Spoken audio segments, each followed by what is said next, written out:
The Real Stalin Series, by Dennis Clow McKinsey, hosted by the Espresso Stalinist. SSA's comment: the following is a collection of quotations and citations that build a case for the rehabilitation of Joseph Stalin. The format you will hear repeated is the heading of the section, followed by quotations. Enjoy. Chapter 20. Foreign Policy Before WW2. Soon Germany treated as outlaws. The first admission of the young state to any international conference was at the Genoa Conference of 1922. Called by the victorious Allies in the hope of dumping the burden of a bankrupt, post-war Europe on the backs of Soviet Russia and vanquished Germany. The prospective victims had to be present in order to accept the burden. Strong, Anna L. The Soviets expected it. New York, New York. The Dial Press, 1941, p. 144. Sue wants to sign peace pacts. The Soviets were the first to sign the Kellogg Pact, proposed by United States. They were the first to sign any international peace pact or proposal, sometimes before they were invited. Strong, Anna L. The Soviets expected it. New York, New York. The Dial Press, 1941, p.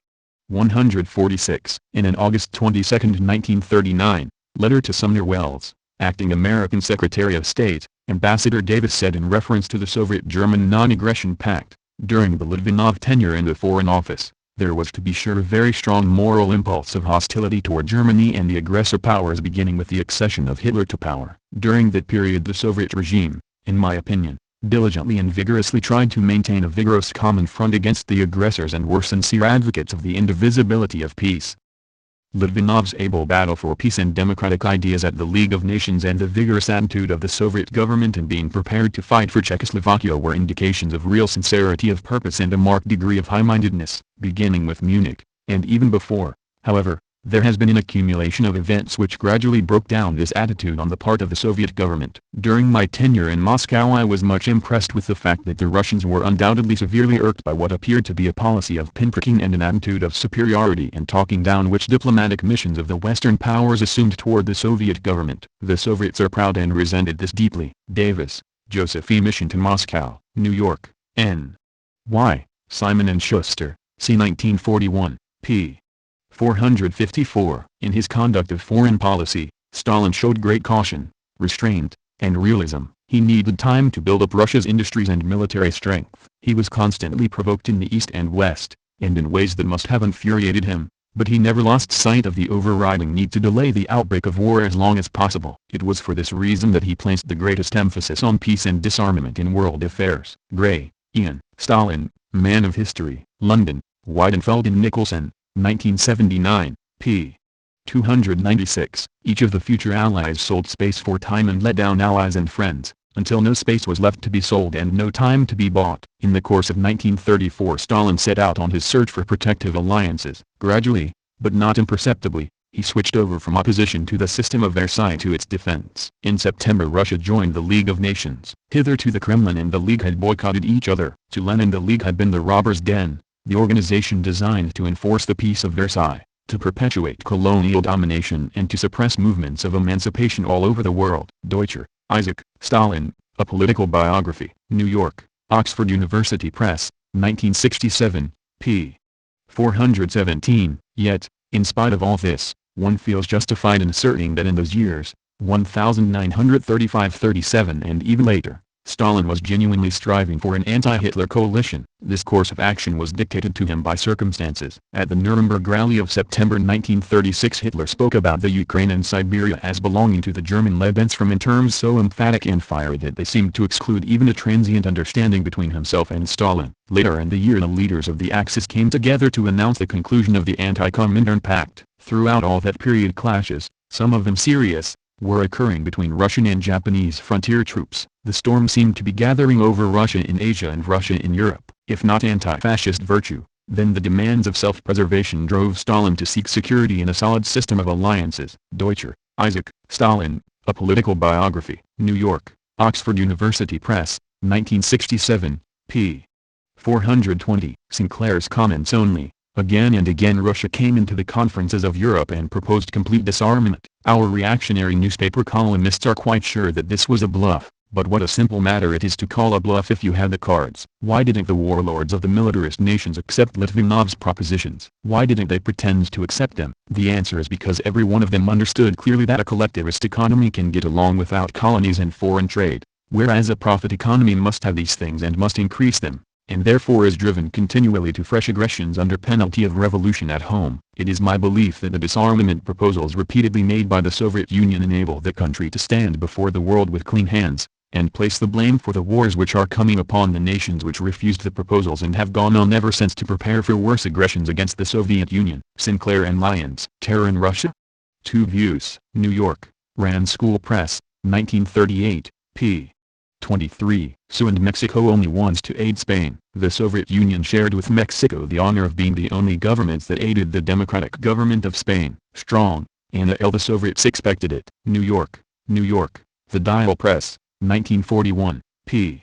147. As week succeeded week, it became obvious that the governments of Britain and France were prepared to give nothing to the Spanish people except advice. Once Stalin was convinced of this, he declared the intention of the Soviet state to give all the help it could to the Spanish loyalists. Cole, David M. Joseph Stalin, Man of Steel, London, New York, Rich and Cowan, 1942, p.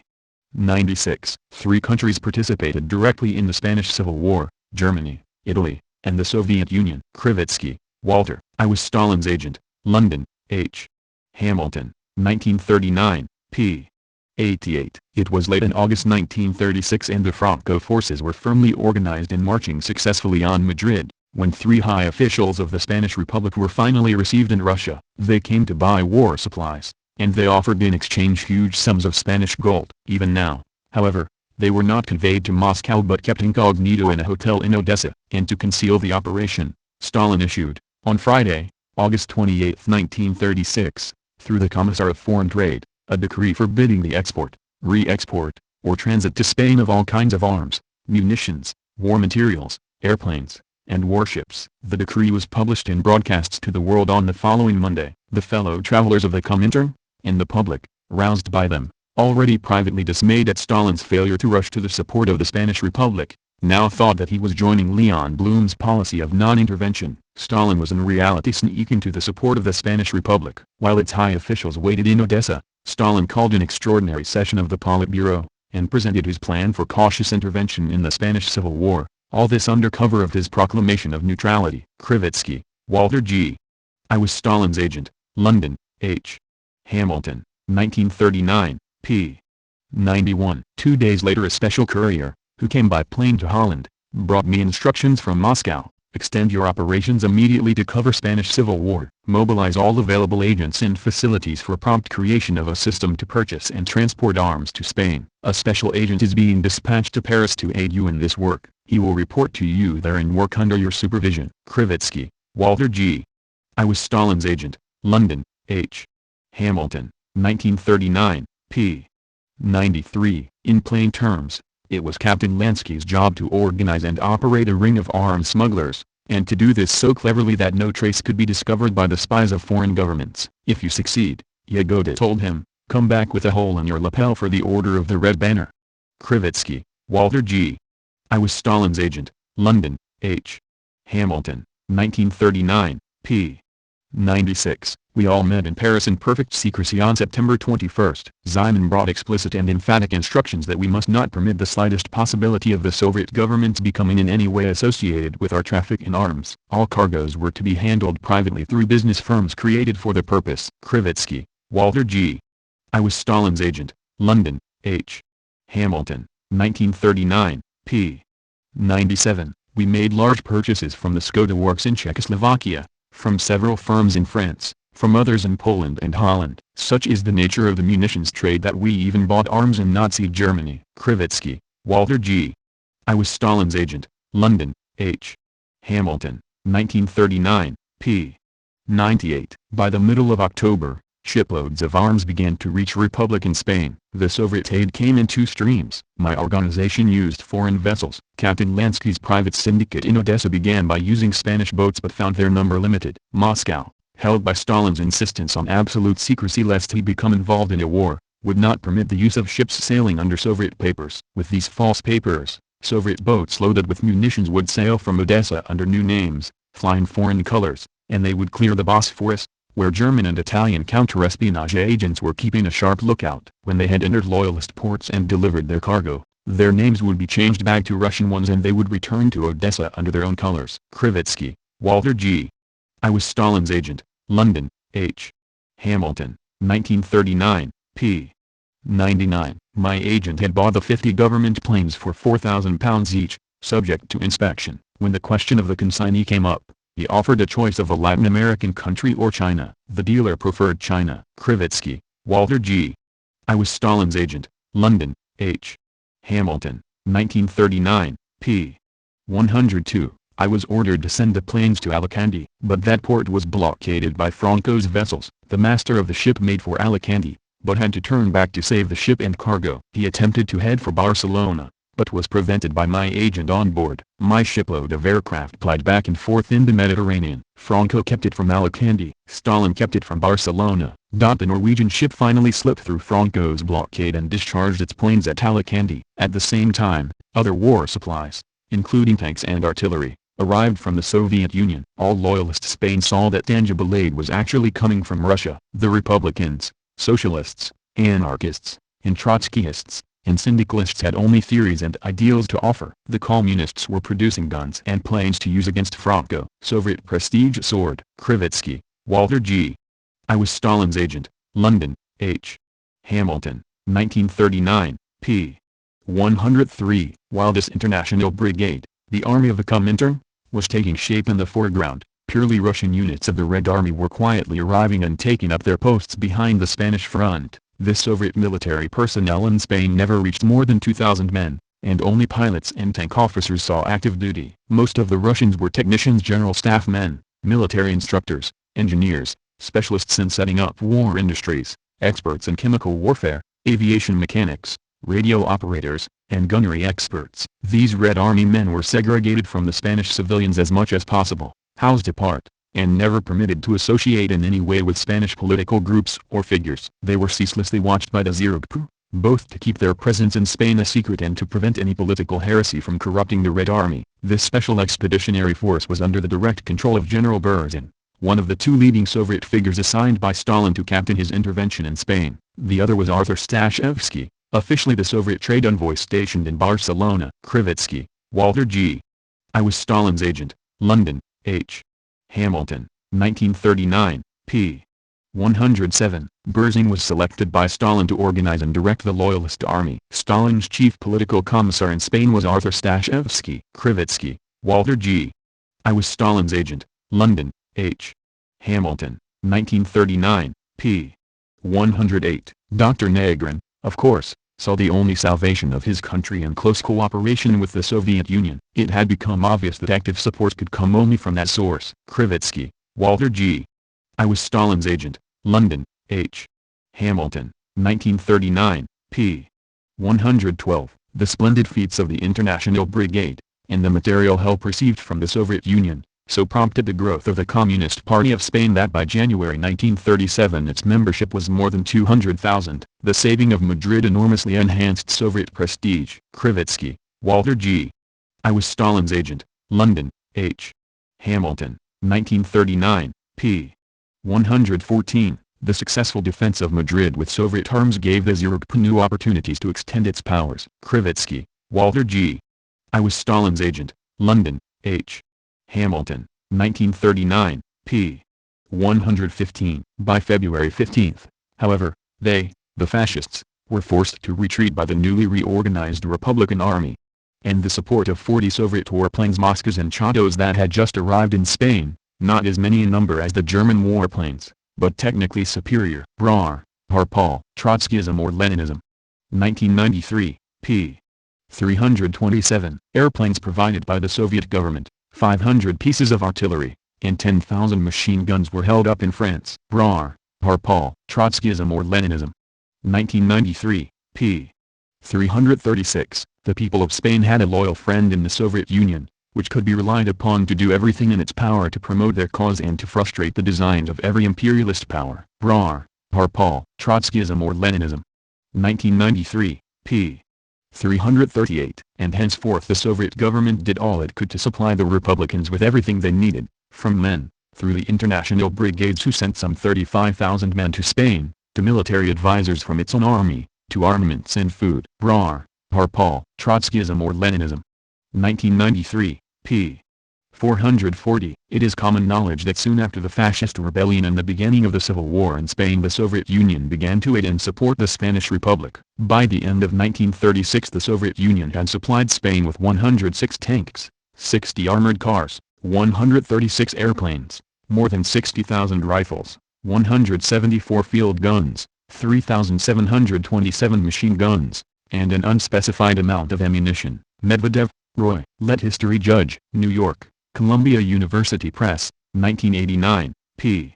724. Vyshinsky, in his message to the Central Committee of the Communist Party of Spain addressed to Comrade José Díaz, Comrade Stalin said, "The toilers of the Soviet Union are merely fulfilling their duty and giving all the assistance they can to the revolutionary masses of Spain. They fully realize that the liberation of Spain from the yoke of the fascist reactionaries is not the private affair of the Spaniards, but the common cause of the whole of advanced and progressive humanity." Report of Court Proceedings, the case of the Anti-Soviet Trotskyite Center 1937, Moscow, Military Collegium of the Supreme Court of the USSR, p. 506.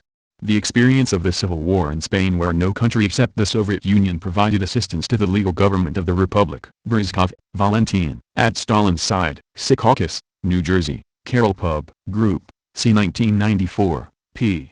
10. In the summer of 1936, the Spanish Civil War started. Stalin became involved to the extent of sending supplies including 648 aircraft and 407 tanks. 3,000 Soviet military volunteers served in Spain, and the Comintern organized the 42,000 volunteers of the International Brigade commanded by the supposed Canadian Kleber '. In fact, Red Army Corps Commander, Stern. Conquest, Robert, Stalin, Breaker of Nations. New York, Viking, 1991, p.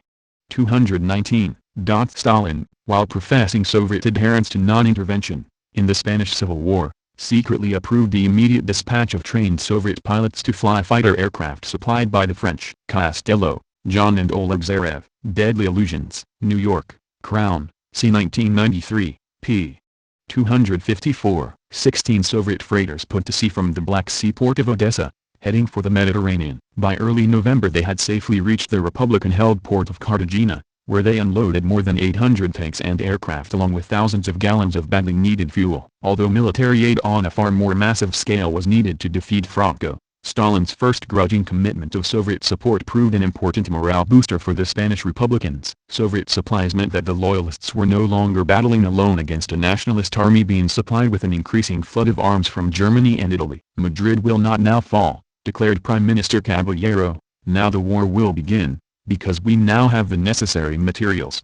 His defiant words were reinforced later that month with the arrival of hundreds of Soviet military personnel and more arms. Orlov and his comrades in the Red Air Force and army units in Spain resented Stalin's order that military personnel were to keep out of range of artillery fire. Their T-10 tanks and Mosca and Chateau fighter aircraft proved more than a match for the German and Italian opposition. Even in the hands of hastily trained Republican pilots and crews, the firepower and maneuverability of the Soviet weapons proved superior to nationalist tanks and aircraft during the December battles for Madrid. Costello, John and Oleg Zarev. Deadly Illusions. New York, Crown, c. 1993, p.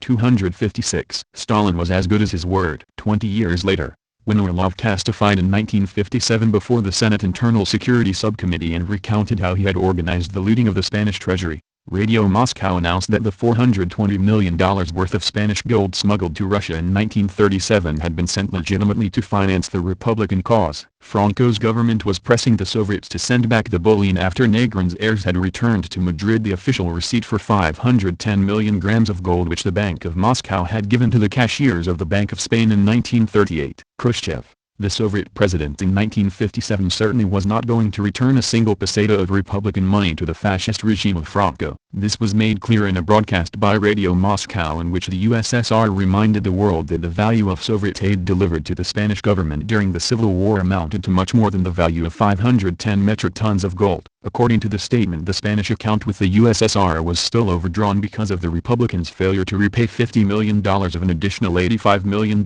in supplies which they had allegedly been loaned officially. Costello, John and Oleg Zarev. Deadly Illusions. New York, Crown, c. 1993, p.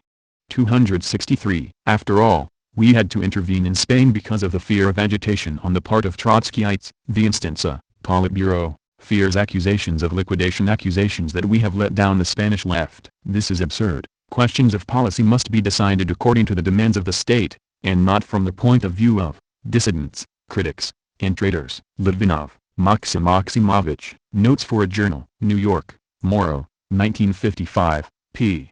268. Stalin's role in the Spanish Civil War likewise comes under fire from the left. Again taking their cue from Trotsky and such professional anti-communist ideologues as George Orwell, many socialists claim that Stalin sold out the loyalists. A similar criticism is made about Stalin's policies in relation to the Greek partisans in the late 1940s, which we will discuss later. According to these left criticisms, Stalin didn't care about either of the struggles, because of his preoccupation with internal development in great Russian power. The simple fact of the matter is that in both cases Stalin was the only national leader any place in the world to support the popular forces, and he did this in the face of stubborn opposition within his own camp and the dangers of military attack from the leading aggressive powers in the world, Germany and Italy in the late 1930s, the US 10 years later. Because the USSR, following Stalin's policies, had become a modern industrial nation by the mid-1930s, it was able to ship to the Spanish loyalists Soviet tanks and planes that were every bit as advanced as the Nazi models. Because the USSR was the leader of the world revolutionary forces, communists from many nations were able to organize the international brigades, which went to resist Mussolini's fascist divisions and the crack Nazi forces, such as the Condor Legion, that were invading the Spanish Republic. The capitalist powers, alarmed by this international support for the loyalists, planned joint action to stop it. In March 1937, warships of Germany, Italy, France, and Great Britain began jointly policing the Spanish coast. Acting on a British initiative, these same countries formed a bloc in late 1937 to isolate the Soviet Union by implementing a policy they called non-intervention, which Lloyd George, as leader of the British opposition, labeled a clear policy of support for the fascists. Mussolini supported the British plan and called for a campaign to drive Bolshevism from Europe. Stalin's own foreign ministry, which was still dominated by aristocrats masquerading as proletarian revolutionaries, sided with the capitalist powers. The New York Times of October 29, 1937, describes how the unyielding Stalin, representing Russian stubbornness, refused to go along. A struggle has been going on all this week between Joseph Stalin and Foreign Commissar Litvinov, who wished to accept the British plan. Stalin stuck to his guns. In the Soviet Union refused to grant Franco international status as a combatant, insisting that it had every right in the world to continue aiding the duly elected government of Spain, which it did until the bitter end. Franklin, Bruce, ed. The Essential Stalin, Major Theoretical Writings, Garden City, New York, Anchor Books, 1972, p. 22. Sinclair's comments. Whenever you may think about them, you can hardly dispute the fact that Russia is for all practical purposes at war today. Russian technicians are helping the democratic people of Spain to defend their existence. Russian technicians are helping the people China to the same end. Russia is fighting not merely Franco, but Hitler and Mussolini in Spain. Sinclair and Lyons. Terror in Russia? Two Views. New York, Rand School Press, 1938, p. 22. Those of us who are over 50 today remember well that the Soviet Union, fulfilling its internationalist duty, helped the legitimate government and the people of Spain with everything it could: arms, provisions, and medicines. Imbued with revolutionary enthusiasm and the spirit of romanticism, Soviet tankmen, pilots, artillerymen, rank-and-file soldiers and prominent military leaders volunteered to fight in Spain. Zhukov, Georgy. Memoirs of Marshal Zhukov, London, Cape, 1971, p. 141. In the winter of 1936-37 most Russian planes in Spain were flown by Russian pilots, and the attack to drive the nationalists back from Madrid was opened on October 29 by Russian tanks, driven by Russians, led by the tank specialist General Pavlov and supported by Russian planes. Nonetheless, Soviet support was decisive in the autumn of 1936, preventing the nationalists from winning the war in a few months. Russian advisors and the international brigades brought order and discipline into the Republican Army. Bullock, Alan, Hitler and Stalin, Parallel Lives. New York, Knopf, 1992, p. 540. In December 1936, Stalin had sent a letter to the Spanish Prime Minister, Caballero, signed by Molotov and Voroshilov as well as himself, in which he urged the Republican government to avoid social radicalism, enlist the support of the middle class, and broaden the basis of his government in order to prevent the enemies of Spain from presenting it as a communist republic. The fact that the Soviet Union through the Comintern was the only reliable source of arms and supplies gave Stalin the power to intervene in Spanish politics as well as in the war. Bullock, Alan, Hitler and Stalin, Parallel Lives. New York, Knopf, 1992, p.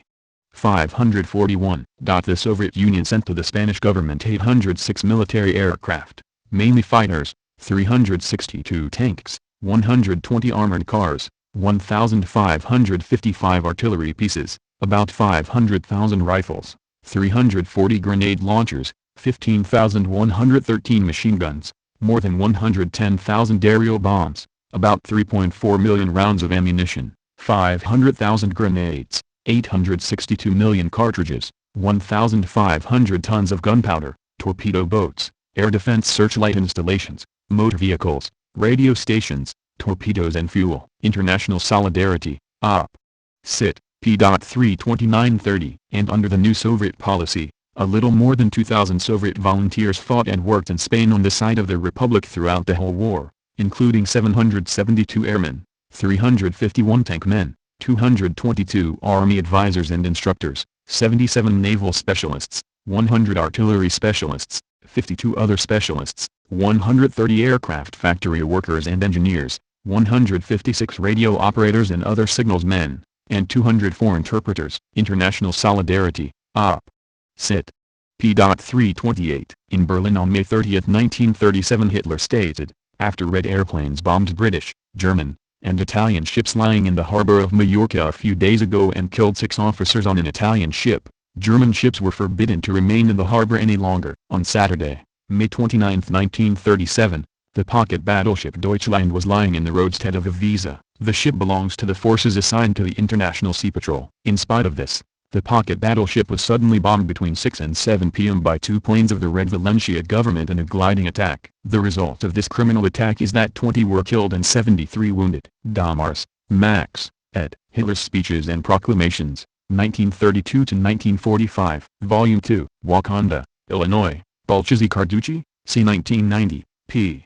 899. As it became clear that Italy, Germany, and Portugal would not abide by the non-intervention formula and that the insurgent forces were winning, Stalin decided to intervene. Tucker, Robert. Stalin in Power, 1929-1941. New York, Norton, 1990, p.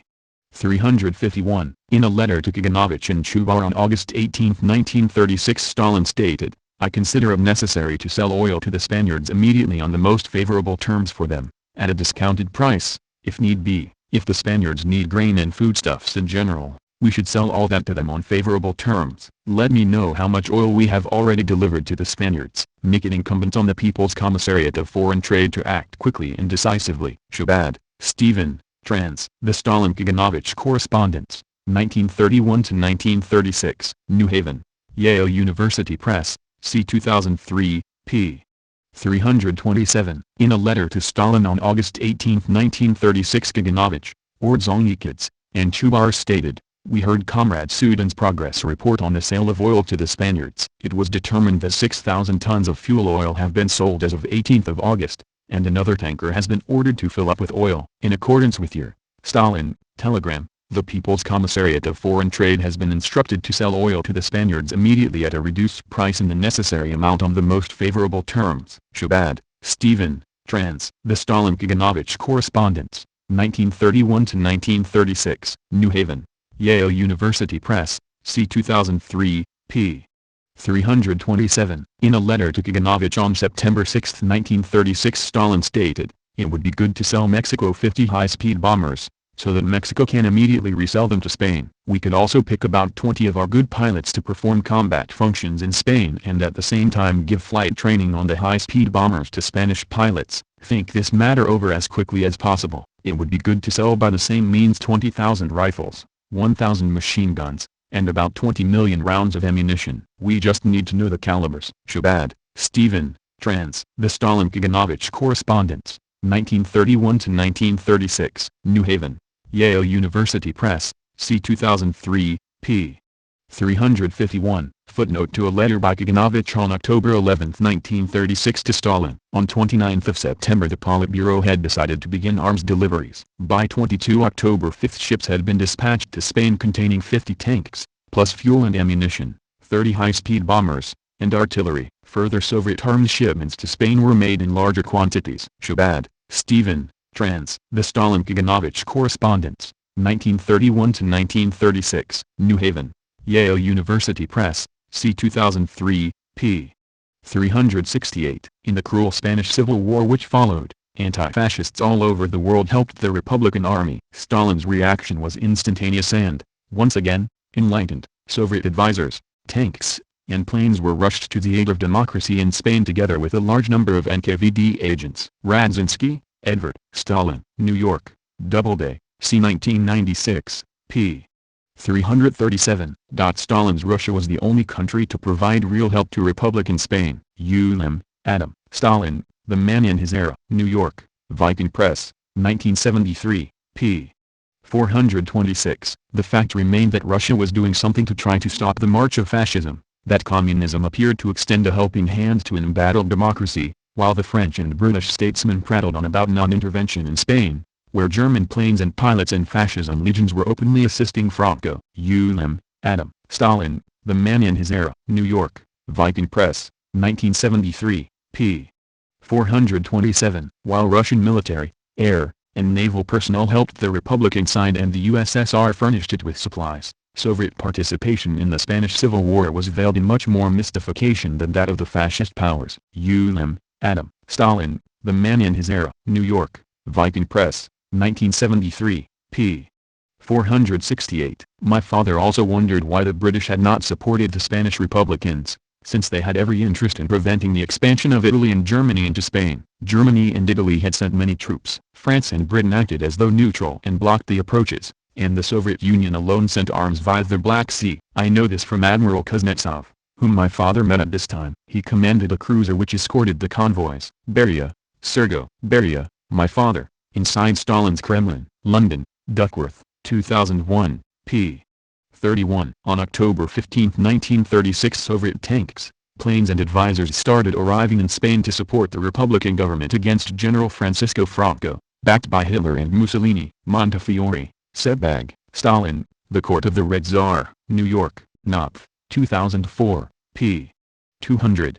More than 2,000 Soviet volunteers fought and worked in Spain on the side of the Republic throughout the whole war, including 772 airmen, 351 tank men, 222 army advisors and instructors, 77 naval specialists, 100 artillery specialists, 52 other specialists, 130 aircraft factory workers and engineers, 156 radio operators and other signals men, and 204 interpreters. The total extent of Soviet military supplies may be seen from the following figures. The Soviet Union sent to the Spanish government 806 military aircraft, mainly fighters, 363 tanks, 120 armored cars, 1,555 artillery pieces, about 500,000 rifles, 340 grenade launchers, 15,113 machine guns, more than 110,000 aerial bombs, about 3.4 million rounds of ammunition, 500,000 grenades, 862 million cartridges,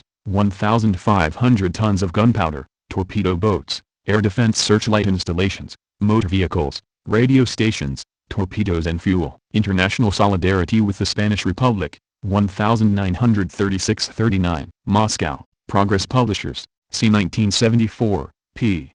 328-330. Among the more salient denunciations of the Soviet Union's assistance to Spain during the Spanish Civil War, are the following: that military aid to Spain came too late and too little, that a large part of the arms were obsolete, that they were given only to communist-led units, that the arms were fed, piecemeal, as it were, to the governments of Caballero and Negrin in direct proportion to reciprocal controls and influence purportedly granted the Soviets, that the Soviets limited their aid to appease Britain and France, that Russian officers controlled and directed the Madrid armies, that as early as autumn, 1937, the Soviet Union gave up on the Spanish Revolution and ceased all arms shipments, and so on, and so on. The tragedy of the above is that a great part of this quite malicious and self-serving, right-wing propaganda was put forth by both capitulationists and ultras alike. The word malicious is apropos in this case, since each and every point can be easily proven a skillfully perpetrated lie. Landis, Arthur H. Spain, The Unfinished Revolution, Baldwin Park, California,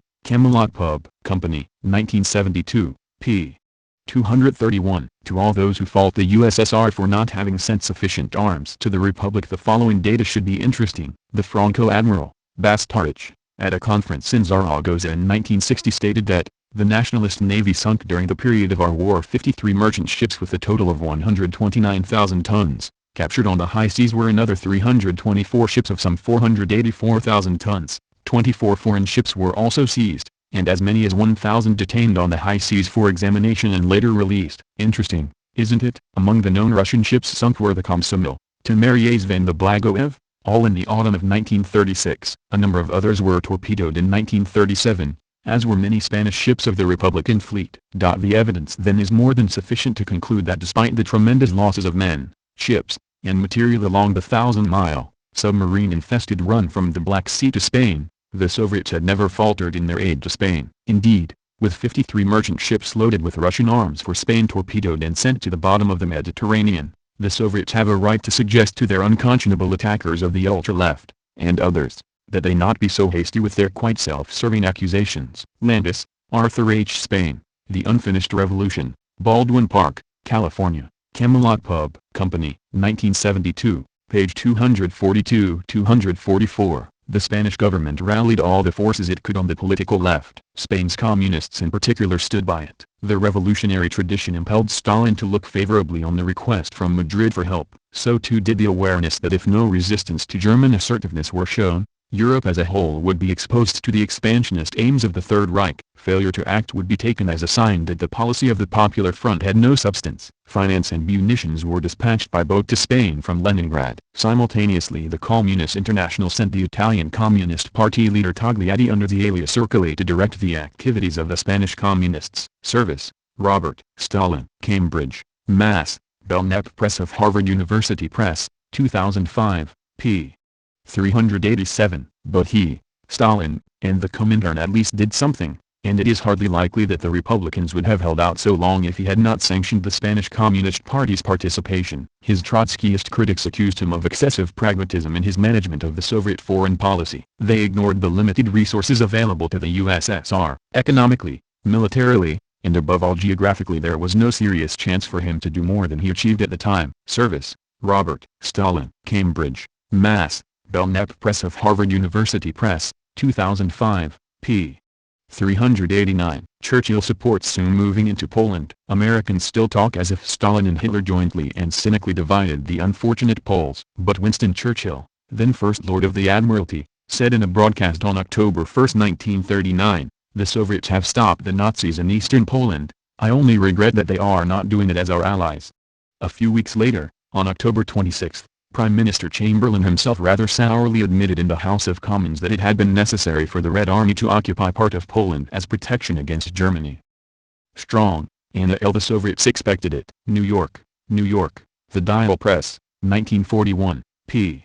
164. There can be little doubt but that Moscow would have fallen had the Blitz been launched from the old Polish Soviet and Baltic Soviet frontiers, rather than from the line which Berlin had been obliged to accept in 1939. Schumann, Frederick L. Soviet Politics, New York, A. A. Knopf, 1946, p. 429. In December 1944 Churchill said, "I cannot feel that Russian demands for reassurance about her western frontiers go beyond limits of what is reasonable or just." Schumann, Frederick L. Soviet Politics, New York, A. A. Knopf, 1946, p. 509. Sioux deserved part of Poland and taking it was justified. The chaos that reigned throughout Poland was rapidly becoming civil war in the eastern part of the country. This territory, which Molotov called Western Ukraine and Byelorussia, was inhabited by Ukrainian and Byelorussian peasants under Polish landlords. It was not given to Poland by the Versailles Treaty. Both Woodrow Wilson and the British laureate Curzon left it outside their ethnic Poland.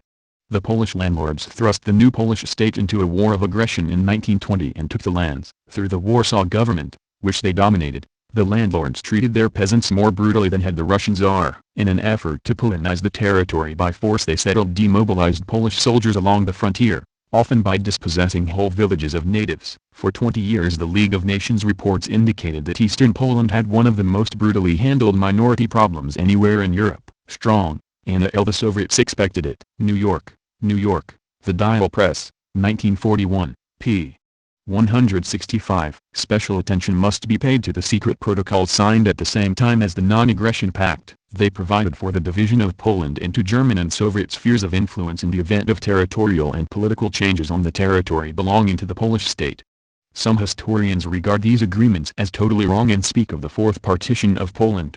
In their view, the Soviet Union could simply have liberated the Polish-occupied parts of Byelorussia and the Ukraine without any preliminary agreement with Germany. England and France had already declared war on Germany, they argue, and Germany would have had to resign itself to the actions of the Red Army. The fact is, however, that at the end of August 1939 no one could have said for certain how England and France would act after Germany's invasion of Poland. They might still have refrained from declaring war. Both the prospect of German troops emerging on the Soviet border after occupying all of Poland and that of Soviet troops entering Polish territory without prior agreement with Germany entailed great dangers. I must agree that the secret protocols attached to the Non-Aggression Pact were a natural extension of that pact. The Soviet Union was unable to prevent Germany's invasion of Poland, but it could see to the strengthening of its own defensive positions in case of possible complications, especially since the territory involved was not strictly Polish but where the local Byelorussians and Ukrainian populations had long been struggling for national liberation. Medvedev, Roy. Let History Judge. New York, Columbia University Press, 1989, p. 729. The outbreak of the Polish-Russian War is commonly blamed on the Poles, and it is indisputable that their troops started it by invading, at the end of April 1920, the Soviet Ukraine. Pipes, Richard. Russia under the Bolshevik regime. New York, A. Knopf, 1993, p. 178. Both, Germany and Russia, were agreed that the new Poland had no right to exist, but the Poles made quite sure of the Russians' continuing hatred by invading the Ukraine on April 5, 1920, capturing Kiev, the capital, on May 6. They were only driven out a month later and forced to retreat to Warsaw by a Red Army brilliantly commanded by Tukhachevsky, the man Stalin was to execute in 1937. Reed, Anthony and David Fisher. The Deadly Embrace. New York, Norton, 1988, p. 14. Polish leaders eager to take advantage of what they perceived to be an exhaustion of the Red Army invaded the Ukraine and occupied Kiev that May. 1920. A treaty signed at Riga in March 1921 gave Poland a slice of the western Ukraine and pushed the Soviet frontier 100 miles further to the east. Overy, R. J. Russia's War, Blood Upon the Snow. New York, TV Books, C. 1997, p. 23. The Katyn story must begin with the character of the Polish elitist officer corporation. Poland was created as an independent country from the ruins of the Germanic, Austrian and Russian empires. The new Polish ruling elite was arrogant and opportunistic. As part of the all-out imperialist assault against Soviet Russia, the newly created Polish state launched an unprovoked invasion into its neighboring countries in 1920. The new Soviet Russia was powerless against the Polish invaders, operating in conjunction with a dozen more imperialist countries. Poland annexed a large part of Ukraine, Byelorussia and Lithuania, even taking away its present capital, Vilnius. Some 20 million non-Poles were placed under the rule of the Polish landlords and gentry. Assured the support of England and France, Poland became the gangster of Eastern Europe. It took a fiercely anti-Soviet attitude, becoming an active base for all sorts of anti-Soviet political and terrorist groups that conducted raids and inserted agents into the USSR. Muckin, Y.I., Katyn Detective, 1995. The Soviet Union had genuine territorial claims on Poland since the period of the Civil War, when Poland took advantage of the weakness of the Russian Federation and in 1920 attacked the newly formed Ukrainian and Byelorussian republics as well as Lithuania. As a result of the defeat of the Russian Soviet Federated Socialist Republic, RSFSR, in this war, Poland annexed the western regions of the Ukraine, Byelorussia, and Lithuania, including the cities of Lvov, Brest, Grodno, and Vilnius. Medvedev, Roy. The Unknown Stalin. N.Y. Overlook Press, 2004, p. 235. Poland treats Jews badly. The frictions were complicated by the fact that the cities and trading towns of the region are largely Jewish. Not even Hitler treated the Jews more brutally than did the Poland of the Pans, as the minor nationalities called it, using the Polish term for lord. A Jew child is a future Jew. Twist its neck when it is born. Read one of the anti-Semitic posters the Red Army found when it marched into Poland. Frictions between all the minor nationalities had been kept at boiling heat by pogroms. Strong, Anna L. The Soviets expected it. New York, The Dial Press, 1941, p. 165. Eastern support for Sioux marching into Poland. The Red Army's march was seen in Eastern Europe as a check to this plan of the Nazis, preventing the organization of the East Poland chaos into a Nazi Ukraine. Strong, Anna L. The Soviets expected it. New York, New York. The Dial Press, 1941, p. 165. The arrival of the Red Army was not only unopposed by the population, there are evidences that it was hailed with passionate joy. Russian troops went into Poland without firing a shot and were seen marching side by side with the retiring Polish troops, said the First Associated Press dispatch. Strong, Anna L. The Soviets expected it. New York, New York. The Dial Press, 1941, p. 165. Ukrainian girls hung flowers on the tanks of the arriving Red Army. Strong, Anna L. The Soviets expected it. New York, New York. The Dial Press, 1941, p. 168. Few people who know the racial composition of Eastern Poland doubted that the population had resented the rule of Warsaw and felt liberated when the Red Army came. Even the Polish government in exile did not venture to declare the Red Army's march an act of war. Strong, Anna L. The Soviets expected it. New York, New York. The Dial Press, 1941, p. 169. Deputies from Grodno told how the Jewish and Byelorussian workers of the city had organized their own militia before the Red Army came and had rushed out and helped build a bridge for it into the city under the fire of Polish officers. Strong, Anna L. The Soviets expected it. New York, New York. The Dial Press, 1941, p. 169. Poles in fairly large numbers were deported to various places in the Soviet Union. Letters received by their relatives in Europe and America showed that they were scattered all over the USSR. The sending of the letters also indicated that they were not under surveillance but merely deported away from the border district. The Soviet authorities claimed that former Polish officers and military colonists had done considerable sabotage and kept the people disturbed by rumors of imminent invasions by Romanian and British troops. Most of them then stated that they fully understood the necessity of the Red Army's march into Poland. Strong, Anna L. The Soviets expected it. New York, New York. The Dial Press, 1941, p. 170. There is no question that the peasants preferred Russians to Germans along their border. Strong, Anna L. The Soviets expected it. New York, New York. The Dial Press, 1941, p.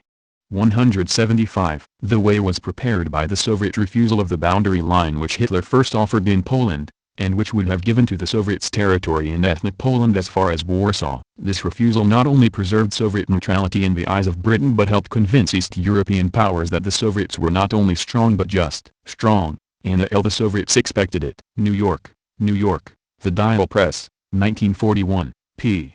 176. Next the Soviets presented Lithuania with her ancient capital Vilna, seized 20 years earlier by the Poles. It was an important gift, being twice the size of the present capital Kaunas. Its 550,000 population increased Lithuania's total population by 20%. Molotov later stated that it was not given because Vilna had a Lithuanian population. After 20 years of Polish domination, most of Vilna's inhabitants were Poles and Jews. The Soviet government took into consideration the historic past and the national aspirations of the Lithuanian people.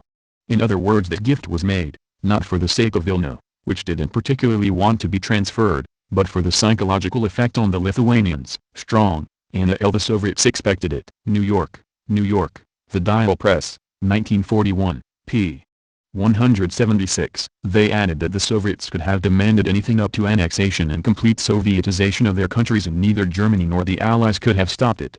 Their internal organization was no more affected by the new alliance than the governments in South America are affected by the acquisition of naval bases by the United States. The countries were not even required to join in the defense of the USSR unless the attack upon it came directly across their territory. Baltic diplomats and press therefore commented on the shrewdness and reasonableness of Moscow and on the expected trade advantages. They much resented the term vassal applied to them by the Anglo-American press. Strong, Anna L. The Soviets expected it. New York, New York. The Dial Press, 1941, p. 177-178. They, the Baltic Germans formed the upper class in the Baltic states. For centuries they had been the outpost of German imperialism eastward. They owned the big estates and dominated the industries. At the time of the Russian Revolution, much of the native population sided with the Bolsheviks. It was the Baltic Germans who overthrew the local Red governments, calling the troops of the Kaiser to their aid. The removal of these Baltic Germans by Soviet pressure on Hitler scattered what was, for the USSR, the most dangerous Nazi fifth column anywhere in Europe. Baltic newspapers expressed regret mingled with pleasure at their going, and remarked that it gave the natives a chance at the better, paid jobs. Strong, Anna L. The Soviets expected it. New York, New York, The Dial Press, 1941, p. 178. In a sense, the expulsion of the Baltic Germans and the Soviet penetration into the Baltic countries seem to have been direct retribution for the German assault on Poland. A careful reading of the declarations of both Hitler and von Ribbentrop makes this evident. Strong, Anna L. The Soviets expected it. New York, New York, The Dial Press, 1941, p. 225. Americans still speak of Stalin as Hitler's accomplice in cynically dividing Poland, but Winston Churchill said in a radio broadcast October 1, "The Soviets have stopped the Nazis in eastern Poland. I only wish they were doing it as our allies." Bernard Shaw, in the London Times, gave 3 cheers for Stalin, who had given Hitler his first setback. Even Prime Minister Chamberlain sourly told the House of Commons, October 26, "It has been necessary for the Red Army to occupy part of Poland as protection against Germany." The Polish government in exile, which was in flight through Romania at the time but reached London some weeks later, never ventured to declare the Soviets' march an act of war. The population of the area did not oppose the Russian troops but welcomed them with joy. Most were not Poles but Ukrainians and Belarusians. U.S. Ambassador Bido reported that the people accepted the Russians as doing a policing job. Dispatches told of Russian troops marching side by side with retiring Polish troops, of Ukrainian girls hanging garlands on Russian tanks. The Polish commander of the Lvov garrison, who for several days had been fighting against German attacks on 3 sides, quickly surrendered to the Red Army when it appeared on the 4th side, saying, "There is no Polish government left to give me orders and I have no orders to fight the Bolsheviks." Strong, Anna Louise. The Stalin Era. New York, Mainstream, 1956, p.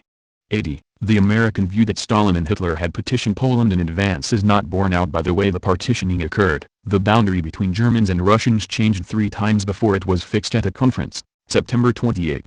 It is unlikely that German troops drove all the way to Lvov and attacked it for several days in order to give the city to the USSR, nor is it likely that the Russians would have incurred casualties by rushing to Vilna, if the city had been allocated to them in advance. Respect for Russia has greatly increased. The peasants unquestionably prefer Russians to Germans along the border. Read an AP cable from Past Europe, September 27. The march into eastern Poland, thus, seems not a connivance with Hitler but the first great check the Soviets gave to Hitler under the Non-Aggression Pact. Strong, Anna Louise. The Stalin Era. New York, Mainstream, 1956, p.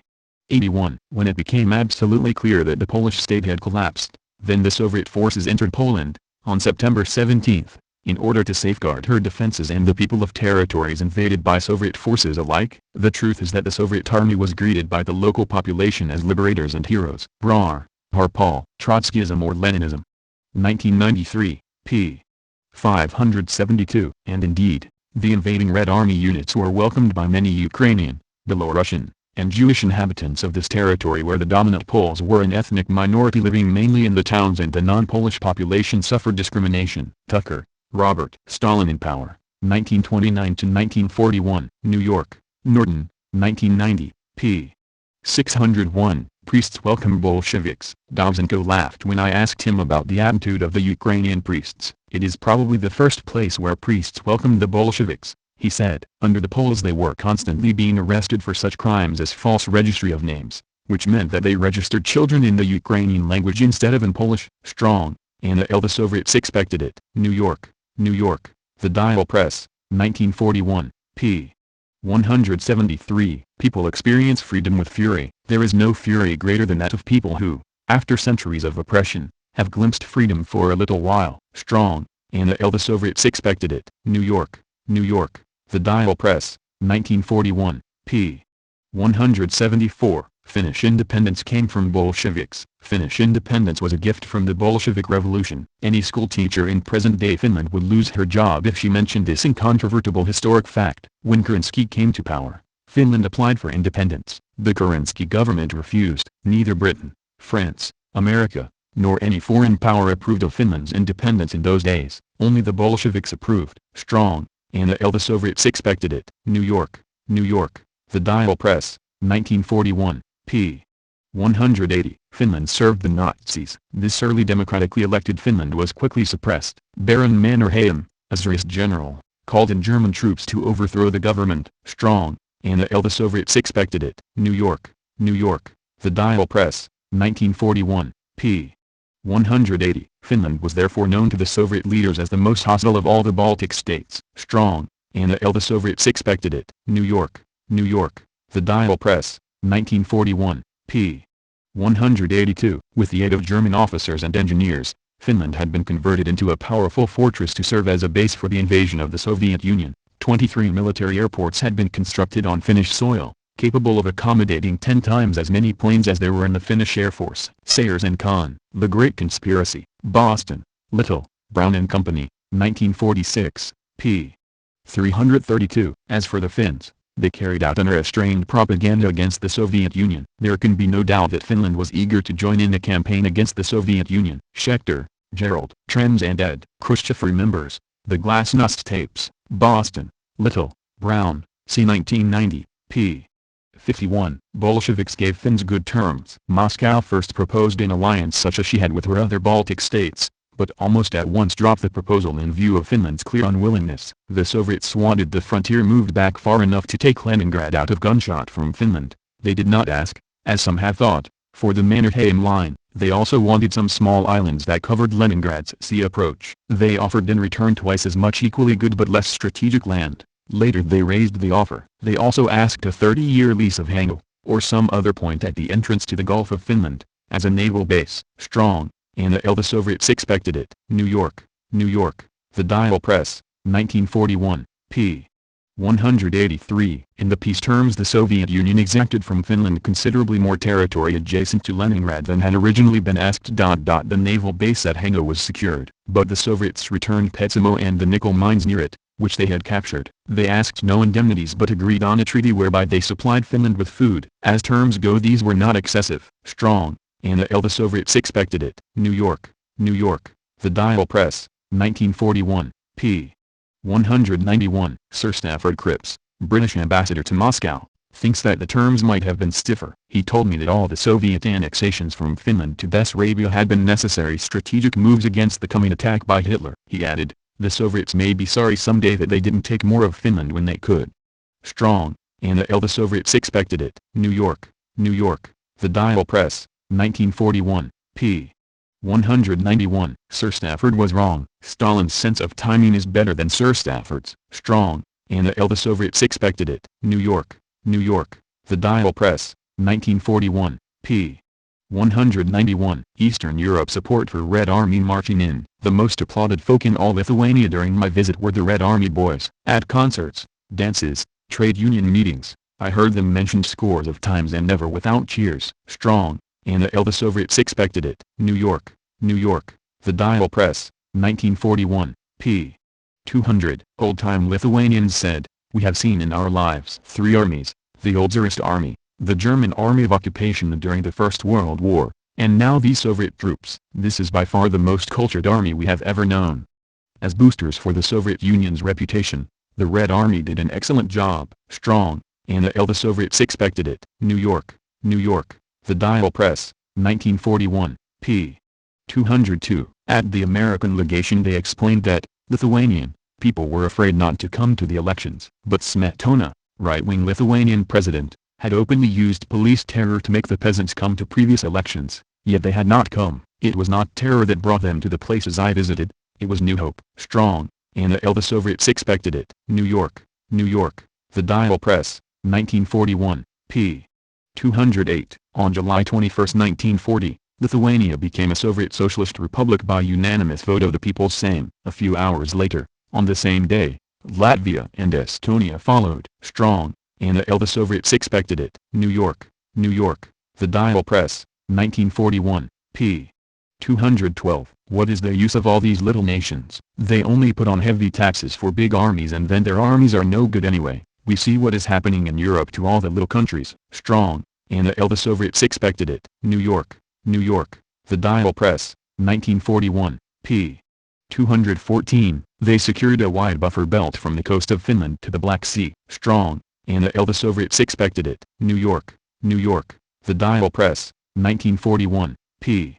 220. Summing up, it seemed that life was no worse in Romania for those who had stayed behind to greet the Russians. and that there were definite improvements for most people. The conservative peasant still had his land and kept more of the product of his labor. There were still plenty of cattle about. The worker had freedom and a sense of new power. The Jew was out of the concentration camps. He had equal rights and a chance to live. All had religious freedom. Churches and their institutions were not being molested.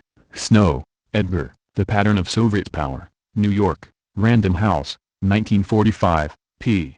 38. In his speech to the Supreme Soviet on October 31, 1939, Molotov said, "When the Red Army marched into these regions, it was greeted with general sympathy by the Ukrainian and Belarusian population, who welcomed our troops as liberators from the yoke of the gentry, from the yoke of the Polish landlords and capitalists." Brar, Harpal, Trotskyism or Leninism. 1993, p. 572. Some writers have condemned the division of Poland between Hitler and Stalin, the occupation of the Baltic states, and the immoral collusion of the two dictators. But the situation was more complicated. As a witness to the events that unfolded in the fall of 1939, I cannot forget the atmosphere in western Belorussia and western Ukraine in those days. The people there met us with flowers. They held bread-breaking ceremonies to welcome us, gave us fruits and milk. Owners of small cafes offered free meals to Soviet officers. Those were genuine feelings. The people believed that the Red Army would protect them from Hitler's terror. Similar things were happening in the Baltic countries. As the Wehrmacht units marched nearer, many people fled to the east, looking for safety in the territory controlled by the Red Army. Brizkov, Valentin. At Stalin's side. Secaucus, New Jersey, Carroll Pub Group, c. 1994, p. 278. Units of the Belarusians and Kiev special military districts met no resistance in crossing the Polish frontier. Stalin reads dispatches from Tymoshenko, Vatutin, Perkev, Gordov, Khrushchev and others. One from Meklish drew his special attention. "The Ukrainian population is meeting our army like true liberators. The population is greeting our troops and officers. They bring out apples, pies, drinking water and try to thrust them into our soldiers' hands. As a rule, even advance units are being met by entire populations coming out onto the streets. Many weep with joy." Volkogonov, Dmitry. Stalin, Triumph and Tragedy. New York, Grove Weidenfeld, 1991, p.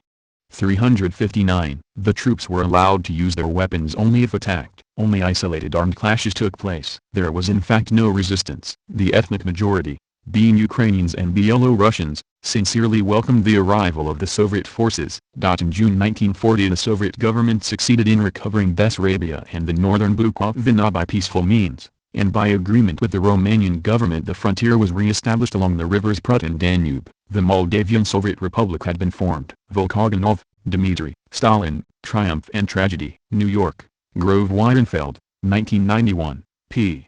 361. The decision to take over western Ukraine and Belorussia, in the face of advancing German armies, was in my view justified, and it was broadly in accord with the desire of the local working-class population. Volkogonov, Dmitry. Stalin, Triumph and Tragedy. New York, Grove Weidenfeld, 1991, p. 386. I phoned the general headquarters at once. Stalin told me, "Don't disarm the Bulgarian troops. Let them be while they are waiting for orders from their government." By this simple act the General Headquarters of the Supreme High Command expressed its full confidence in the Bulgarian people and army, who gave a fraternal welcome to the Red Army as their liberator from Nazi occupation and from the Tsarist pro-fascist regime. Zhukov, Georgy. Memoirs of Marshal Zhukov, London, Cape, 1971, p.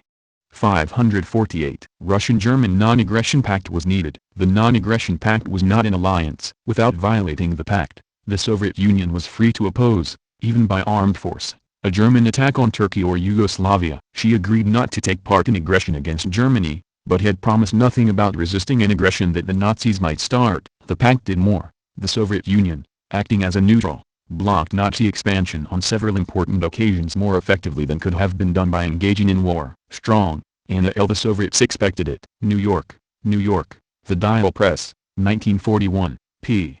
220. The pact was accompanied by a trade agreement in which the USSR agreed to supply Germany with certain raw materials in exchange for German machines. No estimates ever made of this trade place it as high as that carried on in 1931 between the USSR and German Republic. In other words, normal commercial trade. The USSR never became the arsenal for Germany in anything like the sense in which America, while still technically neutral, became the arsenal for Great Britain. America has even been the arsenal for Japan in her war against China to a far greater extent than the USSR ever was for Germany. The only commodity sent by the Soviets to Germany that could be classed as a war commodity was oil. The highest foreign guesses assume that the Soviets may possibly have sent as much as 1,000,000 tons. America's supply of oil to Japan even under the government licensing system was more than 3 times as much. In the second year of the pact, the Soviets signed a trade treaty with Romania by which they got Romanian oil that Hitler presumably wanted. Strong, Anna L. The Soviets expected it. New York, New York, The Dial Press, 1941, p.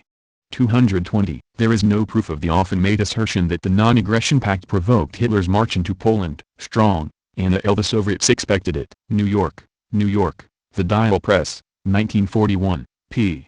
220. The boundary between Germany and the USSR and Poland was changed 3 times. This suggests a rapid improvising by two powers that do not wish to fight each other, rather than a predetermination of boundaries. Strong, Anna L. The Soviets expected it. New York, New York, The Dial Press, 1941, p. 222. The Soviet Union, in the 22 months of the pact's duration, had checked Nazi expansion more than it was checked by all of Europe's armed forces: Polish, Norwegian, Dutch, Belgian, French, Greek, Yugoslav, and British, combined. Strong, Anna L. The Soviets expected it. New York, New York, The Dial Press, 1941, p. 234. Chamberlain spoke of the pact as a bombshell and a very unpleasant surprise. But this was pretense. He was not surprised to say that the sudden realization that he had been outplayed in the game of let's you and him fight. Schumann, Frederick L. Soviet Politics, New York, A. A. Knopf, 1946, p. 373. In the last analysis, neither the USSR nor the Western democracies won the diplomatic game of 1939. Both lost. Only Hitler won. The fact remains that Anglo-French policy gave Stalin and Molotov no viable alternative to the course they finally adopted. Schumann, Frederick L. Soviet Politics, New York, A. A. Knopf, 1946, p. 379. If Stalin himself did not want to go under, he must fight for the existence of British-American capitalism. To such a paradoxical result had the law of historical development led. Stalin had meant to be the leader of a world revolution. The destiny of his success forced him to become simply a Russian statesman. As such, he had procured for the Soviet Union a respite of nearly 18 months. His policy did not lead to the onset of the world revolution, but it did bring Russia into the Second World War under the most favorable conditions that could be secured. The feared war on 2 fronts, which would probably have been the end of Russia, had been avoided. The danger had existed all the time that Russia might be faced alone with an enemy of superior strength, or even a number of enemies. Now the Soviet Union entered the war at the side of the most powerful states in the world. As head of the Russian state, Stalin had made good. Basaches, Nicolaus. Stalin, London, New York, Staples Press, 1952, p.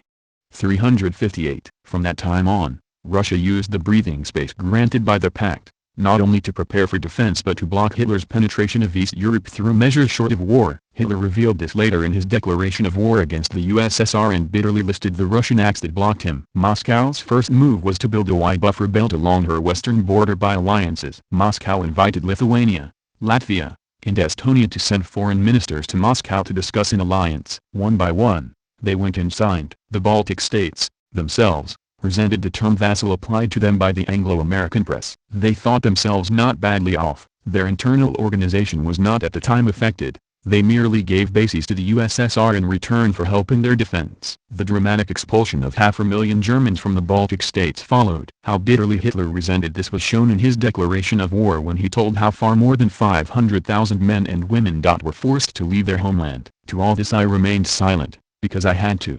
These are not words of a complacent victor. The Baltic Germans were the upper class in the Baltic states. Some had been there as landed barons for centuries. It was they who, at the time of the Russian Revolution, brought in the German troops to overthrow local red governments. Their expulsion scattered what was for the USSR the most dangerous fifth column in Europe. Strong, Anna Louise. The Stalin Era. New York, Mainstream, 1956, p.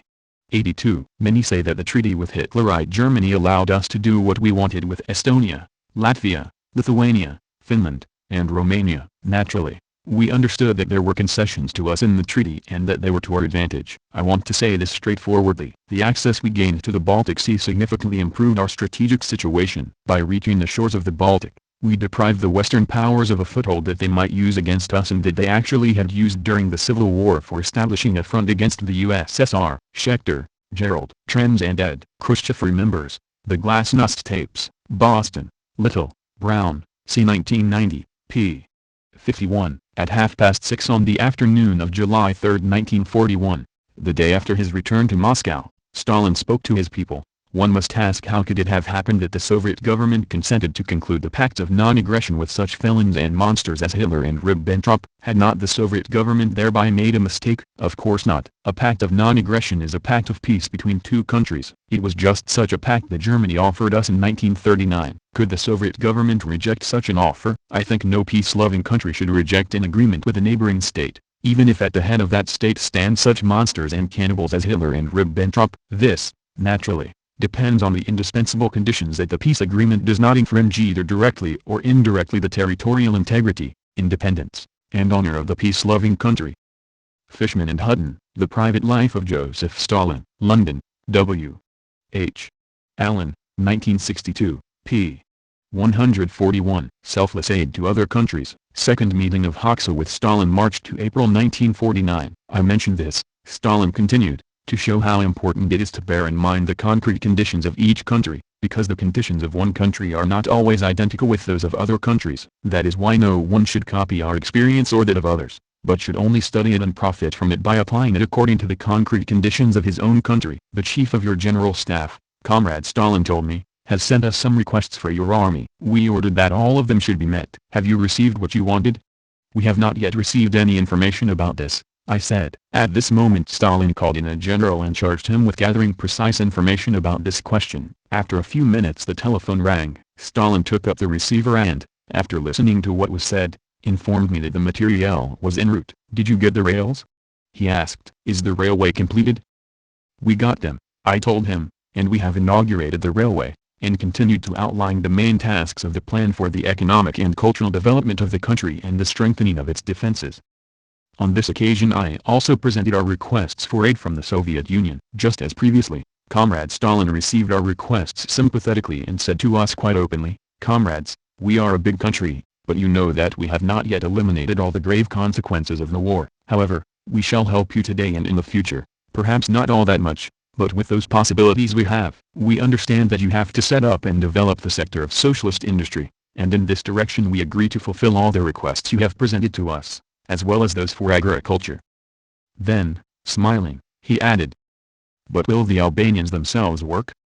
I understood why he asked me this question. It was the result of the evil-intended information of the Armenian huckster, Mikoyan, who, at a meeting I had with him, not only spoke to me in a language quite unlike that of Stalin, but also used harsh terms in his criticisms about the realization of plans in our country, alleging that our people did not work, etc. His intention was to reduce the rate and amount of aid. This was always Mikoyan's stand. But Stalin accorded us everything we sought. "We shall also send you the cadres you asked for," he said, "and they will spare no effort to help you, but, of course, they will not stay in Albania forever. Therefore, comrades, you must train your own cadres, your own specialists, to replace ours. This is an important matter. However many foreign cadres come to your country, you will still need your own cadres. Therefore, comrades," he advised us, "you must open your university, which will be a great center for training your future cadres.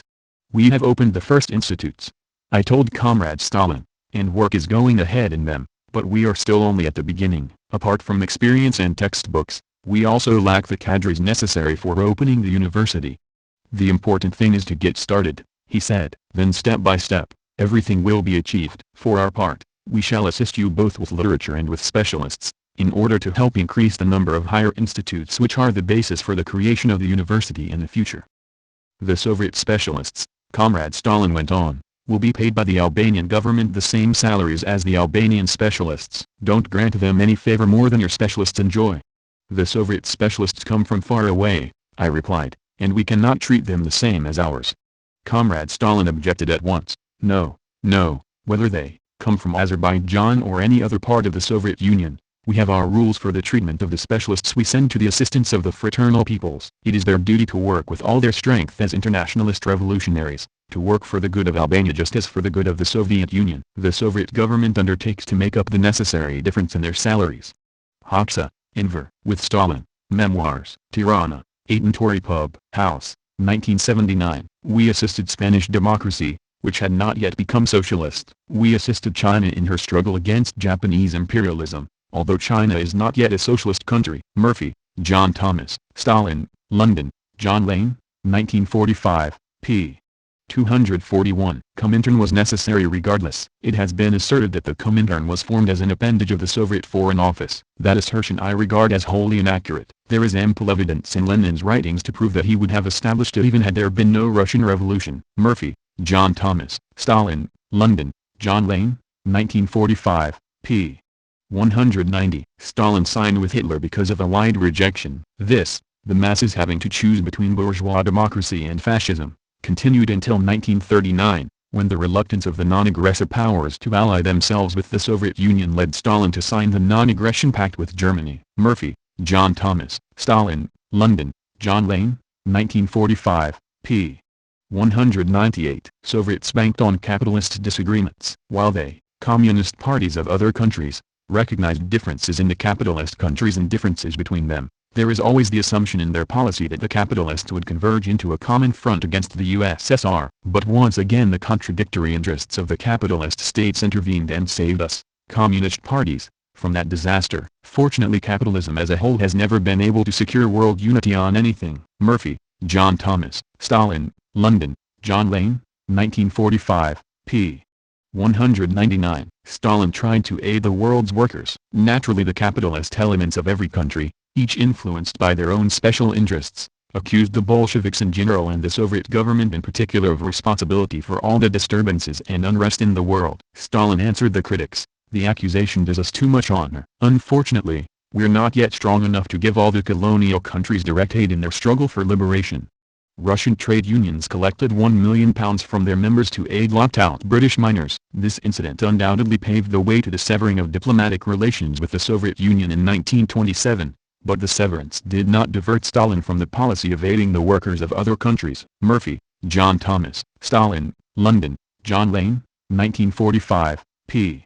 206. To be sure, Stalin never ignored the interests of the Soviet state and he was often cautious to the point of pessimism about the prospects for immediate revolution. But the letters show that he was also capable of hope and enthusiasm when revolution seemed to be on the move and ready to put his money where his mouth was. All in all, Stalin comes out of the letters with his revolutionary credentials in good order. Naumov, Lee, and Klivniuk, eds. Stalin's Letters to Molotov, 1925-1936. New Haven, Yale University Press, c. 1995, p. 36. In an October 7, 1929, letter to Molotov Stalin stated, "I think that it's time to think about organizing an uprising by a revolutionary movement in Manchuria. We need to organize 2 double-regiment brigades, chiefly made up of Chinese, outfit them with everything necessary, artillery, machine guns, and so on, put Chinese at the head of the brigade, and send them into Manchuria with the following assignment, to stir up a rebellion among the Manchurian troops, to have reliable soldiers from these forces join them. To occupy Harbin, and after gathering force, to declare Chiang Tu-Liang overthrown, establish a revolutionary government, massacre the landowners, bring in the peasants, create Soviets in the cities and towns, and so on. This is necessary. This we can and, I think, should do. The matter will have to be put on the agenda of the Central Committee plenum. I should think that Bukharin is going to be kicked out of the Politburo." Naumov, Lee, and Klivniuk, eds. Stalin's Letters to Molotov, 1925-1936. New Haven, Yale University Press, c. 1995, p. 182. When Stalin looked out onto the capitalist world and the survivals within it of its feudal predecessor, he saw that it was evil. He saw that the overwhelming majority of the world's people were compelled to work backbreakingly hard just to continue to exist in dreadful poverty, starvation, ignorance, humiliation, oppression, and war. Many Westerners are tempted to say that Stalin and the other communists exaggerated the misery of the tolling masses of the world, but after looking carefully we realize that it is impossible for anyone, even Stalin, to exaggerate the horror of being poor. Randall, Francis. Stalin's Russia, New York, Free Press, 1965, p. 81. In an interview with an American labor delegation on September 7, 1927, Stalin stated, "But what would happen if the Communist Party of America did appeal to the Communist Party of the USSR for assistance? I think that the Communist Party of the USSR would render it what assistance it could. Indeed, what would be the worth of the Communist Party, particularly as it is in power, If it refused to do what it could to assist the Communist Party of another country living under the yoke of capitalism, I should say that such a Communist Party would not be worth a farthing. Let us assume that the American working class had come into power after overthrowing its bourgeoisie. Would the American working class refuse such assistance? I think it would cover itself with disgrace if it hesitated to render assistance. Stalin, Joseph, Works, Moscow, Foreign Languages Pub, House, 1952, Volume 10, p.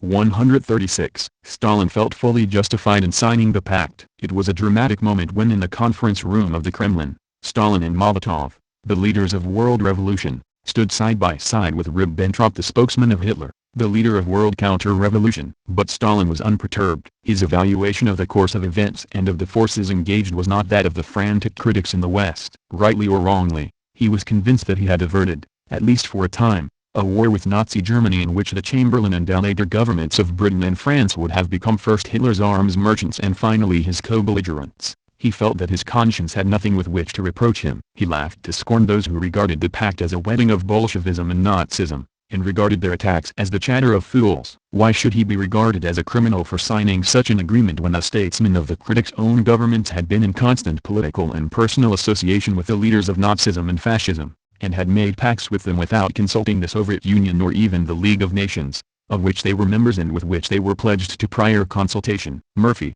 John Thomas. Stalin, London, John Lane, 1945, p.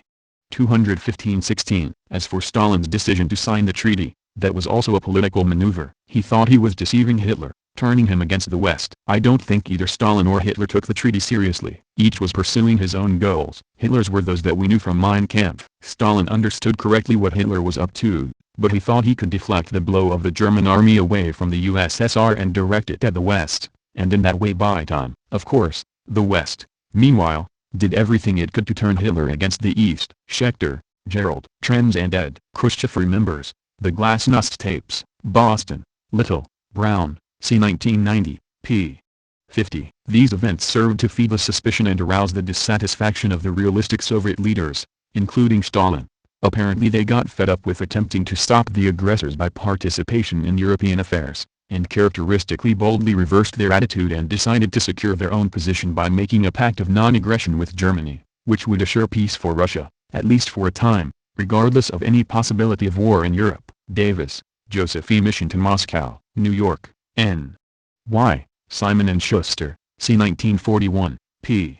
456. At the same time, however, it was obvious that a rapprochement between the Soviet Union and France, marked by the signing of a mutual assistance treaty, was proceeding at an even more intense pace. The Soviet Union had also joined the League of Nations and was conducting intensive diplomatic and political activities aimed at curbing the aggressive aims and actions of the ruling circles in Germany, Italy, and Japan. The policy of the Soviet Union found very little support among the ruling parties of England and France. They, like Hitler, were pursuing a double game at that time, playing now an anti-Soviet card, now an anti-fascist one. Under the circumstances, Soviet diplomats also had to play a double game. Medvedev, Roy. Let History Judge. New York, Columbia University Press, 1989, p. 725. As Stalin learned, his negotiating partners were, moreover, simultaneously continuing their secret efforts to reach an acceptable understanding with Hitler. It was clear that Britain and France were simply playing for time while seeking the most favorable outcome from their own point of view and without regard for Soviet interests. In effect, the Western powers offered no concrete ideas for joint action against Germany. Their intention was plainly to let the USSR play the chief part in resisting possible German aggression without giving guarantees that they would share a proportion of the burden. By the end of the summer of 1939 it had become plain to the Soviet leadership that, with Nazi Germany to the west and militaristic Japan to the east, it had no one on whom to rely. The argument Stalin had put forward at the 18th Congress seemed justified. Anti-communism and a lack of a desire by Britain and France to pursue a policy of collective security had opened the sluice gates for aggression by the Anti-Comintern Pact. London and Paris were blinded to the real danger by their self-interest and hatred of socialism. Short-sighted politicians were saying, let Hitler make his anti-communist crusade in the East. He seemed to them the lesser evil. The Soviet Union faced an extremely limited choice, but Stalin realized that it must be made, however negative the reaction in other countries. As a pragmatist, he cast ideological principles aside and, once he was sure the Anglo-French-Soviet talks would not produce results, he resorted to the German option which was being offered so assiduously by Berlin. He thought there was now no other choice. The alternative was to place the USSR in confrontation with the broad anti-Soviet front, which would be far worse. He had no time to think of what successive generations would say. The war was at hand and he had to postpone its outbreak at any cost. Volkogonov, Dmitry, Stalin, Triumph and Tragedy. New York, Grove Weidenfeld, 1991, p. 351. Looking back, the non-aggression pact appears extremely tarnished, and morally an alliance with the Western democracies would have been immeasurably preferable. But neither Britain nor France was ready for such an alliance. From the point of view of state interest, the Soviet Union had no other acceptable choice. A refusal to take any step would hardly have stopped Germany. The Wehrmacht and the nation were tuned to such a degree of readiness that the invasion of Poland was a foregone conclusion. Assistance to Poland was hampered not only by Warsaw's attitude, but also by the Soviet Union's unpreparedness. Rejection of the pact could have led to the formation of a broad anti-Soviet alliance and threatened the very existence of socialism. In any case, Britain and France had both signed similar pacts with Germany in 1938 and were conducting secret talks with Hitler in the summer of 1939 with the aim of creating an anti-Soviet bloc. It is commonly suggested that the pact triggered the start of the Second World War, while it is commonly forgotten that by then the Western powers had already sacrificed Austria, Czechoslovakia and Memel to Hitler, and that Britain and France had done nothing to save the Spanish Republic. Volkogonov, Dmitry, Stalin, Triumph and Tragedy. New York, Grove Weidenfeld, 1991, p.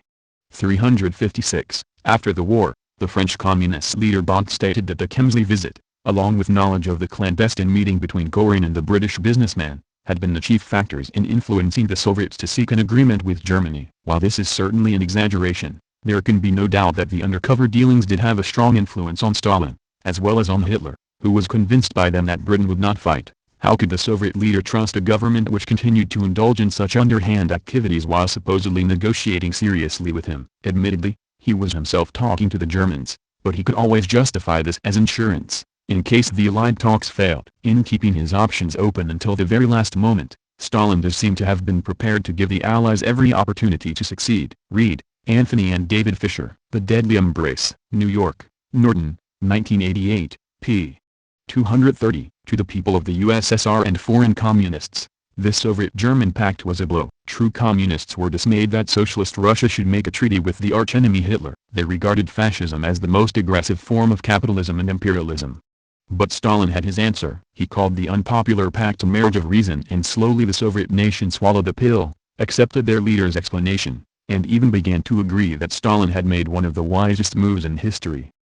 Fishman and Hutton, The Private Life of Joseph Stalin. London, W. H. Allen, 1962, p. 131. At 6:30 on the afternoon of July 3, 1941, the day after his return to Moscow, Stalin spoke to his people. What did we gain by concluding a pact of non-aggression with Germany? We assured our country peace during 18 months, as well as an opportunity of preparing our forces for the event of Germany's attacking our country. This was a gain for us, and a loss for fascist Germany. Fishman and Hutton, The Private Life of Joseph Stalin. London, W. H. Allen, 1962, p. 142. Stalin moved into Polish territory when justified. Accordingly, in the hour when the Polish government and general staff abandoned their country to its fate, with a promptitude that once more surprised the world, Stalin set the Red Army on the march towards the Kerch line. This line, which had been universally recognized as the Russo-Polish boundary until the Poles tore a great area of White Russia and the Ukraine from the Soviets during the intervention wars, meant an advance through territory containing 12 million inhabitants. The banner of revolution was raised, and to the rescue of these 12 million former Soviet subjects the Red Army hastened. However the argument may go, the fact is that Stalin did not send the Red Army into the one-time Polish territory until there was no government left in Poland and the country was wide open for the Nazis to acquire land as far beyond the Kerch line as they chose. Murphy, John Thomas. Stalin, London, John Lane, 1945, p. 215. There, the Russians' immediate purpose was to occupy as quickly as possible the Polish area whose possession they had wrung from Germany as part of the price for their pact of friendship and their supplies of oil, grain, manganese, and cotton. That they did this with no regard for Polish or Anglo-American public opinion is neither to their detriment nor their credit. It simply showed that Stalin, fully alive to the danger of Nazi invasion, was determined to put as much space as possible between his prepared defense zone and the coming blitzkrieg. During the Walter Story of Soviet Russia, Philadelphia, N. Y. J.B. Lipinka Company 1944, p. 251. Stalin feels the Comintern must be disbanded. Stalin stated, "It is true that at one time I did think, with Lenin, that the process of world revolution could be led by a centralized international communist party. The Communist International experience, however, has proved that this is not possible. Hence the dissolution of the Communist International and the decision that each communist party must pursue its own aims and tasks independently, guided by the teachings of Marx and Lenin and the experiences of the Comintern." Murphy, John Thomas. Stalin, London, John Lane, 1945, p. 241. In this regard, Stalin said on May 11, 1943, "Experience has shown that one cannot have an international directing center for all countries." This became evident in Marx's lifetime, in Lenin's, and today. There should perhaps be a transition to regional associations, for example, of South America, of the United States and Canada, of certain European countries, and so on, but even this must not be rushed. Dimitrov, Georgy, The Diary of Georgy Dimitrov, 1933-1949, ed. Ivo Banak, New Haven, Yale University Press, c. 2003, p. 271. On May 21, 1943, Stalin explained that experience has shown that in Marx's time, in Lenin's time, and now, it is impossible to direct the working class movement of all countries from a single international center, especially now, in wartime conditions, when communist parties in Germany, Italy, and other countries have the tasks of overthrowing their governments and carrying out defeatist tactics, while communist parties in the USSR, England, America and other countries, on the contrary, have the task of supporting their governments to the fullest for the immediate destruction of the enemy. We overestimated our resources when we were forming the Comintern and believed that we would be able to direct the movement in all countries. That was our error. The further existence of the Comintern would discredit the idea of the international, which we do not desire. There is one other reason for dissolving the Comintern, which is not mentioned in the resolution. That is the fact that the communist parties making up the Comintern are being falsely accused of supposedly being agents of a foreign state, and this is impeding their work in the broad masses. Dissolving the Comintern knocks this trump card out of the enemy's hands. The step now been taken will undoubtedly strengthen the communist parties as national working class parties and will at the same time reinforce the internationalism of the popular masses,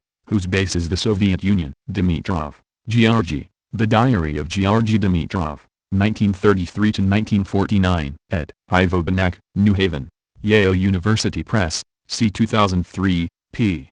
275. Sue repeatedly seeks to unite anti-fascist nations. In face of the growing war threat, the Soviet government repeatedly called for united action by all countries menaced by fascist aggression. Sayers and Kahn, The Great Conspiracy, Boston, Little, Brown and Company, 1946, p.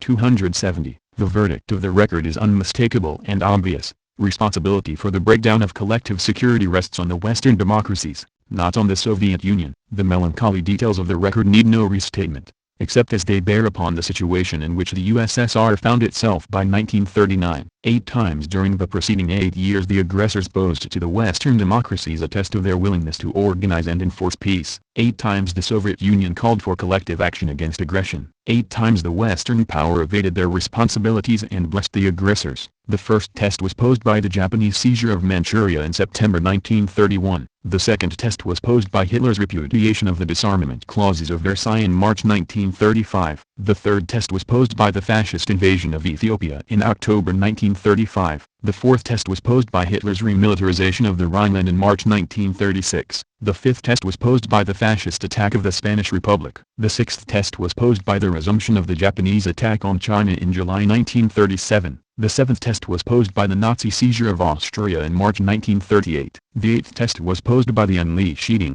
through propaganda, diplomacy, and terrorism, of the Nazi campaign against Prague in the summer 1938. Chamberlain flew 3 times to Germany on the principle that if you don't concede the first time, fly, again. Schumann, Frederick L. Soviet Politics, New York, A.A. Knopf, 1946, p. 275-80. On May 3, 1939, Litvinov resigned as Commissar for Foreign Affairs. He was the incarnation of collective security. Schumann, Frederick L. Soviet Politics, New York, A.A. Knopf, 1946, p. 366. By March 1938 there was ample reason for Soviet leaders to fear war. Japanese aggression in the Soviet Far East and in China, the Spanish fascists' victories over the Army of the Spanish Republic and the international brigades, Germany's increasingly menacing policies and its occupation of Austria, and the anemic reaction of Western powers to these events and their reticence in supporting Soviet collective security efforts provided sufficient cause for concern in Moscow. Chase, William J. Enemies Within the Gates? Translated by Vadim A. Staklo, New Haven, Yale University Press, c. 2001, p.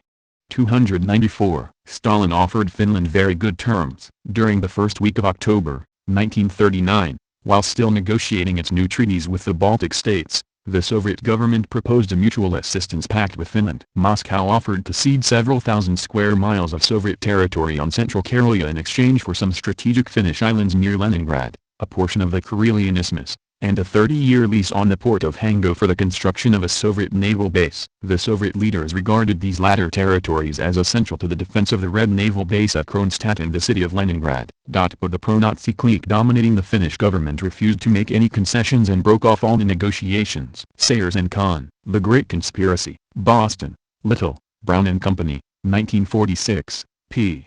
333. Then Finland sued for peace, and, surprisingly, the Kremlin asked little more than its terms before the war began. A frontier somewhat more distant, the Mannerheim Landesrand, and the occupation by Soviet units of strategic points like the island of Hengo, Durand, Walter, the Kremlin and the People. New York, Rennell and Hitchcock, 1941, p.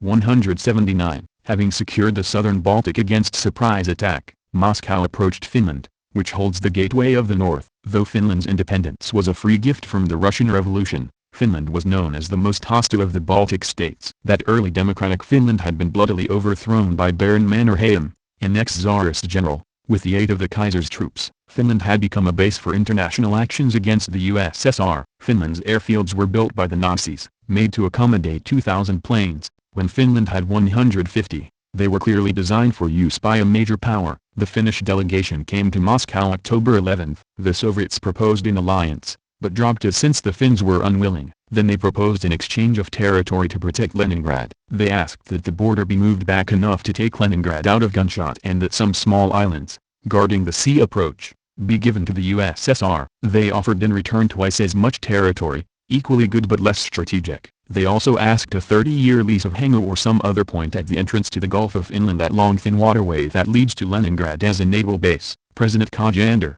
of Finland, broadcast a statement that the terms did not affect Finland's integrity. A month of bargaining went on in which Moscow raised her offers. Finland stood to get nearly 3-1 in the territorial trade, and Hango base would be held, not 30 years, but only during the Anglo-German War, and would then come to Finland fully equipped. Many Finns were boasting of the smart bargain their diplomats were getting. Then, suddenly, the Finnish negotiators broke off discussions with the cryptic remark that circumstances would decide when and by whom they would be renewed. So when Finnish artillery shot over the border in late November and killed Red Army men, Moscow sharply protested, and, when Finland disregarded the protest, Soviet troops marched into Finland on November 30, 1939. Finland declared war and appealed for foreign aid. Strong, Anna Louise. The Stalin Era. New York, Mainstream, 1956, p. 83. Compared with our own vast territorial and natural resources, Finland had little to offer us in the way of land and forests. Our sole consideration was security. Leningrad was in danger. Talbot, Strobe, Trans. And ed. Khrushchev remembers. Boston, Little Brown, c. 1970, p. 152. On April 8, 1938, the NKVD resident in Finland, Rybkin, was summoned to the Kremlin. Rybkin was ordered to offer the Finnish government a secret deal, sharing interests in Scandinavia and economic cooperation with the Soviet Union, on the conditions of their signing a pact of mutual economic and military assistance in case of aggression by third parties. The pact was to guarantee Finland eternal safety from attack by European powers and mutual economic privileges for the two countries on a permanent basis. Included in the proposals was a division of spheres of military and economic influence over the Baltic areas that lay between Finland and the Soviet Union. Sudiplatov, Pavel. Special Tasks. Boston, Little, Brown, c. 1993, p. 94. On October 14, 1939, a Soviet node made firm proposals for an exchange of territory, together with a 30-year lease of the Hango Peninsula and frontier adjustments in the Petsamo area and on the Karelian Isthmus. The Finns refused to yield at any point. Attempts to negotiate continued, but made no progress. On November 13, 1939, Stalin broke them off. His patience was exhausted. He decided to use force. Gray, Ian. Stalin, Man of History. London, Weidenfeld and Nicholson, 1979, p. 312. Encouraged by the success of his, Stalin, measures on the western borders, he now turned his attention to the northwest. He was worried by the proximity of the Finnish border to Leningrad and Finland's obvious inclination towards Germany. Talks were conducted with the aim of compelling the Finns to move their border further from Leningrad for appropriate territorial compensation, but the Finnish foreign minister, Tanner, was under instruction from the country's head of state, Field Marshal Mannerheim, a former general in the Tsarist army, not to yield to the Russians. At the end of November, mutual recriminations started up over unprovoked exchanges of fire, notably in the vicinity of the Soviet village of Mainilo. Molotov handed the Finnish envoy, Ern Koskinen, a note which contained a demand, amounting to an ultimatum, for the immediate withdrawal of your forces 20 to 25 kilometers away from the frontier on the Karelian Peninsula. 2 days later the envoy replied that his government was ready to enter talks on the mutual withdrawal of forces to a certain distance from the frontier. Finland had taken up the challenge and, being equally unyielding, announced mobilization. On November 28, 1939 the USSR renounced the 1932 Soviet-Finnish Treaty of Non-Aggression. Neither Moscow nor Helsinki had exhausted all means to avoid war. To put it mildly, Volkogonov, Dmitry, Stalin, Triumph and Tragedy. New York, Grove Weidenfeld, 1991, p.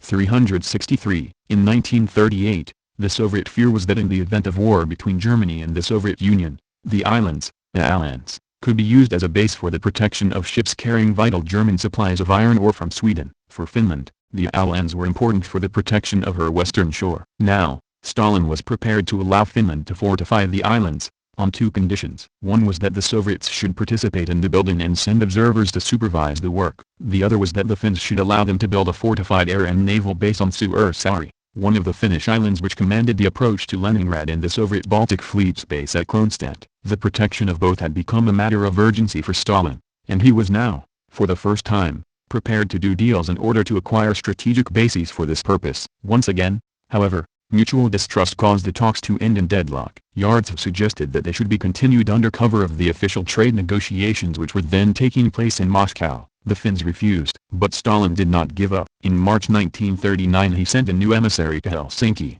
Boris Stein, then Soviet ambassador in Rome. Stein had served for some years in Helsinki and was known personally to many members of the Finnish government. No doubt Stalin hoped someone more senior than Yartsev might carry greater weight. Stein brought fresh proposals. The Soviet Union agreed that a fortified base on Suursaari might compromise the neutrality which the Finns had gone to such great lengths to establish. Therefore, the Soviets had another, less contentious offer. Would Finland agree to lease to the USSR the string of islands including Suursaari? Or, if this proved unacceptable, would Finland be prepared to exchange the islands for an area of Soviet territory on the mainland? The islands measured 183 square kilometers. Stalin was willing to give a larger area in exchange, and to undertake not to fortify the islands. In spite of advice from Marshal Mannerheim that they should negotiate seriously with the Soviets, and that it would be a mistake to send them away empty-handed yet again, the Finnish government said Reed, Anthony and David Fisher. The Deadly Embrace. New York, Norton, 1988,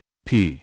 379. The preliminary skirmishing was now over. Molotov stepped back and Stalin took charge, running the conference himself from then on. He was consistently brief and to the point. Sometimes, when some particularly knotty problem came up, he would, as was his habit, rise from his seat and pace up and down, puffing on his pipe and listening carefully to all the arguments before making up his mind. He made it clear that with the advent of a European war, the protection of Leningrad had become the immediate Soviet concern. Leningrad must be protected at all costs from any potential attack by land or sea. He therefore proposed moving the present Soviet-Finnish border northwards, up the Karelian Isthmus into Finland, a matter of some 25 miles, to take it well out of artillery range of Leningrad. In addition, in order to protect the city from attack by sea, he proposed that the USSR should take over all the islands in the Gulf of Finland, and lease the port of Hanko on the Finnish mainland for use as a Soviet naval base. He offered a payment of 8 million Finnish marks for a 30-year lease. In the far north, he pointed out that the approaches to Murmansk,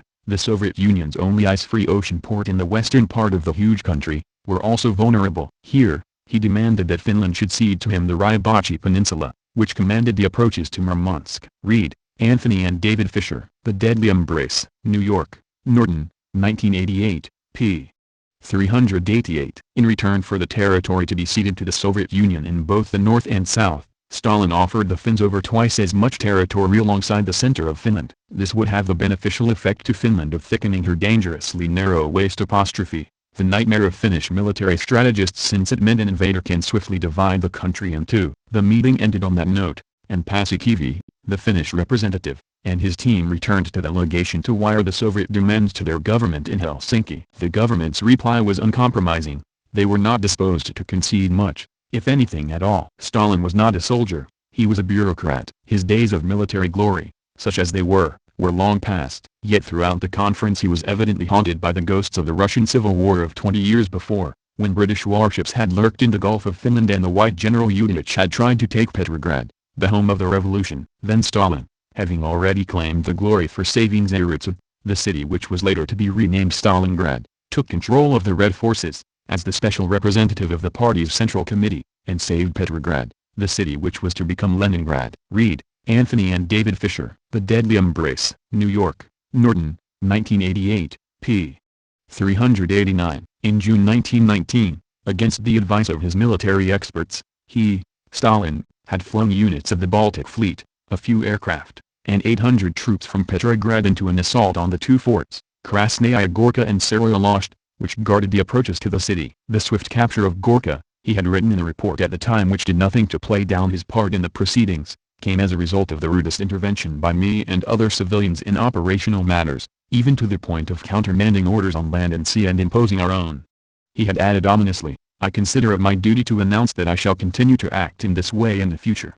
In 1939, his vision of himself as Stalin, the savior of Petrograd, kept intruding into the problems of the present. It is not the fault of either of us, he told the Finns, that geographical circumstances are as they are. We must be able to bar entrance to the Gulf of Finland. If the channel to Leningrad did not run along your coast, we would not have the slightest occasion to bring the matter up. Your memorandum is one-sided and over-optimistic. It is a law of naval strategy that passage into the Gulf of Finland can be blocked by the crossfire of batteries on both shores as far out as the mouth of the Gulf. Your memorandum supposes that an enemy cannot penetrate into the Gulf, but once a hostile fleet is in the Gulf can no longer be defended. You ask why we want Koivisto, a Finnish island off the east coast of the Karelian Isthmus. Regarding Koivisto, you must bear in mind that if 16-inch guns were placed there they could entirely prevent movements of our fleet in the inmost extremity of the Gulf, that is, round the port of Kronstadt. We asked for 2,700 square kilometers and offer more than 5,500 in exchange. Does any other great power do that? We are the only ones who are that simple. Read, Anthony and David Fisher. The Deadly Embrace. New York, Norton, 1988, p. 390. At the end of the second day of the conference, Paasikivi informed Stalin that their discussions had now reached the point where he must return to Helsinki in order to obtain fresh instructions from his government. Stalin agreed, but reminded him of the urgency of the matter. The Finnish army was already mobilizing, while the Soviets were reinforcing their own border troops. The situation was therefore explosive. This cannot go on for long without the danger of accidents, he said. Later that evening, the Soviets handed over a written memorandum containing their proposals. Stalin made no threats, delivered no ultimatum. He did not think it necessary to do so. He believed he made the Finns a fair offer, one they could not afford to refuse. But Paasikivi sounded a note of warning. Paasikivi was not so optimistic. The Hanko Neck concession and the cession of the area on the isthmus are exceptionally difficult matters, he said. Read, Anthony and David Fisher. The Deadly Embrace. New York, Norton, 1988, p. 391. Paasikivi did not care for the implication of this last remark. His country was neutral and wished to remain so. We want to continue in peace, he said, and remain apart from all incidents. Stalin's reply was blunt. That is impossible, he said brusquely. Paasikivi refused to be put down, however. How do these proposals of yours fit in with your famous slogan? We do not want a crumb of foreign territory, but neither do we want to cede an inch of our own territory to anyone, he asked. In Poland, we took no foreign territory, came the reply, meaning that the Red Army had simply reoccupied land that once belonged to the Tsars, and this is a case of exchange. Read, Anthony and David Fisher. The Deadly Embrace. New York, Norton, 1988, p.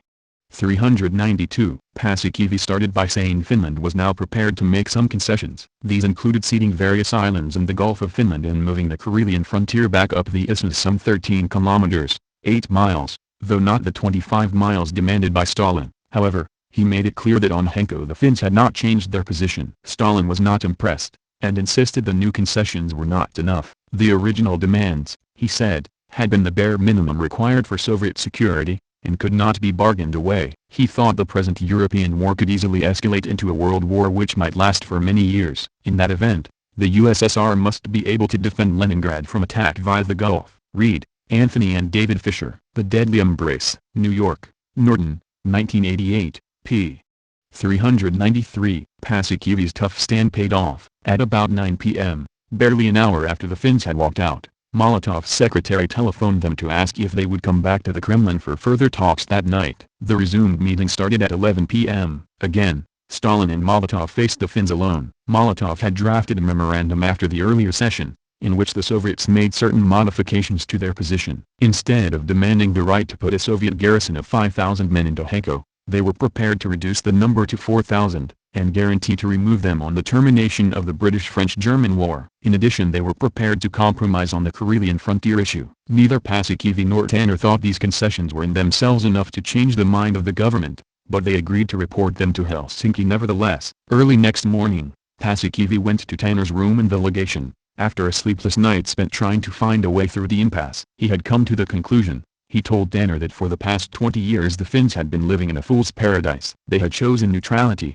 but the truth was that neutrality was a luxury they could not afford with the Soviet Union as a next-door neighbor. Since they could not change the geography, they would have to change their policies. If they refused the Soviet demands, he continued, this would lead to war, a war which Finland would inevitably lose. He proposed, therefore, to advise the Finnish government to accept Moscow's terms. Paasikivi and Tanner arrived back in Helsinki on October 26 to find the council had still failed to grasp the realities of the situation. The ministers seemed to be living in an Alice in Wonderland world, making statements which were totally at variance with the coldly pessimistic assessments of their own military advisors. Marshal Mannerheim himself bluntly forecast national disaster in the event of war with the Soviet Union, but the politicians refused to heed such warnings. Defense Minister Nuikanen pooh-poohed his own generals. The military command is always too pessimistic, he told Paasikivi airily. To compound their stupidity, the members of the Council of State also conspired to keep the Finnish people in ignorance of the true state of affairs. Markko,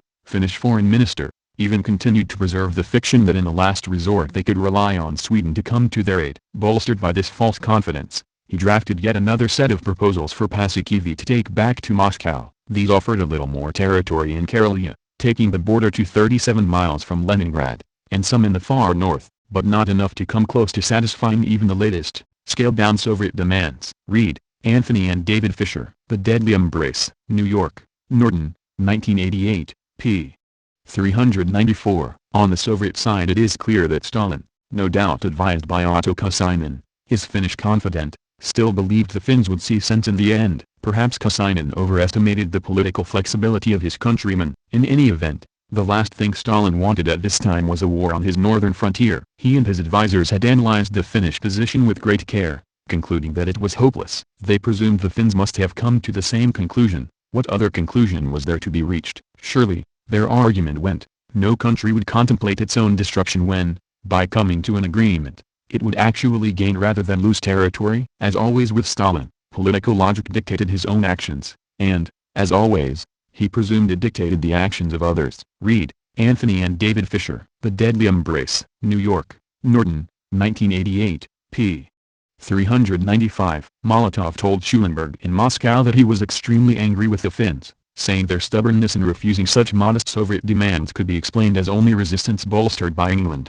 The Soviet Union, he said, had even offered to pay all the expenses involved in moving the Finnish population from area ceded to her, including the cost of building new homes for them. It could not understand their refusal of such generosity. The failure of the negotiations to achieve the peaceful transfer of territory which he desired had far-reaching effects, even on Stalin himself. He came under considerable pressure from a strong body of opinion within the Politburo, led by Zhdanov, lined up with Zhdanov, Kuznetsov, General Meretskov, commander of the Leningrad military district, and Tributz, the new commander of the Baltic Fleet. No doubt Molotov, whose earliest political positions of any note had been in the Petrograd, as it then was, party, and who had been chairman of the Economic Council for the northern region, which included Karelia, was among those who had become convinced Stalin was being too soft with the Finns. These hardliners thought the time for polite negotiation was over. In their view, Even Stalin's initial demands had been quite inadequate in military terms. They made no bones about the fact that they wanted to return to Peter the Great's frontier with Finland,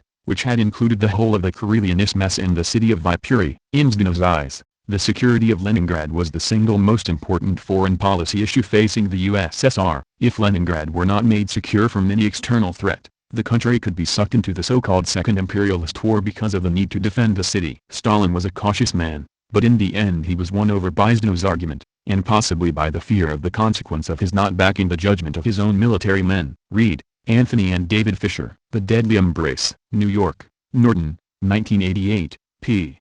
400. The Finnish government instigated the incident, and did not deny that 7 shells had struck the village of Mainila. With a certain bravura, the Finns suggested that in order to avoid any further incidents, both sides should withdraw their forces the same distance from the frontier. The Soviets were not amused by the Finnish reply. Molotov delivered another blast on Tuesday, November 28, 1939. The relative positions of the two forces, he argued, were not comparable. The Soviet forces do not threaten any vital Finnish center, since they are hundreds of kilometers from any of these, whereas the Finnish forces, 32 kilometers away from the USSR's vital center, Leningrad, which has a population of 3,500,000, creates for the latter a direct menace. It is hardly necessary to state that there is actually no place for the Soviet troops to withdraw to, since withdrawal to a distance of 25 kilometers would place them in the suburbs of Leningrad, which clearly would be absurd from the point of view of the security of Leningrad. The Soviet Union regarded the concentration of troops near the frontier, and the incident of the 7 artillery shots,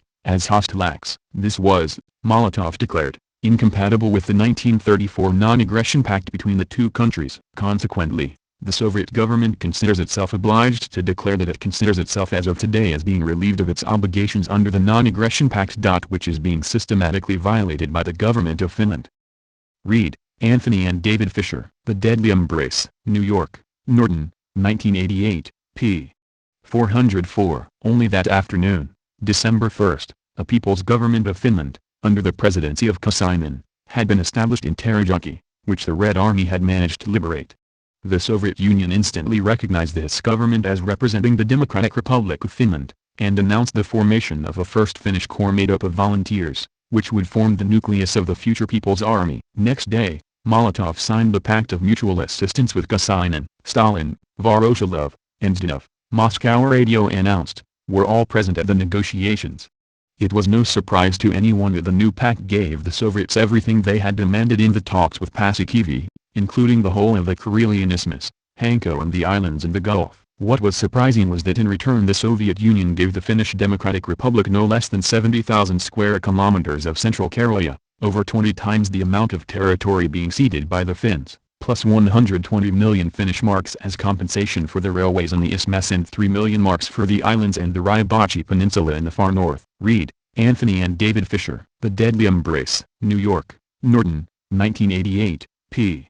405. The proposal that Stalin put to the Finns on October 12 was to move the existing Soviet-Finnish border on the Karelian Isthmus 25 miles farther away from Leningrad, and, for better protection of the city from attack by sea, for the Soviet Union to take over all the islands in the Gulf of Finland and lease the port of Hanko for use as a naval base. In the north, he asked for the cession of the Raibachi Peninsula, which commanded the approaches to Murmansk, the Soviet Union's only ice-free port on its western side. In return the Russians offered twice as much territory adjoining the center of Finland, where the narrow waste between the Russian frontier and the Gulf of Bothnia exposed the Finns to the danger of an invader cutting the country in two. In the negotiations, which continued until November 8, Stalin showed himself willing to moderate his demands but not to withdraw them. Both Marshal Mannerheim, the hero of the earlier Finnish-Soviet War, and Paasikivi were in favor of coming to terms with the Russians, but the Finnish government, fully supported by public opinion, refused. Stalin was surprised at the Finnish intransigence. He appears to have hesitated before accepting the view of the hardliners led by Zhdanov,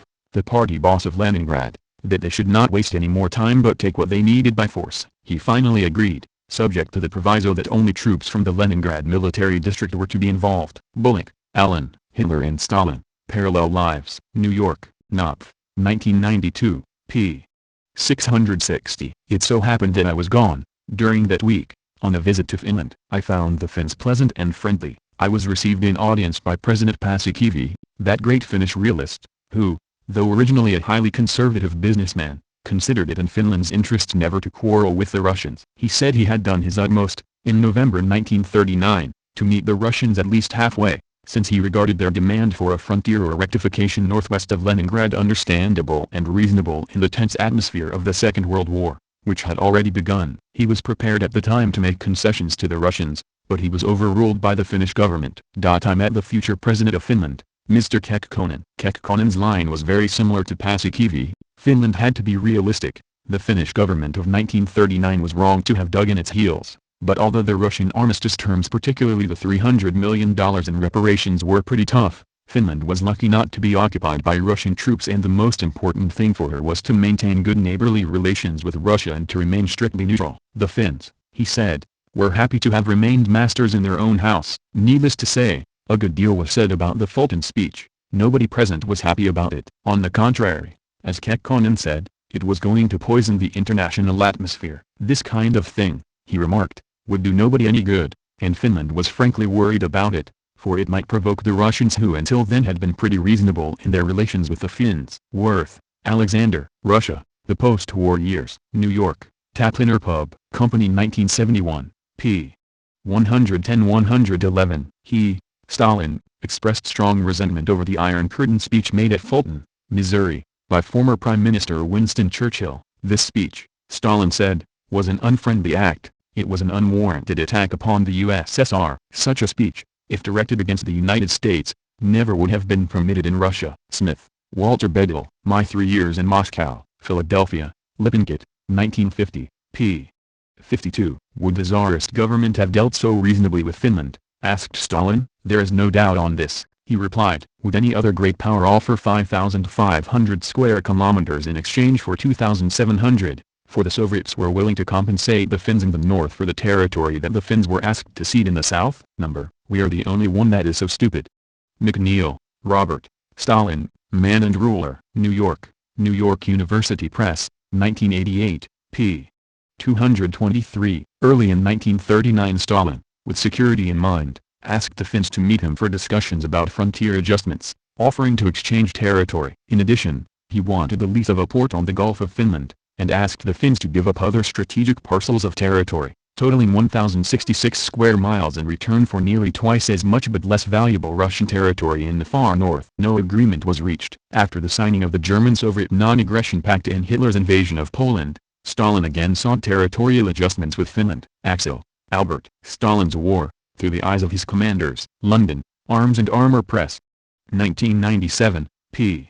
56. Stalin extracted the minimum from Finland. Hostilities between Finland and the Soviet Union ended on March 13, 1940. According to the peace terms, Finland gave to Russia to Karelian Isthmus, the western and northern shores of Lake Ladoga, a number of strategic islands in the Gulf of Finland essential to the defense of Leningrad. The Soviet government restored to Finland the port of Petsamo, which had been occupied by the Red Army, and took a 30-year lease on the Hengo Peninsula for an annual rental of 8 million Finnish marks. Addressing the Supreme Soviet of the USSR on March 29, Molotov declared, the Soviet Union, having smashed the Finnish army and having every opportunity of occupying the whole of Finland, did not do so and did not demand any indemnities for its expenditures in the war as any other power would have done, but confined its desires to a minimum. We pursued no other objects in the peace treaty than that of safeguarding the security of Leningrad, Murmansk, and the Murmansk Railroad. Sayers and Kahn. The Great Conspiracy. Boston, Little, Brown and Company, 1946, p. 334. In the end, Stalin seems to have realized the farcical nature of the whole proceeding. Although the Russian troops were victorious and all Finland could have been conquered, he concluded a moderate peace. The shadowy Finnish Soviet government disappeared from the scene. Stalin contented himself with little more than the territorial demands originally put forward. He was also realistic enough to see that, unlike the Baltic states, Finland offered not the slightest basis for the setting up of a Soviet regime established by the use of foreign bayonets. This recognition saved Finland after her second defeat in war. Basaches, Nicolaus. Stalin. London, New York, Staples Press, 1952, p. 347. When Stalin actually gained his point after a hard-fought campaign, the policy he followed forces the observer to think that he never had any real intention of instituting a Finnish Soviet state. He certainly dropped the Kasainen government the moment his demands were granted, though the military situation would have permitted him to overrun the entire country without further resistance. In spite of the difficulties encountered, The Russian terms were surprisingly light. The Soviets assumed control of the Karelian Isthmus, possession of which assisted in the defense of Leningrad, together with certain vital coastal areas on the Arctic seaboard and several small islands in the Gulf of Finland. The whole area comprised only 3,970 square kilometers, but it contained the whole of the Mannerheim Line and many of Finland's most important defensive centers. As compensation for this annexation, the Soviets ceded over 70,000 square kilometers of territory situated in a less vital spot. Cole, David M. Joseph Stalin, Man of Steel, London, New York, Rich and Cowan, 1942, p. 116. In the peace terms, the Soviets took the Mannerheim Line and the naval base at Hangel, protecting both land and sea approaches to Leningrad. But they returned Petsamo and its nickel mines. They asked no indemnities but agreed to supply a starving Finland with food. As terms go, these were not excessive. Sir Stafford Cripps, British ambassador to Moscow in 1940, told me, as I sat at tea in his embassy, that the Russians might someday be sorry they had not taken more when they could. He was thinking of Petsamo, which was soon to be a Nazi base against Allied shipping on the Murmansk Run. But Sir Stafford was wrong. Stalin's political sense was better than Sir Stafford's. The Soviets were well advised to make easy terms. Had their demands gone beyond the obvious needs of Leningrad's security, Sweden's neutrality might have been shaken. Strong, Anna Louise. The Stalin Era. New York, Mainstream, 1956, p. 86. It would be to claim that Stalin started the war intending to seize Finland. You might ask, why didn't we seize Finland during World War II, when the Finnish army was virtually wiped out? Stalin showed statesmanly wisdom here. He knew that the territory of Finland wasn't relevant to the basic needs of the world proletarian revolution. Therefore, when we signed a treaty with the Finns during World War II, just ending the war itself was more profitable for us than an occupation would have been. Finland's cessation of hostilities set a good example for other satellites of Hitlerite Germany, and it also made good marks for us with the Finnish people. Talbot, Strobe, Trans. And Ed. Khrushchev remembers. Boston, Little Brown, c. 1970, p. 156. The Finns were overwhelmed by weight of numbers and by constant bombardment. They sued for peace on March 8, and 4 days later the treaty was signed in Moscow. The territories needed to secure the Baltic approaches to Russia's frontiers had been won. Stalin did not consider occupying Helsinki or encroaching on other parts of Finland. The callousness and contempt that the Russians showed towards the Poles did not extend to the Finns, whom they respected. Gray, Ian. Stalin, Man of History. London, Weidenfeld and Nicholson, 1979, p. 313.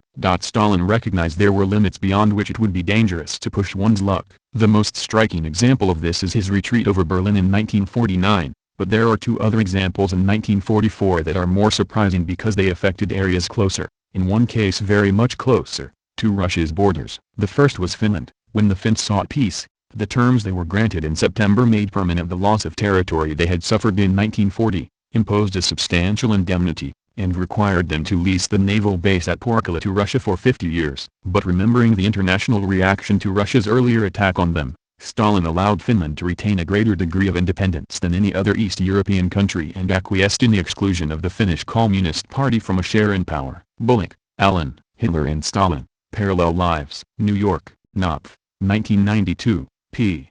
856. So the Kasynian government was told to disband, and on March 12, 1940, the USSR concluded a lenient peace, considering everything, with Finland. Ulam, Adam. Stalin, The Man in His Era. New York, Viking Press, 1973, p. 522. The government of Finland declined, one after another, all the friendly proposals made by the Soviet government with the object of safeguarding the security of the USSR, particularly of Leningrad, and this in spite of the fact that the Soviet Union was willing to go out to meet Finland and satisfy her legitimate interests. The Finnish government declined the proposal of the USSR to shift back the Finnish border on the Karelian Isthmus a few dozen kilometers, although the Soviet government was willing to compensate Finland with an area twice as large in Soviet Karelia. The Finnish government also declined the proposal of the USSR to conclude a pact of mutual assistance, thereby making it clear that the security of the USSR from the direction of Finland was not safeguarded. In his speech at the session of the Supreme Soviet of the USSR on March 29, 1940, Molotov said, "The Soviet Union having smashed the Finnish army, and having had every opportunity of occupying the whole of Finland, did not do so and did not demand any indemnities for its war expenditure as any other power would have done, but confined its demands to a minimum. We pursued no other object in the peace treaty than that of safeguarding the security of Leningrad, Murmansk, and the Murmansk Railway." Foreign Lang, Pub, House, Schumann, F. L. Intro, Falsifiers of History, Moscow, 1948, p. 44. Little Heart says that after a negotiated peace was signed in March 1940, Stalin showed statesmanship by offering the Finns remarkably moderate terms. George Bernard Shaw, in a comment on the Winter War, said that the only novelty about it was that Stalin took only what he needed instead of taking back the whole country as any other power would have done. This was an allusion to the fact that before the Russian Revolution, Finland had been a part of the Tsarist Empire. Axel Albert Stalin's War, through the eyes of his commanders. London, Arms and Armour Press. 1997, p. 57. On January 21, 1940, Stalin said, "We have no desire for Finland's territory, but Finland should be a state that is friendly to the Soviet Union." Dimitrov, Georgy, The Diary of Georgy Dimitrov, 1933-1949, ed. Ivo Banak, New Haven, Yale University Press, c. 2003, p.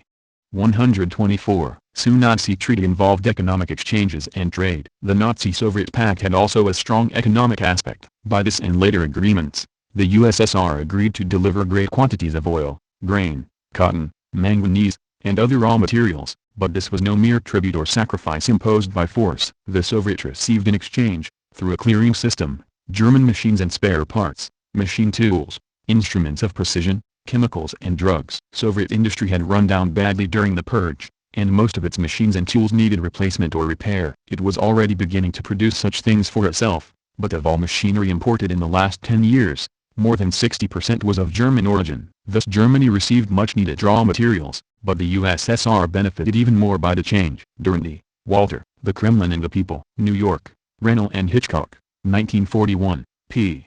169. Recently, much has been written about Soviet shipments to Germany, and Stalin has been rightly blamed for supplying Hitler with grain, oil, and rare metals and for helping the Nazis accumulate strategic reserves that they subsequently used in the war against the Soviet Union. But at the same time, it should be pointed out that in return we also obtained much that we needed in the way of equipment and modern military hardware. Only on those terms did the Soviet government agree to supply to Germany the resources it was requesting. Among our acquisitions from the Germans was the Lutzov, a state-of-the-art cruiser of the same class as the cruiser Prinz Eugen. Both ships were built by Germany for its own fleet. The Germans also gave us the shop drawings for their newest battleship, the Bismarck, for 30 different combat aircraft, including Messerschmitt 109 and 110 fighters and Junker 88 dive bombers, samples of field artillery pieces, modern fire support systems, tanks together with the formulas for their armor, and a variety of explosive devices. In addition, Germany undertook to supply us with locomotives,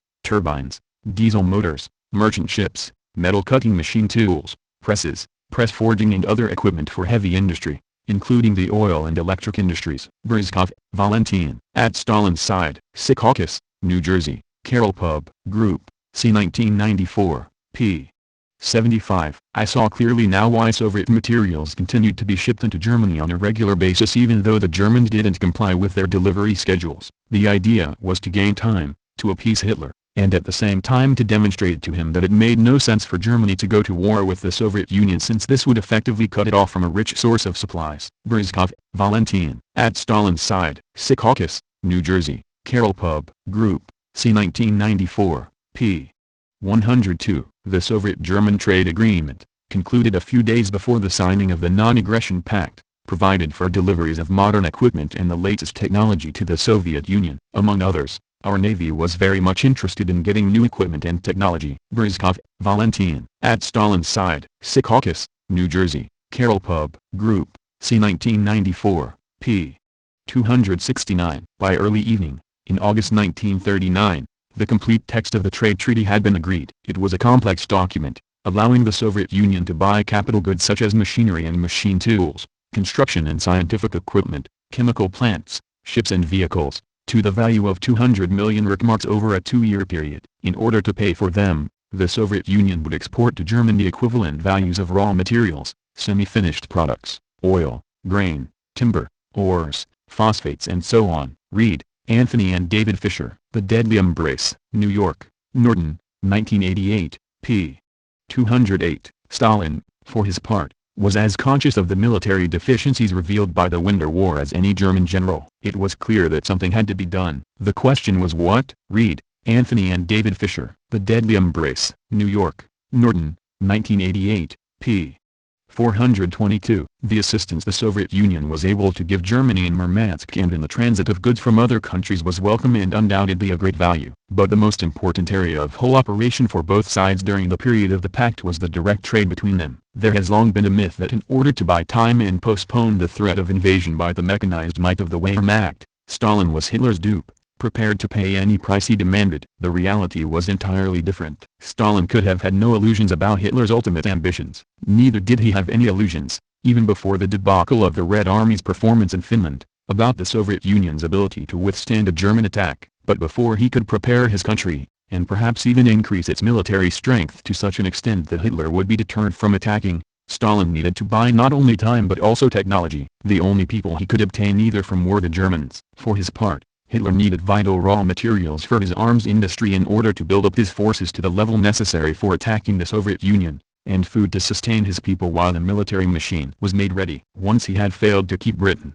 and to a lesser extent France, out of the war, the only place he could obtain either of his needs was the Soviet Union. By September 1939, therefore, the two leaders found themselves in the ludicrous situation where Hitler needed food and raw materials from the Soviet Union in order to attack her, while Stalin needed machinery, arms, and equipment from Germany in order to be able to fight her off. The question was, who needed what most? Certainly, Stalin was perfectly well aware of Hitler's needs. And while Germany still faced the Allies in the West, he was able to drive a very hard bargain indeed. Reed, Anthony and David Fisher. The Deadly Embrace. New York, Norton, 1988, p. 433. 3 days later, however, on February 7, 1940, there was a message from Stalin, asking the German negotiators to call on him at the Kremlin at 1 a.m. the next morning. When they arrived, they found him smiling and friendly, all sweetness and light. Ribbentrop's letter, he said, had changed everything. The Germans could have their treaty. The Soviet Union would deliver commodities worth 420 to 430 million Reichsmarks within 12 months, in addition to the 200 million Reichsmarks worth agreed in the August 19 treaty. For the following 6 months, the Soviets would make deliveries worth 200 to 230 million Reichsmarks. Germany would make deliveries to the same value over a period of 15 months for the first part, and 12 months for the second. Stalin, still playing his role of the reasonable man, politely asked the Germans not to ask too high prices as they had done before. 300 million Reichsmarks for aircraft and 150 million Reichsmarks for the cruiser Lutzow, he quoted as examples, was really far too much. One should not take advantage, he said gently, of the Soviet Union's good nature. When Stalin had finished, Mikoyan, playing a friendly role after all the hard-man tactics of the preceding 4 months, raised another matter which the Germans had been vainly pursuing for months. This was to station a mother ship in Murmansk for the fishing fleet, to process its catches. Without a moment's hesitation, Stalin agreed to it. Reed, Anthony and David Fisher. The Deadly Embrace. New York, Norton, 1988, p. 441. On February 11, the new trade treaty was signed. Germany was assured of all the raw materials and grain she wanted, but the price exacted by Stalin was a heavy one. The list of war material to be given to him covered 42 closely typed pages. At the top of the list was the cruiser formerly known as the Lutzow. After the Graf Spee incident, Hitler had given the name Lutzow to the Deutschland, since it would have been unbearable for a ship with that name to be sunk, the hull of which was to be delivered to Leningrad after launching, for completion in the Soviet Union. The complete drawings for the Bismarck were to be handed over after all, together with plans for a large destroyer and complete machinery for such a ship, and full details of performance of the other two cruisers. The aircraft list included 10 Heinkel He-100s, 5 Messerschmitt Bf-110s, 2 Junkers Ju-88 twin-engine dive bombers, 2 Dornier Du-215s, 3 Bucher Bu-131s and 3 SBU-133s, 3 Focke-Wulf FW-58 V-13s and 2 Focke-Wulf Fa-255 helicopters, plus the experimental Messerschmitt 209. All of these were regarded as test aircraft, which the Soviets could then buy in quantity or build under license later. They vigorously denied that they intended to copy them. On and on went the list of equipment, guns, machinery, instruments, other ships and shipbuilding gear, plus installations and plants for chemical and metallurgical processes, many of them highly secret. In return, the Soviet Union agreed to provide an impressive list of materials including 1 million tons of feed grains and legumes, 900,000 tons of petroleum, 100,000 tons of cotton, 500,000 tons of phosphates, 100,000 tons of chromium ores, 500,000 tons of iron ore, 300,000 tons of scrap iron and pig iron, 2,400 kilograms of platinum manganese ore, metals, lumber, and numerous other raw materials. Reed, Anthony and David Fisher. The Deadly Embrace, New York, Norton, 1988, p. 442. Behind the facade, however, Stalin was thinking very hard about the situation. On the economic front, he was prepared to continue the friendship. Whatever it cost, he had to have German tools and technology. He ordered Mikoyan to take the brakes off the negotiations he was holding with Schnur, a German trade representative. Reed, Anthony and David Fisher. The Deadly Embrace, New York, Norton, 1988, p.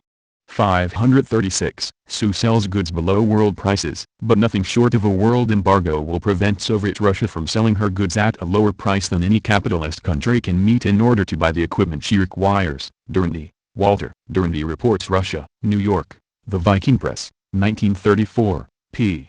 194. Polish claims to eastern regions are not valid. It has been contended that the territorial gain assured to the Soviet Union in the Molotov-Ribbentrop Pact represented the commencement of Russian neo-imperialism. That is not so, at least in regard to the Polish territories. There were 4 Polish regions which the Soviet Union claimed: Eastern Galicia, formerly Austrian, Volhynia, Polish White Russia, and the Vilna region. Volhynia had a purely Ukrainian population. It had been torn away from Soviet Russia by the Treaty of Riga, without the population being consulted. After the Polish-Russian War of 1921, Eastern Galicia was also mainly Ukrainian. Its capital, Lemberg, had the appearance of a Polish city, but only because a large proportion of the Jewish intelligentsia of Lemberg had been culturally Polonized in the preceding half-century. Eastern Galicia, which in Russia was called Red Russia, was an old Russian demand. It had been one of the Russian objectives in the First World War. Its Ukrainian population had offered armed resistance to Polish rule in 1918 and 1919. The West Ukrainian Republic had been proclaimed there, and had been given international recognition. In the end, the Poles subjugated Galicia by armed force. The Ambassadors' Conference in Paris, which then had to decide the future of the region, permitted Poland to retain it, but stipulated that it should be granted autonomy under a Ukrainian governor-general, a condition which Poland never fulfilled. Again and again the Ukrainians attempted risings, which ended in a sanguinary Polish pacification of the region. Basaches, Nicolaus. Stalin. London, New York, Staples Press, 1952, p. 336. One final point. Circles hostile to the Soviet Union have always equated the Soviets' march into Poland east of the Kerch Line with the Nazi invasion and occupation of the rest of Poland. The two are qualitatively different. First, the Soviet forces moved only into territory which was theirs before it had been snatched by Poland after the October Revolution. Second, and much more importantly, the Soviet Union waited for 16 days after the Nazi invasion of Poland, when, on September 5, 1939, Ribbentrop began to press the Russians to march into their share of Poland. Stalin was not yet ready to issue the marching orders. He would not lend a hand in defeating Poland, and he refused to budge before Poland's collapse was complete beyond doubt. Deutscher, Op. Cit. Page 432. Brar, Harpal. Trotskyism or Leninism.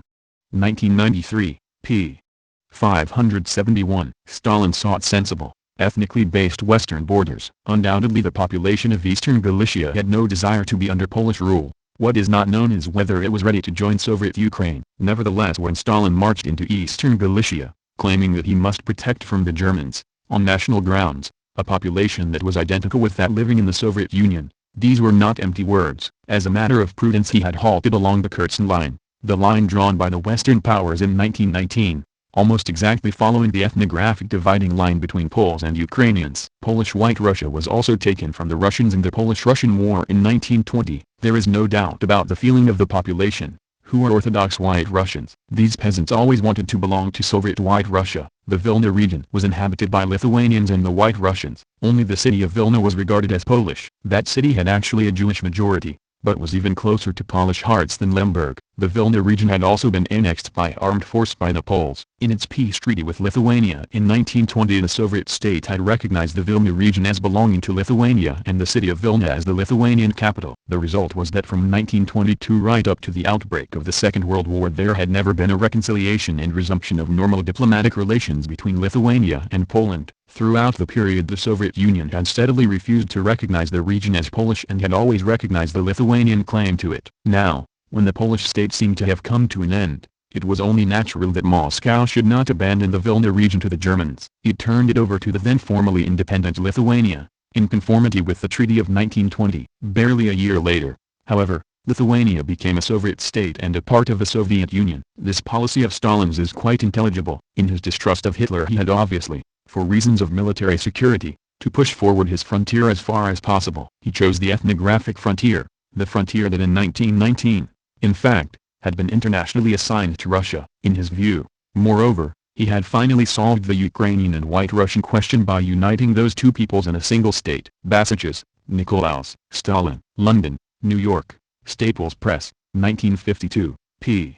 337-338, and 1939-1940. Hardly anyone was concerned about abiding by international legal standards. The Soviet Union hastened to take advantage of the situation in Western Europe to establish more favorable borders and better strategic positions before its inevitable entry, sooner or later, into the World War. Medvedev, Roy. Let History Judge. New York, Columbia University Press, 1989, p. 732. On September 17, 1939, Prime Minister Molotov spoke on the radio. No one knows the present whereabouts of the Polish government. The Polish population has been abandoned to its fate by its unfortunate leaders. The Soviet government regards it as its duty to proffer help to its Ukrainian and Byelorussian brothers in Poland. The Soviet government has instructed the Red Army Command to order its troops to cross the border and to take under its protection the life and property of the population of the Western Ukraine and Western Byelorussia. Stalin had a note of similar content delivered to the Polish ambassador in Moscow. With hindsight and from the Soviet point of view, this step was largely justified. The territory entered by Soviet troops was indeed inhabited by Ukrainians and Byelorussians. Volkogonov, Dmitry. Stalin, Triumph and Tragedy. New York, Grove Weidenfeld, 1991, p. 358. Stalin's treatment of the Baltic states was fair and sensible. Stalin's treatment of the Baltic states is also intelligible. As already said, no Russian government will ever voluntarily renounce the Baltic provinces. The majority of the Russian revolutionaries, including the Bolsheviks, had always recognized the right of the Poles and Finns to secede from Russia. No one dreamed of according a somewhere right to the three Baltic peoples. Until 1917 the Latvians and Estonians had no idea of demanding it. Until then not one of the revolutionary parties among those peoples had put forward any such claim. They had all fought side by side with the Russian revolutionaries, contenting themselves with the promise that in the hour of victory the Russian Revolution would secure equal rights for all the peoples within the Russian Federation. As for Latvia, national feeling awakened there very late and first showed itself in the War of 1914-18. In regard to the Baltic states, Stalin acted entirely in accordance with the views of Lenin. It was his opinion, as it had been Lenin's, that the independence acquired by the Baltic states in 1918 was not the outcome of any popular demand. The capitalists and the big farmers, they considered, had started the demand for independence, with the support first of the Germans and then of the British, simply in order to avert social revolution. Certain facts seemed to confirm that view. The new Estonian government met with considerable difficulties in the raising of an army. Only after a number of Estonian peasants had been hanged at Dorpat for refusing military service did the organization begin to make progress. In 1919, however, there were further plain indications that the Estonian peasants were fighting only unwillingly against Bolshevism. With the aid of anti-Bolshevik Russian troops, the Reds had been expelled from Estonia. The White Guard General Yudenich began his offensive against Petrograd with the aid of the Estonian army. It was barely an hour's journey by rail from the Estonian frontier to the former capital of the Russian Empire. At the frontier the Estonian regiments mutinied, and had to be sent home. Passages, Nicolaus, Stalin, London, New York, Staples Press, 1952, p. 339. I have been told by people in Russia, who ought to know what they are talking about, that the Soviet police have been deliberately clearing out almost all the border regions between Europe and Soviet Russia, moving whole towns and villages from these regions out into Siberia or some other pioneer section where they begin life over again. The Russians are thus creating a vast no-man's land along the European borders, which can be heavily fortified, strung with electrified wires and barbed wires and made as nearly impassable as modern science will permit. The government thus seeks to ensure itself against an invasion from the West, but at the same time it also reassures European nations, especially the little border nations, who had more reason to fear Russia than Russia had to fear them. Noting that the borders are being sealed tight, the neighboring governments are pleased, being desirous only of being left alone so far as Russia is concerned. But out in Asia the Russians are establishing no such quarantine along the borders. Littlepage, John D. In Search of Soviet Gold. New York, Harcourt, Brace, c. 1938, p. 282-283. In late September early October 1939, Stalin ordered Molotov to propose to Lithuania, Latvia and Estonia that they sign a treaty of mutual assistance. After brief hesitation, some internal struggle and consultation with Berlin, the Baltic governments signed treaties permitting the entry of Red Army units. At the request of the Baltic governments, the number of Soviet troops was less than the armies of Lithuania, Latvia and Estonia. The Soviet military contingents were to remain in their quarters and not interfere in the internal life of these countries, although Stalin was perfectly aware that the presence of the Red Army was bound to affect the political climate. Despite some inevitable friction, the sides on the whole followed the spirit and the letter of the treaties. Sometimes the Baltic partners went further. For instance, when the Soviet-Finnish War broke out, the military attaché in Riga, Karl Vasiliev, reported to Moscow. On December 1 General Hartmanis declared, "If because of the circumstances of the war you need any landing strips for your air force, you can use all our existing aerodromes, including Riga Airport." The Lithuanian government informed Moscow that a committee has been formed for securing food products and forage for the armed forces of the Red Army in Lithuania. During the visit to Moscow in early December 1939 of the Commander-in-Chief of the Estonian Army, General Lydner, a former lieutenant colonel on the Tsarist General Staff, an impression was gained that friendly relations were developing between both states and their armies. When Hitler took Paris in June 1940, Stalin felt that if he did not at once invade England he was bound to turn his gaze to the east, and Stalin, aware of being unprepared and making sporadic efforts to make up for lost time, now took a new step. In the middle of June 1940, Moscow requested permission from the governments of Lithuania, Latvia and Estonia to deploy additional contingents of troops on their territory. Volkogonov, Dmitry, Stalin, Triumph and Tragedy. New York, Grove Weidenfeld, 1991, p. 362. While the moral aspect of the annexation of the Baltic states was distinctly negative, the act itself was a positive one, given the threats looming over both the USSR and the Baltic states. Dekanozov nevertheless reported to Stalin and Molotov in early July 1940. A large meeting and demonstration took place in Vilna on July 7. Some 80,000 people took part. The main slogans were "Long live the 13th Soviet Republic," "Proletarians of all lands, unite," "Long live Comrade Stalin," and so on. The meeting passed a vote of greeting to the Soviet Union and the Red Army. A concert was given by the band of the Lithuanian Army, attended by the President and several members of the government and general staff. It is reasonable to suggest that, had Soviet troops not been there, the Germans would have marched into the Baltic states before June 1941, since they already had a plan to Germanize part of the population and liquidate the rest. As a 1940 memorandum by Rosenberg shows, the overwhelming majority of the Baltic population was favorable to their country's incorporation into the Soviet Union in August 1940. Volkogonov, Dmitry, Stalin, Triumph and Tragedy. New York, Grove Weidenfeld, 1991, p. 363. To save appearances, he falsified the popular will and staged plebiscites, in which Estonians, Latvians, and Lithuanians begged to be absorbed into the Soviet Union. His conduct was not more reprehensible than that of any other leader of a great power holding fast to or seizing strategic bases. Deutscher, Isaac, Stalin, A Political Biography. New York, Oxford University Press, 1967, p. 447. While the acquisition of Bessarabia was proceeding, albeit cautiously, Stalin could afford to act more decisively in the Baltic. In fact, he could scarcely afford not to. As seen from the Kremlin, the Baltic states offered Hitler a most convenient springboard for an attack on the Soviet Union. What was worse, ideologically they looked to Berlin rather than to Moscow, in spite of having effectively become client states of the Soviet Union. True, there were now sizable Soviet garrisons in all three countries, but those troops were there to hold down the population during what Stalin had hoped would be the gradual process of Sovietization, rather than to protect the frontier with Germany. The Baltic states were beginning to look like the weak link in his defensive chain. Reed, Anthony and David Fisher. The Deadly Embrace. New York, Norton, 1988, p.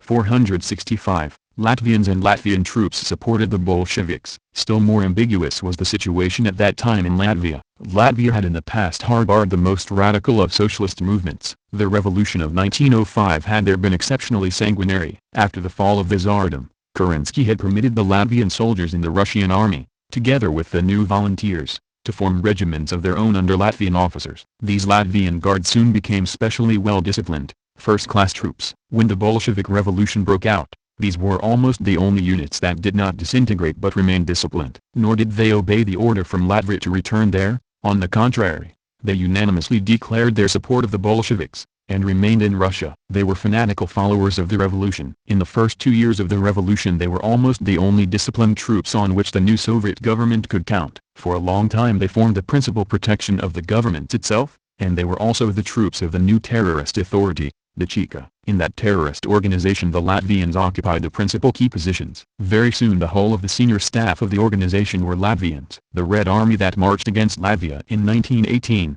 captured Riga, and proclaimed the Latvian Soviet Republic, consisted almost exclusively of Latvians. They were not opposed by Latvians but by the hated Germans. Riga was not reconquered by Latvian troops but by German bands of adventurers, whom the Latvian commander, Ulmanis, had recruited, and by the Baltic militia, the troops of the Baltic barons, so hated by the Latvians. It is significant that these formations wreaked a sanguinary terror against all the Latvians.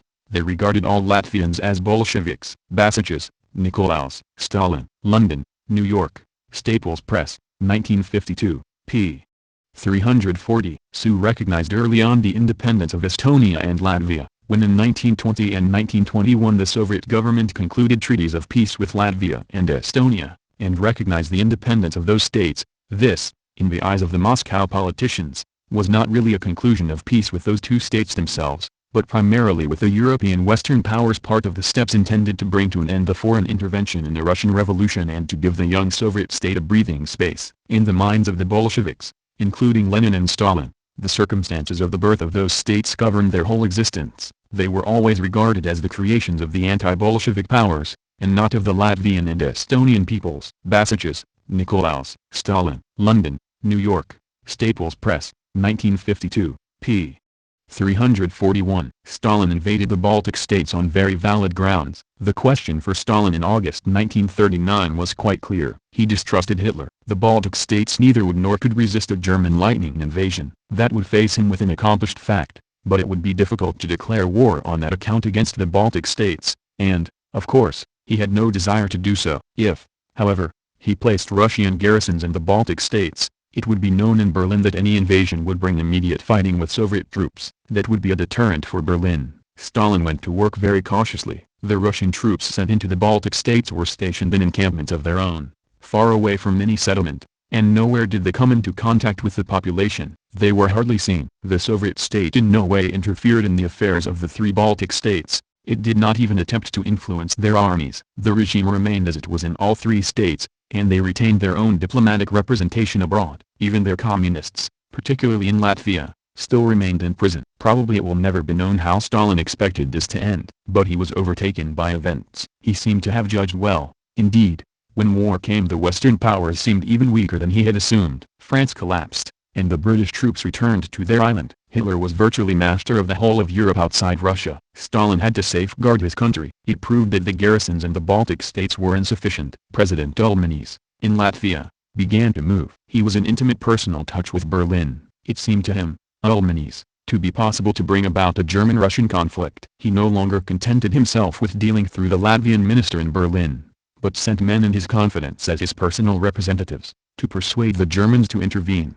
Naturally the Russians did not remain unaware of this. A pretext was given them by a small incident with a British warship in Estonian territorial waters. Moscow declared that the Baltic states were much too weak to be able to defend their neutrality. Such a breach of neutrality as had occurred might bring the Soviet Union into the war. On this ground, further Soviet troops marched into the Baltic states, and by a coup d'état completed the Sovietization of the three states and their incorporation into the Soviet Union. From Stalin's point of view, this policy was no abandonment of the old principles. Indeed, it was the fulfillment of an injunction of Lenin's. Lenin had not had any hesitation about bringing particular peoples of the Russian Empire back into the Russian Federation by force. An example had been Stalin's own native country, Georgia. Thus, in 1917 Georgia proclaimed its independence. It had a social democratic government, and soon established diplomatic relations with a number of European states. It even became a member state of the League of Nations. But every effort to interest the great powers in its fate came to grief. When Azerbaijan and Armenia were Sovietized,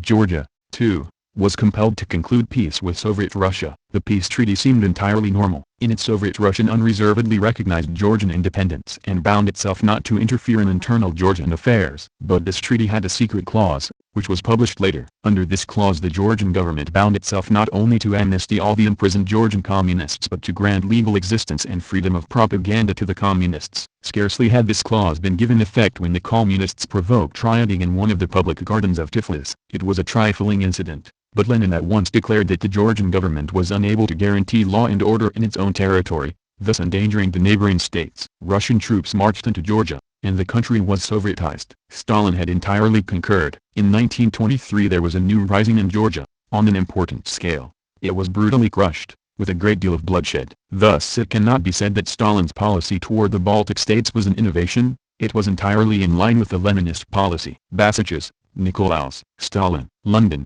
New York, Staples Press, 1952, p.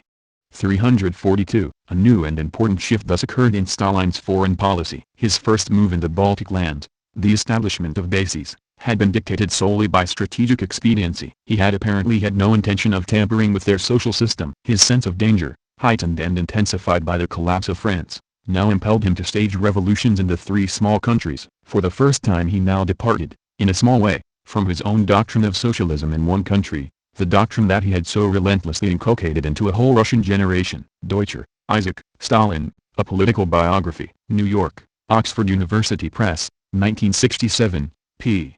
446. Of course, Hitler said, the Soviets were determined to exact a price for their cooperation with the Third Reich. But as far as Hitler could see, their principal aim was merely to extend Soviet access to the Baltic via Latvia and Estonia, a modest enough demand in all conscience. Read, Anthony and David Fisher. The Deadly Embrace. New York, Norton, 1988, p. 192. Stalin's invasion of Finland was necessary but not ethnically justified. The Finnish-Russian frontier came almost up to the suburbs of Leningrad. Stalin now went so far as to demand from Finland, among other things, the cession to Russia of the Karelian Isthmus with the town of Vyborg. It was impossible for Finland to submit to that. Finnish Karelia was one of the richest provinces of the country. A large part of the Finnish industries was concentrated there. Vyborg was the second city of Finland. The population of the province was entirely Finnish. The Russian demands were inspired not only by strategic considerations but also by nationalist instincts. Lenin had long been criticized on this matter by party leaders. It had been pointed out that the Karelian Isthmus had been conquered by Peter the Great and had for 80 years been a Russian province. When in 1809 Alexander I captured Finland from the Swedes, he negotiated with the Finnish estates about the new constitution. Finland became an independent state, whose Grand Duke was the Russian Tsar. Alexander I then returned the province of Vyborg to the Finns. Now it was declared to be a mistake of Lenin's when in 1917,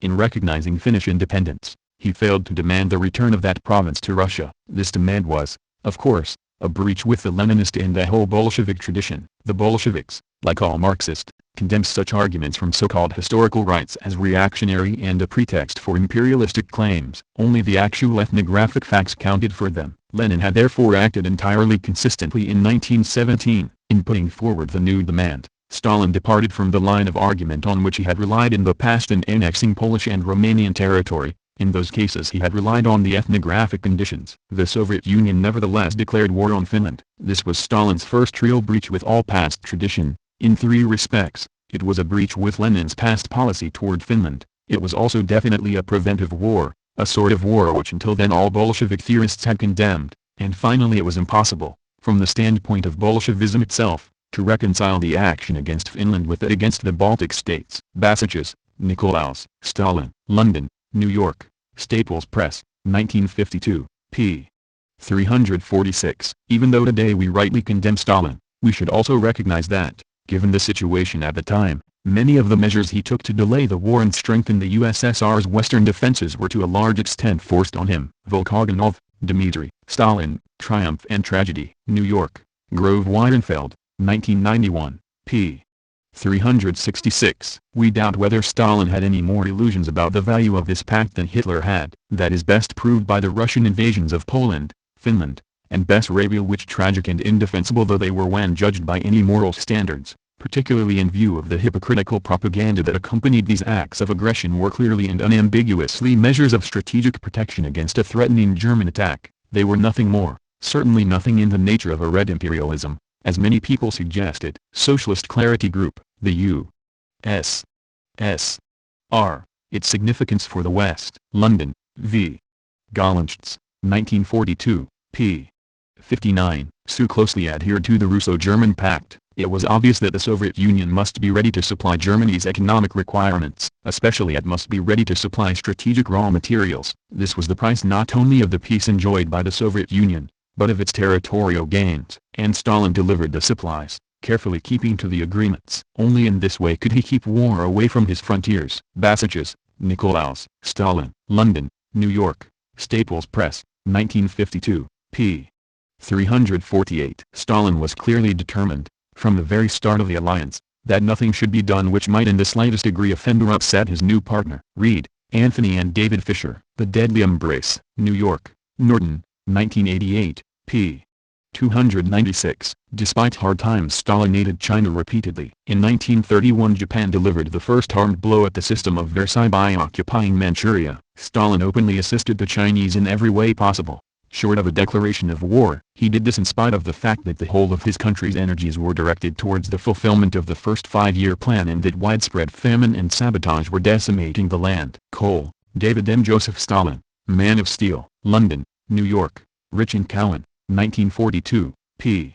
111. In September, 1931, on a trumped-up pretext the Japanese seized the Manchurian capital, Mukden, and within a few months extended their conquest over the whole of Manchuria, including the Chinese Eastern Railroad, jointly owned and operated by the Russians and Chinese. Russia and Japan were brought to the verge of war because the Russians were convinced early in 1932 that Japan proposed to follow its Manchurian action by a drive through Outer Mongolia to the Russian area south of Lake Baikal, with the purpose of cutting off the maritime provinces of eastern Siberia from the Soviet Union. The Russians faced this threat alone, far from having confidence in the Western powers to check Japanese aggression. They believed that London at least was encouraging Japan to invade Siberia. During the Walter Story of Soviet Russia, Philadelphia, N. Y. J. B. Lipinka Company 1944, p. 183. Between 1919 and 1926 Sun Yat-sen and his followers turned definitely to the Soviet Union for help in their independence struggle. After repeated attempts to obtain aid from the United States and from various European governments, Sun Yat-sen became convinced that his best source of support was the Soviet Union. At the request of his government, and of the People's Party which he headed, the Soviet Union sent to China a corps of technical assistants that at one time numbered approximately 300. The titular head of this group was Borodin. Nearing, S. The Soviet Union as a World Power. New York, Island Workshop Press, 1945, p. 54. No figures are available showing the exact amount of material assistance sent by Russia into China during the 20 years that ended in 1937. In the first decade the material aid was probably considerable. In the second decade it diminished sharply. From the Japanese invasion of China in 1937 until the German invasion of Russia in 1941 Soviet aid to China again increased. Military necessity forced Soviet supplies to follow old caravan routes converted into extemporized truck roads across the Gobi Desert. Nearing, S. The Soviet Union as a World Power. New York, Island Workshop Press, 1945, p. 55. With minor exceptions Soviet Russia has extended consistent help to the movement for a Chinese republic in the hope that a China directed by a Chinese Soviet government would be able to win its independence from the Western empires, industrialize China, raise the standard of well-being of the Chinese masses and by so doing blaze the trail toward a Soviet Asia. Nearing, S. The Soviet Union as a World Power. New York, Island Workshop Press, 1945, p. 56. On the question of the Sino-Soviet Treaty of 1945. The Russians would withdraw their troops from Port Arthur when the Chinese wished, and also yield up control of the Trans-Manchurian railways. On other practical matters, Mao requested Soviet credits of $300 million, as well as help developing domestic air transport routes and developing a navy, to all of which Stalin agreed. Spence, Jonathan D. Mao Zedong, New York, Viking, 1999, p. 111. Su fulfilled League efforts against aggressors. On September 18, 1934, in order to identify herself absolutely with the idea of European stability and peace, the USSR entered the League of Nations. Alone of all the members, she gave practical proof of a readiness to contribute more to the cause of peace than words and sympathy. When Mussolini sent his legions into Abyssinia, Moscow loyally fulfilled her obligations and welcomed the application of sanctions. Abyssinia was not Russia's concern. She had no interest in arresting Italian designs in the Mediterranean and no African colonies to protect. She acted because she had no desire to see aggression elevated into a successful principle. Cole, David M. Joseph Stalin, Man of Steel, London, New York, Rich and Cowan, 1942, p.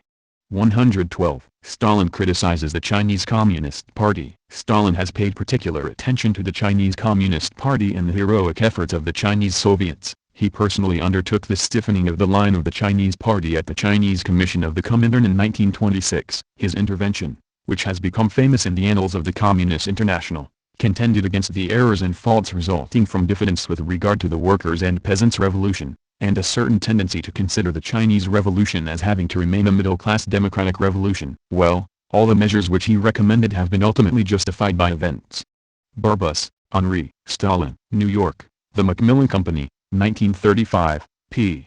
107. In a July 9, 1927, letter to Bukharin and Molotov, Stalin stated, "I believe that such a danger is more real, I mean the danger of the disintegration of the Chinese Communist Party, than some of the seeming realities so abundant in China." Why? Because unfortunately, we don't have a real or, if you like, actual Communist Party in China. If you take away the middle-ranking communists who make good fighting material but who are completely inexperienced in politics, then what is the current Central Committee of the Chinese Communist Party? Nothing but an amalgamation of general phrases gathered here and there, not linked to one another with any line or guiding idea. I don't want to be very demanding toward the Central Committee of the Chinese Communist Party. I know that one can't be too demanding toward it. But here is a simple demand: fulfill the directives of the Comintern. Has it fulfilled these directives? No, because it did not understand them, because it did not want to fulfill them and has hoodwinked the Comintern, or because it wasn't able to fulfill them. That is a fact. Roy blames Borden. That's stupid. It can't be that Borden has more weight with the Chinese Communist Party or its Central Committee than the Comintern does. Roy himself wrote that Borden did not attend the Chinese Communist Party Congress since he was forced to go into hiding. Some explain this by the fact that the bloc with the Kuomintang is to blame, which ties the Chinese Communist Party down and does not allow it to be independent. That is also not true. For although any bloc ties down the members of the bloc one way or another, that doesn't mean that we should be against blocs in general. Take Chiang's 5 coastal provinces from Canton to Shanghai, where there's no bloc with the Kuomintang. How can you explain that Chiang's agents are more successful at disintegrating the army of the communists than the communists are at disintegrating Chiang's rear guard? Is it not a fact that a whole number of trade unions are breaking off from the Chinese Communist Party, and Chiang continues to hold strong? What sort of Chinese Communist Party independent is that?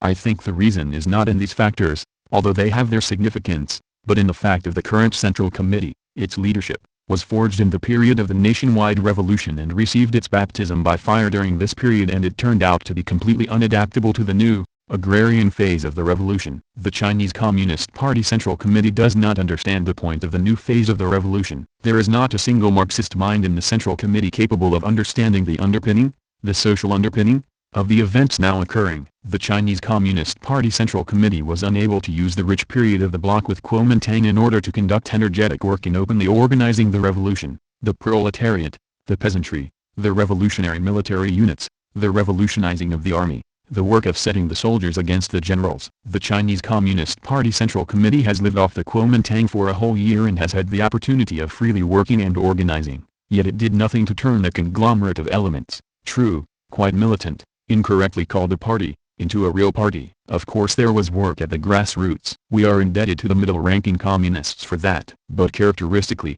it was not the Central Committee that went to the workers and peasants, but the workers and peasants who went to the Central Committee. And the closer the workers and peasants approached the Central Committee, the farther away from them went the so-called Central Committee, preferring to kill time in behind-the-scenes talks with the leaders and generals from the Kuomintang. The Chinese Communist Party sometimes babbles about the hegemony of the proletariat. But the most intolerable thing about this babbling is that the Chinese Communist Party does not have a clue, literally, not a clue, about hegemony, yet kills initiative of the working masses, undermines the unauthorized actions of the peasant masses, and reduces class warfare in China to a lot of big talk about the feudal bourgeoisie. That's the reason why the Comintern's directives are not fulfilled. That is why I now believe the question of the party is the main question of the Chinese Revolution. How can we fix the conglomerate that we incorrectly call the Chinese Communist Party? Both Borden and Roy must be purged from China, along with all those opposition members that hinder the work there. We should regularly send to China, not people we don't need, but competent people instead. The structure has to be set up so that all these party advisors work together as a whole, Directed by the chief advisor to the Central Committee, the Comintern representative. These nannies are necessary at this stage because of the weakness, shapelessness, political amorphousness, and lack of qualification of the current Central Committee. The Central Committee will learn from the party advisors. The party advisors will compensate for the enormous shortcomings of the Chinese Communist Party Central Committee and its top regional officials. They will serve, for the time being, as the nails holding the existing conglomerate together as a party. As the revolution and the party grow, the need for these nannies will disappear. Naumov, Lee, and Klivniuk, eds. Stalin's Letters to Molotov, 1925-1936, New Haven, Yale University Press, c. 1995, p. 140. On July 11, 1927, Stalin sent a letter to Molotov stating, "I read the Politburo directives on the withdrawal from the national government in China. I think that soon the issue of withdrawing from the Kuomintang will have to be raised. I'll explain why when I come. I have been told that some people are in a repentant mood regarding our policy in China. If that is true, it's too bad. When I come, I will try to prove that our policy was and remains the only correct policy. Never have I been so deeply and firmly convinced of the correctness of our policy, both in China and regarding the Anglo-Russian Committee, as I am now." Naumov, Lee, and Klivniuk, eds. Stalin's Letters to Molotov, 1925-1936, New Haven, Yale University Press, c. 1995, p. 143. Stalin, despite what is implied in the Trotskyite literature on the subject, did not love or trust Chiang. He simply underestimated him. Ulam, Adam. Stalin, The Man in His Era. New York, Viking Press, 1973, p. 277. Stalin was to claim, and there is a hard core of common sense in his argument, that though the Chinese policy failed, the premises under which it had been conducted could not be faulted. The Communists had to take the risk inherent in collaboration with the Kuomintang. Certainly the latter's successes curtailed the influence of imperialist powers on China and set the stage for Communist successes sometime in the future. The Chinese Communists could never have grown so impressively in membership and influence without collaborating with the Kuomintang, and it would have been sheer fantasy to imagine that in 1923 or 1927 they could have conquered a sizable part of China by themselves. There were occasions, he implied, when ideological incantations and citations from Marx and Lenin are powerless to change the disposition of class forces. Was it wrong to have the revolution of 1905? He asked. It had ended in disaster, but it had also set the stage for 1917. Ulam, Adam. Stalin, The Man in His Era. New York, Viking Press, 1973, p. 277. In substance, the Trotsky's charges about China were absurd. To visualize how much so, we may compare them to the outcry of the American right wing a little more than 20 years later about how Truman and Acheson lost China. Those charges were unfair enough. How can one nation in peacetime determine the course of events in another vast and distant country? But at that time the United States was unquestionably the most powerful nation in the world, its industry producing more than half the entire global output. The American protege, Chiang, was until well into 1947 in control of most of mainland China, and it was his own policies as much as the Communists' clever ones that brought about his doom. But here was a weak and impoverished Soviet Union, with its clients, the Chinese Communists, mustering a strength of only about 60,000. Could the most brilliant understanding of dialectic, the most correct directives sent to the Chinese comrades, have affected the issue of the struggle? Suppose that by some miracle the Chinese Communists had seized southern China, would the imperialist powers have tolerated their attempt to conquer the whole country? In his memoranda throughout 1926, Trotsky himself stressed the absolute necessity of not provoking Japan, of respecting her sphere of influence in Manchuria and North China. Any likely communist conquest would have brought the capitalist powers together, would have presented the Soviet Far East with the danger of Japanese invasion, an invasion which everybody recognized the Soviet Union was in no position to defeat. Ulam, Adam. Stalin, The Man in His Era. New York, Viking Press, 1973, p. 278. Chiang's Galt is an imperialist lackey. In an August 29, 1929, letter to Molotov, Stalin stated, "The point is really to use our tough position to unmask completely and to undermine the authority of Chiang Kai-shek's government, a government of lackeys of imperialism, for attempting to become the model of national government for the colonial and dependent countries." There can be no doubt that each clash between Chiang Kai-shek's government and the Soviet government, just as each concession Chiang Kai-shek makes to us, and he is already starting to make concessions, is a blow against Chiang Kai-shek, exposes Chiang Kai-shek's government as a government of lackeys of imperialism, and makes it easier to carry out the revolutionary education of the workers in colonial countries, and the Chinese workers above all. Litvinov and Kyrokhin, and they are not the only ones, don't see that. So much the worse for them. Naumov, Lee, and Klivniuk, eds. Stalin's Letters to Molotov, 1925-1936, New Haven, Yale University Press, c. 1995, p. 174. Litvinov talks like a secret traitor to the Sioux. Molotov, Litvinov was utterly hostile to us. We bugged his talk with an American correspondent, an obvious spy. What did Litvinov say? He said, "You Americans won't be able to deal with this Soviet government. Their positions preclude any serious agreement with you. Do you think this government, these hardliners, will meet you halfway in any sense? Nothing will come of your dealings with them. For the people have no tanks, but the government has. The government has party officers in such numbers that the people cannot exert their own will to change things. Only external pressure can help, that is, a military campaign. Only Western intervention can change the situation in the country." He said nothing to me personally. That too was unconscionable. Utter treason. Chuev, Felix. Molotov remembers. Chicago, I. R. D. 1993, p. 68. Chuev, they write a lot about Litvinov these days. I remember you saying you didn't trust him. Molotov, he was, of course, not a bad diplomat, a good one, but at heart he was quite an opportunist. He greatly sympathized with Trotsky, Zinoviev, and Kamenev, and thus couldn't enjoy our absolute confidence. I believe at the end of his life he turned rotten politically. Chuev, Felix. Molotov remembers. Chicago, I. R. D. 1993, p. 69. I, Litvinov, do not like Koba and consider his policy pernicious. Litvinov, Maxim Maximovich. Notes for a Journal. New York, Morrow, 1955, p. 89. For once I am in full agreement with the instance. This is the foreign minister speaking. Litvinov, Maxim Maximovich. Notes for a Journal. New York, Morrow, 1955, p. 269. My own view is that we need no security measures at all. Foreigners don't understand anything about our affairs in any case. Except the Poles, who understand only too well all that is happening here. They have the only real information network in the USSR. Litvinov, Maxim Maximovich. Notes for a Journal. New York, Morrow, 1955, p.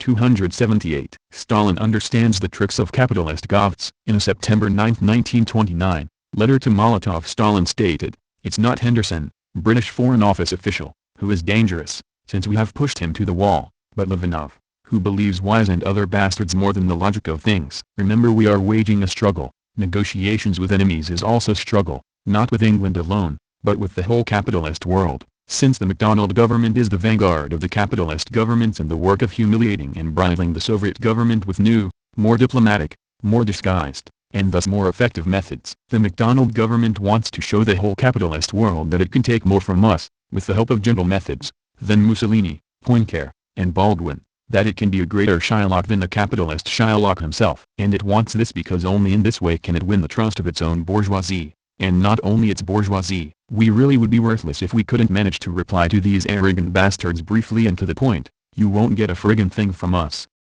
Naumov, Lee, and Klivniuk, eds. Stalin's Letters to Molotov, 1925-1936, New Haven, Yale University Press, c. 1995, p. 178. Munich sellout was to get Nazis headed eastward. Britain, however, under Prime Minister Chamberlain, built up Hitler, granting to him in haste everything that had for a decade been refused to the German Republic: the remilitarization of the Rhineland, the Nazi-terrorized plebiscite in the Saar, German rearmament, naval expansion, the Hitler-Mussolini intervention in Spain. British finance, which had strangled German democracy by demanding impossible reparations, helped Hitler with investments and loans. Every intelligent world citizen knew that these favors were given to Hitler because British Tories saw in him their strong-arm gangster against the Soviets. If any doubt remained of the aims of both the British and French foreign offices, the Munich Conference removed it. That cynical sellout of Czechoslovakia was their trump card in inducing Hitler to march east. Anyone who watched, as I did, the British moves of those days, saw that Chamberlain, who spoke of appeasing Hitler, really egged him on. He suggested giving the Czechs Sudetenland to Hitler before anyone in Germany dared demand it. The only ally that proposed to help the Czechs resist this sellout was the USSR. Why were Chamberlain and Gallagher willing to sacrifice 27 Czech divisions and one of the best fortification lines in Europe? What made them give Hitler one of Europe's best armament plants, the Skoda works? Were they conscious traitors, or weak? A manager of a local industry said, "You can say it in 4 words: they're afraid of Bolshevism." Strong, Anna Louise. The Stalin Era. New York, Mainstream, 1956, p. 74. Although the main imperialist rivals in Europe were the same as in World War I, namely, British and French versus German, the British and French in the pre-World War II years not only allowed the German ruling class to rearm but made great concessions to it. They allowed the German rulers to take Austria, Czechoslovakia, and other territories on the understanding that these new economic and military resources would be used in war against the USSR. In the first phases of the war, the British and French acquiesced in the German conquest of Poland, Denmark, Norway, Belgium, and Holland, and the French ruling class in effect gave its German counterpart a lease on its economic resources for the conquest of the socialist state. The British ruling class split on whether to follow suit but finally decided, with U.S. prodding, that the price was too high.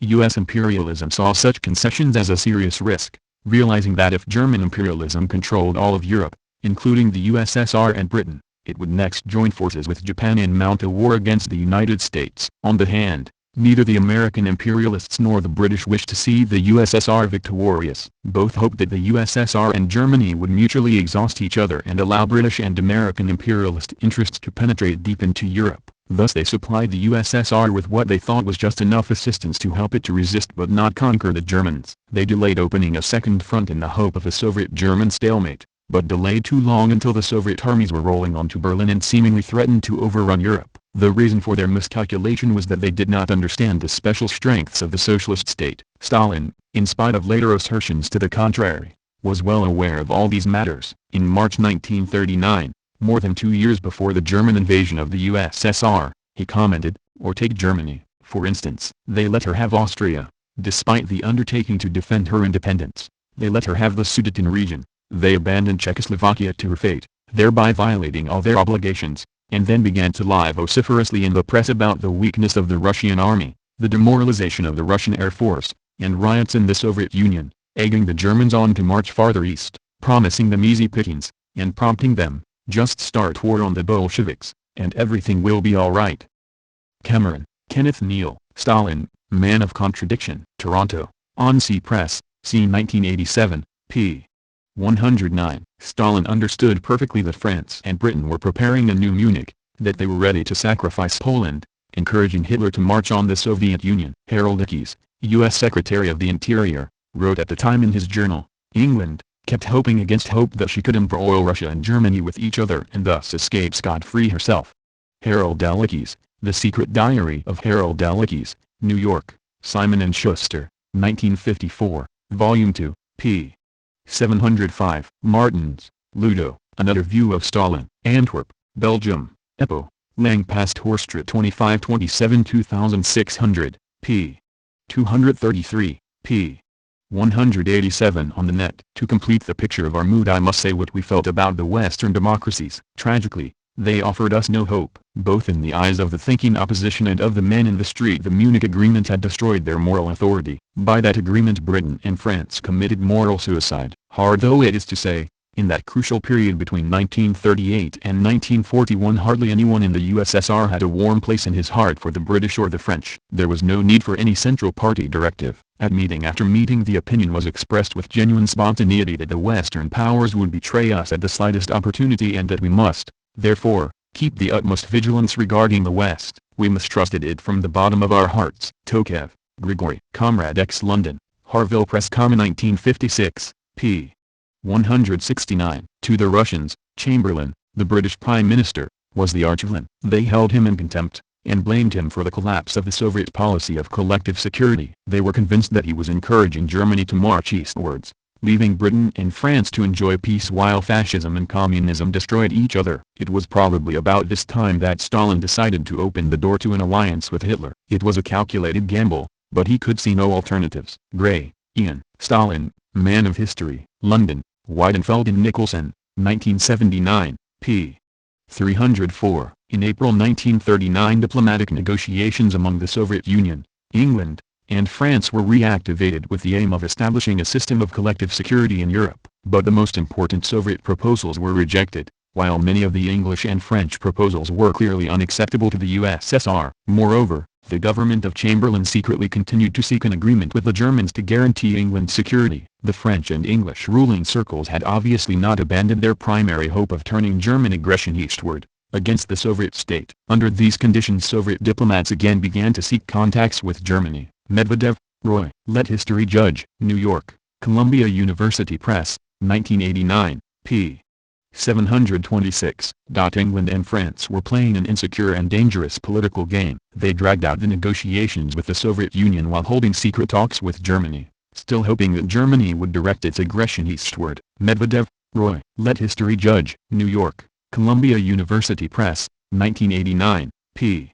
727. Most Western authors recount these events in a very tendentious manner, as though the Soviet Union were responsible for supporting Hitler in his attack on Poland and thus contributing to the outbreak of World War II. But this opinion is mistaken. I do not intend to justify Stalin's entire policy, but the non-aggression pact should not be added to this list of Stalin's errors. The Soviet government was compelled to sign the pact because Britain and France, with their policy of toleration and non-intervention, had been encouraging German fascism and helped Germany recreate a strong military machine in the hope that it would be used against Bolshevism. Some of the big corporations in the United States had also helped, with the same aim in mind. The Munich Accord of 1938, agreed to by Germany, Italy, England, and France, was what truly unleashed Hitler. After the occupation of Austria and Czechoslovakia, the next step for Germany was almost certainly to try to destroy Poland. It was also clear to Hitler that England and France would give up, if they could be certain that German aggression would be directed eastward. The enemy cherishes the hope, Hitler declared at a military conference in Berlin on August 22, 1939, that Russia will become our enemy after the conquest of Poland. Hitler considered France and Britain the weaker opponents, however, and at first planned to make war only on his western front. To this day, every document published in the West has confirmed that the Western governments of that time were responsible for the breakdown of negotiations for collective security in Europe. Under the circumstances, the Soviet Union had to look after its own interests and security. In 1939, the non-aggression pact with Germany served that purpose. Medvedev, Roy. Let History Judge. New York, Columbia University Press, 1989, p.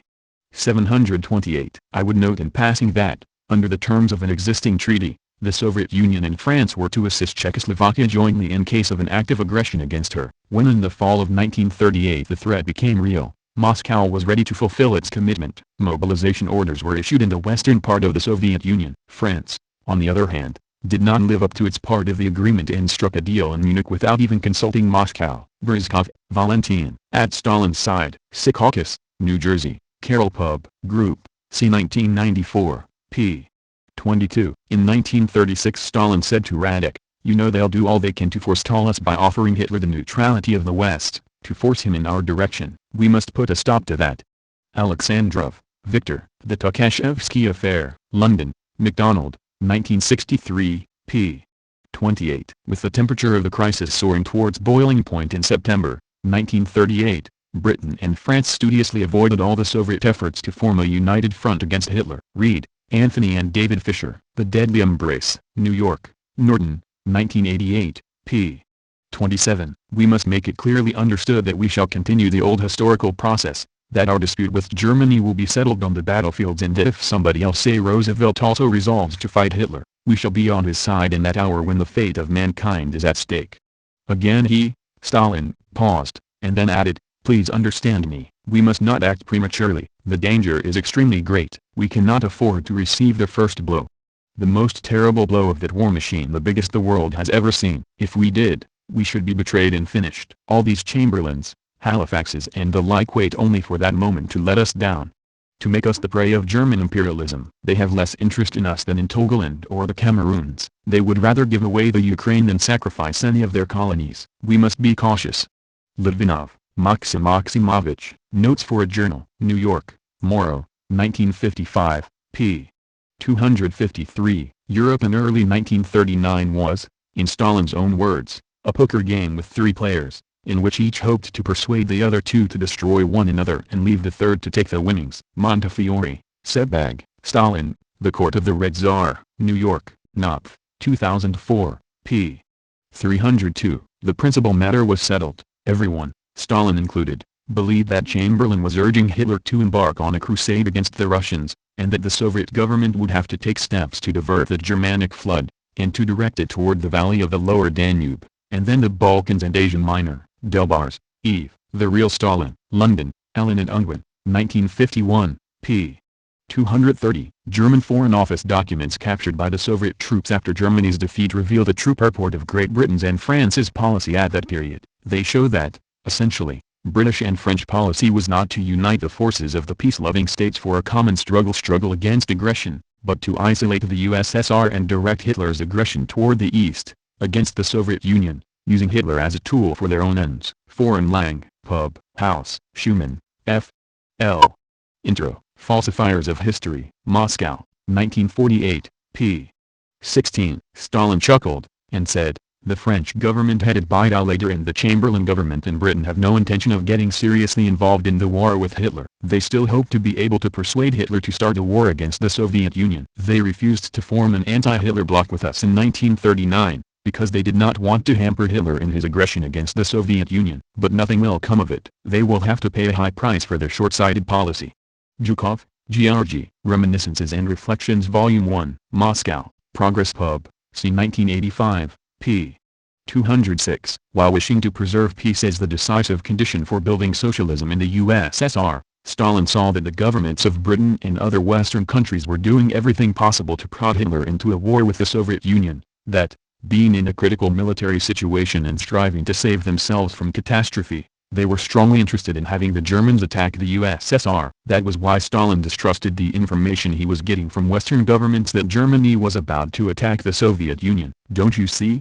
Stalin would say, "They are trying to frighten us with the Germans and to frighten the Germans with us, setting us one against the other." Zhukov, Georgy, Reminiscences and Reflections Volume 1, Moscow, Progress Pub, c. 1985, p. 267-268. Stalin stated, in deciding to wage war against the Soviet Union, Hitler took into account the imperialist circles in Britain and the USA, who totally shared his thinking. And not without reason, they did everything they could to direct the military actions of the Wehrmacht against the Soviet Union. Zhukov, Georgy, Reminiscences and Reflections Volume 2, Moscow, Progress Pub, c. 1985, p. 282. Summary of Britain and France dragging their feet in summer of 1939. Voices in Britain and France demanded an alliance with the USSR to stop Hitler. The USSR made several proposals for a triple alliance to guarantee both East and West Europe against the Nazis. Every suggestion was put on ice by the Chamberlain government and after delay, turned down. Chamberlain sought agreement rather with Hitler. On May 3, 1939, he startled the House of Commons by saying he was ready for a non-aggression pact with Germany. 2 days later, he refused the proposal of the USSR for a military alliance. Even conservatives began to protest Chamberlain's actions. Winston Churchill, on May 7, in the House of Commons, demanded an alliance with the USSR. Under such pressure, the British and French ambassadors in Moscow were finally instructed, May 25, to discuss an alliance. 10 vital weeks had been lost since the rape of Czechoslovakia. 3 more weeks were wasted in waiting for a certain Mr. Strang to get to Moscow. This representative, sent by the British Foreign Office to handle discussions, proved, on arrival, to have no authority to sign anything. The Soviets were clearly in haste, the British as clearly delayed. Suddenly, Moscow learned that the British Parliamentary Secretary of Overseas Trade had been discussing with a German official a loan of £500 million or £1 billion. To the Moscow leaders, it was clear that Britain either trifled or was trying to push war east. Twice, Moscow signaled the British people that the discussions were getting nowhere. The first signal was the resignation on May 3, of Maxim Litvinov, Soviet foreign minister. For a decade he had symbolized to the world a program for peace through collective agreements against aggression. This program had failed, said Moscow through Litvinov's resignation. It failed in Manchuria, in Abyssinia, in Spain, in China, in Austria, in Albania, in Czechoslovakia, in many late years of failure, because the government chiefs of the Western democracies appeased or encouraged the aggressors. After 6 weeks, Moscow gave another signal. On July 29, Zhdanov, chairman of the Foreign Affairs Committee of the Supreme Soviet, declared in an article in Pravda that the talks with Britain and France were getting nowhere and that he did not think either Britain or France wanted an alliance or intended to check Hitler, but might be negotiating just to keep the Russians quiet while Hitler prepared to attack them. At the end of July, when all Europe's foreign offices knew that Hitler intended to seize the Polish corridor within a month, the Soviets made a last attempt. They suggested that Britain and France send military missions to Moscow to plan the mutual defense of East Europe on the spot. The missions waited 10 days, then traveled by the slowest route. When they reached Moscow it was found they had no authority to agree to anything. Strong, Anna Louise. The Stalin Era. New York. Mainstream. 1956. p. 76. Benefits of Russo-German Non-Aggression Pact. The British and French, who had not scrupled to force the Czechs, by threats, to yield to Hitler, used no pressure to induce the Poles to accept the Soviet help. So the Soviet Union made its decision. Hitler had offered a non-aggression pact. He later admitted, in his declaration of war against the USSR, that the request came from him. The pact was signed between Germany and the USSR on August 23. Hitler's allies were angry. Mussolini and Franco openly disapproved. Terrible was the blow to Tokyo, for Japan was already fighting the USSR on the edge of Mongolia, and was reported to have told Hitler that she would be ready by August to join the big push. In that tragic time, when Poland was breaking, a Soviet diplomat said to me, "But for our non-aggression pact, we would now be under attack, from both Europe and Asia, by the alliance of Germany, Italy, and Japan. Britain and France would have held the Maginot Line and financed Hitler. America would have been Japan's arsenal against us, as she has been against China. By our non-aggression pact, we drove wedges between Hitler, Japan, and Hitler's London backers. It was too late to stop the invasion of Poland. Chamberlain didn't even try. But we have split the camp of world fascism and shall not have to fight the whole world." Strong. Anna Louise. The Stalin Era. New York. Mainstream. 1956. p.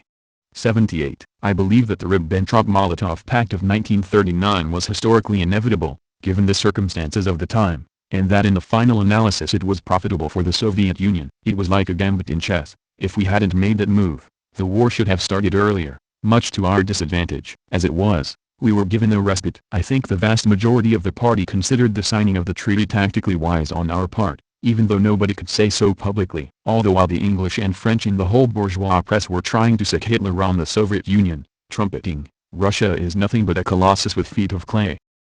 Talbot, Strobe, trans. And ed. Khrushchev remembers. Boston, Little Brown, c. 1970, p.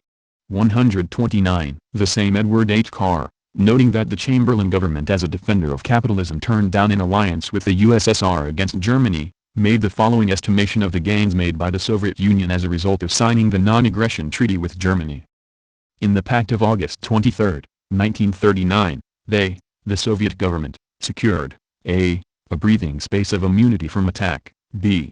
German assistance in mitigating Japanese pressure in the Far East, c. German agreement to the establishment of an advanced bastion beyond the existing Soviet frontiers in Eastern Europe. It was significant that this bastion was, and could only be, a line of defense against potential German attack, the eventual prospect of which was never far absent from Soviet reckonings. But what most of all was achieved by the pact was the assurance that, if the USSR had eventually to fight Hitler, the Western powers would already be involved. Carr, From Munich to Moscow, 2, in Soviet Studies, Volume I, October 1949, page 103. Brar, Harpal. Trotskyism or Leninism. 1993, p. 570. On the hand, the signing of a non-aggression pact could avert war between Germany and the Soviet Union, at least for some time. Stalin did not rule out the idea that eventually he would have to confront Hitler. However, he wanted to put off the conflict for as long as he could. A pact appeared to offer a prospect of that. Bryzkov, Valentin. At Stalin's side. Secaucus, New Jersey, Carroll Pub Group, c. 1994, p.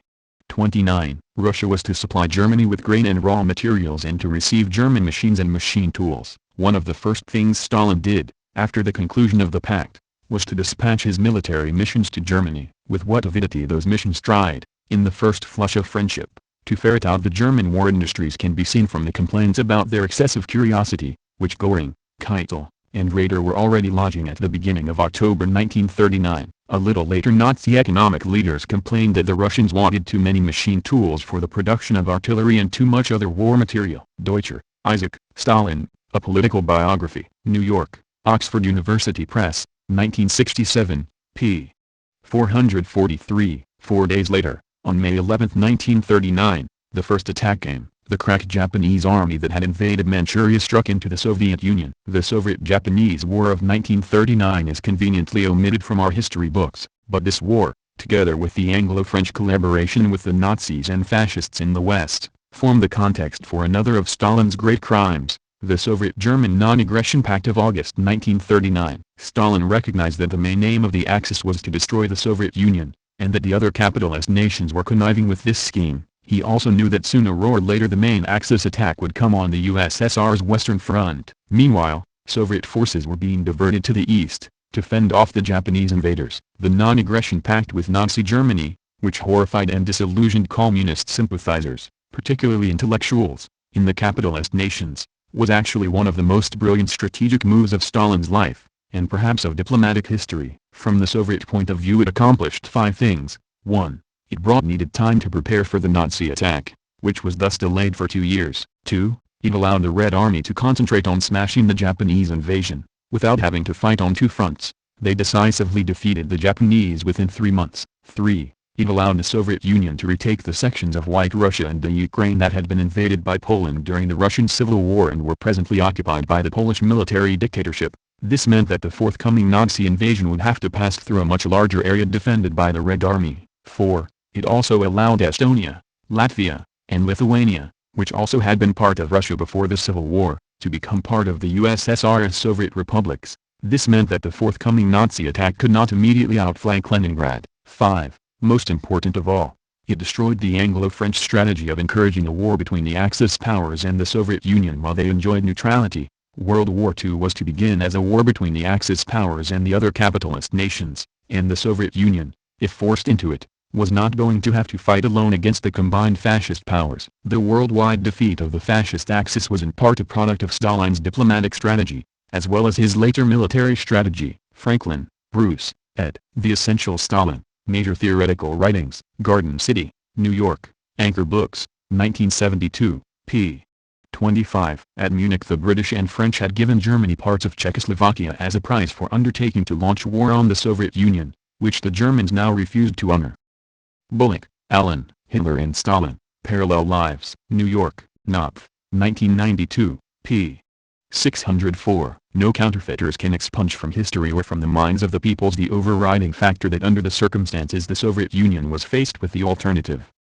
Either, in its self-defense, to accept Germany's proposal for a pact of non-aggression, and thereby ensure the Soviet Union prolongation of peace for a certain period, which might be utilized to better prepare the forces of the Soviet state for resistance to eventual aggression. Or to reject Germany's proposal for a non-aggression pact, and thereby allow the provocateurs of war in the camp of the Western powers to embroil the Soviet Union immediately in an armed conflict with Germany, at a time when the situation was utterly unfavorable to the Soviet Union, seeing that it would be completely isolated. Under these circumstances, the Soviet government was compelled to make its choice and conclude a non-aggression pact with Germany. The slanderous claptrap that all the same the USSR should not have agreed to conclude a pact with the Germans can only be regarded as ridiculous. Why was it right for Poland, who had Britain and France as allies, to conclude non-aggression pact with the Germans in 1934, and not right for the Soviet Union, which was in a less favorable situation, to conclude a similar pact in 1939? Why was it right for Britain and France, who were the dominant force in Europe, to issue joint a declaration of non-aggression with the Germans in 1938, and not right for the Soviet Union, isolated as it was because of the hostile policy of Britain and France, to conclude a pact with the Germans? Is it not a fact that of all the non-aggressive great powers in Europe, the Soviet Union was the last to agree to a pact with the Germans? Foreign Lang, Pub, House, Schumann, F. L. Intro, Falsifiers of History, Moscow, 1948, p. 3940. Sue had hindered Nazis prior to being invaded. Hitler saw that the USSR, as a neutral, was the immediate barrier in his path to world rule. In the 22 months of the non-aggression pact, the USSR had 3 times blocked the Nazi advance. The Soviet march into Poland had checked for a year Hitler's advance to the east. The Soviet return to Bessarabia had pulled him back from invading Britain, and Moscow's power politics in the Balkans and Baltic had delayed him at the Dardanelles. Strong, Anna Louise. The Stalin Era. New York, Mainstream, 1956, p. 90. Sue wanted peace so bad it signed a pact with the Nazis. The USSR wanted peace above all things else, and to get it, in his, the minister, opinion, would pay even the price of an agreement with Hitler. This is an extraordinary view in the face of the violent way in which Hitler and Stalin are calling each other all the vile names under the sun. Davis, Joseph E. Mission to Moscow, New York, Simon & Schuster, c. 1941, p. 82. The Soviet government left no stone unturned to impart to the rest of Europe its own awareness of the Nazi peril. Its representatives ran hither and yon offering to all and sundry pacifist agreements, non-aggression pacts, and economic accords. They conducted negotiations not only with nations that might become victims of Nazi aggression, but with powers unfriendly to Russia, like Poland and Finland, and, on an economic basis, with Germany itself. In those days the Russians were like Cassandra, prophesying evil and striving desperately to avert it, but finding few to heed their warnings. Even the Comintern was pressed into the campaign for peace. It instructed foreign communist parties to make common cause wherever possible with labor and liberal groups and to form a united front against the Nazi-fascist danger. During the Walter Story of Soviet Russia, Philadelphia, N.Y. J.B. Lipinka Company 1944, p. 226. As leader, he, Stalin, could say he was aiming the country towards catching up and overtaking the developed capitalist countries, but he needed time and he needed peace, peace at any price. Volkogonov, Dmitry, Stalin, Triumph and Tragedy. New York, Grove Weidenfeld, 1991, p. 384. For Stalin, the options had expired. Between Schulenburg's visits to the Kremlin, Stalin finally took the decision to go with Hitler. It was, on the evidence available, the only way left for him to protect his country. Read, Anthony and David Fisher. The Deadly Embrace. New York, Norton, 1988, p. 220. Davis says West's policy may drive suit to pact with Nazis. In a January 18, 1939, letter to Harry Hopkins, Ambassador Davis said, the Chamberlain policy of throwing Italy, Poland, and Hungary into the arms of Hitler may be completed by so disgusting the Soviets that it will drive Russia into an economic agreement and an ideological truce with Hitler. That is not beyond the bounds of possibility or even probability. Davis, Joseph E. Mission to Moscow, New York, N.Y. Simon & Schuster, c. 1941, p. 434. In a March 21, 1939, letter to Sen. Key Pittman, chairman of the Foreign Relations Committee of the United States, Ambassador Davis stated, from information that I get from most responsible sources and that I think is reliable, Hitler is making a desperate effort to alienate Stalin from France and Britain. Unless the British and French wake up, I am afraid he will succeed. If he does, he can turn his attention to Western Europe without any concern as to an attack from behind. Davis, Joseph E. Mission to Moscow, New York, N.Y. Simon & Schuster, c. 1941, p. 439. Stalin gives up trying to sign pacts with the West. Stalin's speech to the Communist Party, delivered to the 18th Congress in March last, 1939, definitely indicated a disposition toward withdrawal of Soviet activities so far as Europe was concerned, and a tendency to be extremely cautious not to allow our country to be drawn into conflicts by warmongers who are accustomed to have others pull their chestnuts out of the fire for them. Davis, Joseph E. Mission to Moscow, New York, N.Y. Simon & Schuster, c. 1941, p. 444. Report to the 18th Congress on March 10, 1939. The tasks of the party in the sphere of foreign policy are 2. To be cautious and not allow our country to be drawn into conflicts by warmongers who are accustomed to having others pull the chestnuts out of the fire for them. Franklin, Bruce, ed. The Essential Stalin, Major Theoretical Writings, Garden City, New York, Anchor Books, 1972, p.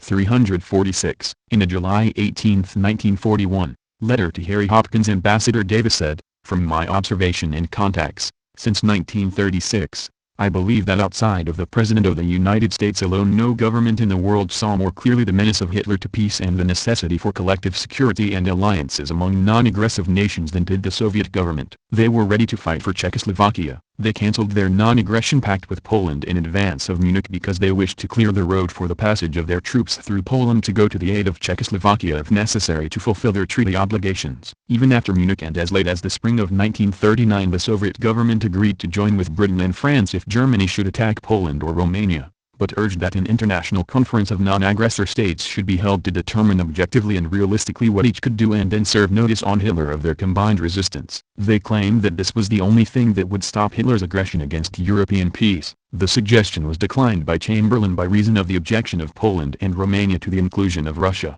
and the disastrous unilateral agreements were then promoted and entered into by Britain. During all the spring of 1939 the Soviets, fearful that they were being used as the cat's paw to pull the chestnuts out of the fire and would be left to fight Hitler alone, tried to bring about a definite agreement that would assume unity of action and coordination of military plans to stop Hitler. Even as late as August 1939 the commissions of France and Germany were in Moscow for that purpose. Britain, however, refused to give the same guarantees of protection to Russia with reference to the Baltic states which Russia was giving to France and Britain in the event of aggression against Belgium or Holland. The Soviets became convinced, and with considerable reason, that no effective, direct and practical, general arrangement could be made with France and Britain. They were driven to a pact of non-aggression with Hitler. Davis, Joseph E. Mission to Moscow, New York, N. Y. Simon and Schuster, C. 1941, p. 495. In his diary dated October 28, 1941, Ambassador Davis recorded the following answer to the question, "Will Stalin make a separate peace with Hitler?" The last question indicated to me how utterly people of this country misjudged the Russian situation. The real question which is vital now is, will we force Stalin to make peace with Hitler again? We, or rather the European democracies, forced Stalin into Hitler's arms in August of 1939. We, that is to say, England and America, could force Stalin into Hitler's arms again if Stalin were to believe that we were ready to let him down, use the Soviet army merely as a cat's paw and double-cross him in the way that Chamberlain and Ballinger did before and after Munich and up to the eve of Armageddon. Davis, Joseph E. Mission to Moscow, New York, N. Y. Simon and Schuster, C. 1941, p. 509. The English and French representatives who came to Moscow to talk with Voroshilov didn't really want to join forces with us against Hitler at all. Our discussions with them were fruitless. We knew that they weren't serious about an alliance with us and that their real goal was to incite Hitler against us. We were just as glad to see them leave. That's how the Ribbentrop-Molotov Pact, as it was called in the West, came into being. We knew perfectly well that Hitler was trying to trick us with the treaty. I heard with my own ears how Stalin said, "Of course it's all a game to see who can fool whom. I know what Hitler's up to. He thinks he's outsmarted me, but actually it's I who have tricked him." Stalin told Voroshilov, Beria, myself, and some other members of the Politburo that because of this treaty the war would pass us by for a while longer. We would be able to stay neutral and save our strength. Talbot, Strobe, Trans. And Ed. Khrushchev remembers, Boston, Little Brown, C. 1970, p. 128. Stalin, however, was aware, as were all Marxists at the time, that the British and French ruling classes were split on the issue. Hence the Soviet government offered to honor their treaty with France to come to the aid of Czechoslovakia. This the French government, with Chamberlain's backing, turned down. The Soviet government then, April 1939, offered Britain and France a mutual assistance pact. This, too, was rejected. When it became clear that the right-wing, fanatically anti-Soviet sections of the British and French bourgeoisie were in political control, then, and only then, the Soviet government signed a non-aggression pact with Germany, August 1939. This pact gave the USSR a breathing space of almost 2 years to build up its armed forces for what it saw as an inevitable attack. At the time the pact was stigmatized by some as an alliance. If it had been, Britain would have been conquered and the United States put under siege. Churchill at the time considered the Soviet action as realistic in a high degree. Cameron, Kenneth Neal, Stalin, Man of Contradiction. Toronto, On-Sea Press, C. 1987, p. 110. It is certain that the Soviet-German non-aggression pact delayed the Soviet Union's entry into the war by 2 years. Medvedev, Roy. Let history judge. New York, Columbia University Press, 1989, p.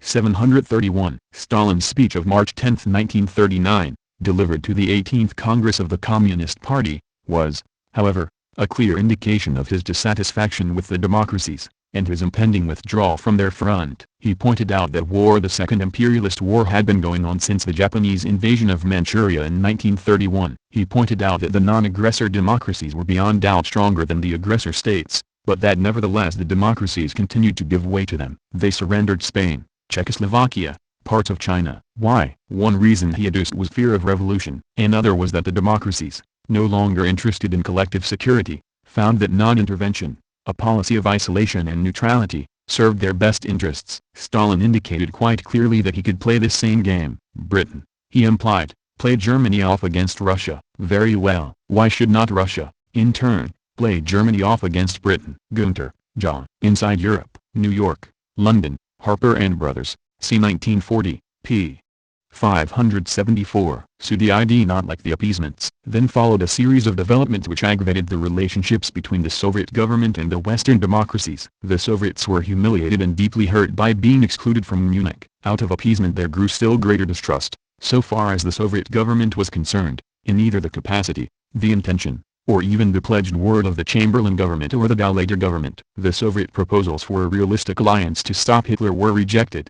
B. The Chamberlain government. During the Soviet-British-French negotiations, including the cessions of the Strang mission and military missions to Moscow, this distrust was intensified by the fact that these authorities were not clothed with power to close a final, definite realistic alliance. The suspicion continued to grow that Britain and France were playing a diplomatic game to place the Soviets in the position where Russia would have to fight Germany alone. Then there came the Hudson proposals for economic rehabilitation of Germany, which again smacked of appeasement from the point of view of the Soviets. This was followed by the adjournment of Parliament by the Chamberlain government, without the conclusion of any definite agreement with Russia, and the discovery by the Soviet leaders that a British economic mission had been sent to Denmark, allegedly with Chamberlain's blessing, to study economic appeasement, along the line of policy which has been initiated by Hudson. Added to this, France and England had persisted in a refusal to enter into an unequivocal agreement to support Russia in the protection of Russia's vital interest, and preventing the absorption through internal aggression of the Baltic states, whereas Russia had offered unequivocal support to Britain and France to come to their aid if their vital interests were affected by a German attack upon Belgium or Holland,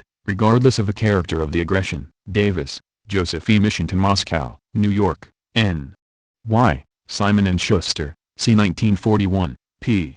455. Stalin aided small nations against fascist aggression. The Soviet Union, from the beginning, never faltered in getting aid and assistance to China. Throughout their participation in the League of Nations, the Soviet government led the fight for the protection of little nations vigorously and boldly. This was the fact in the case of Ethiopia and Spain. No government saw more clearly or stated with greater accuracy what Hitler was doing and would do and what ought to be done to preserve peace and prevent the projection of a war by Hitler than did the Soviets. That is a fact regardless of whether their motive was ideological or whether it was for the safety of their own people. Davis, Joseph E. Mission to Moscow, New York, N. Y. Simon & Schuster, C. 1941, p. 496. Those who have criticized the USSR for failing to intervene arms in hand to advance or save a revolution abroad have either urged the impossible or advocated an adventurism which would injure not only the USSR but the world proletariat. At the same time, when the USSR has been able to intervene directly, the same critics condemn the action as unwarranted interference and suppression of rights.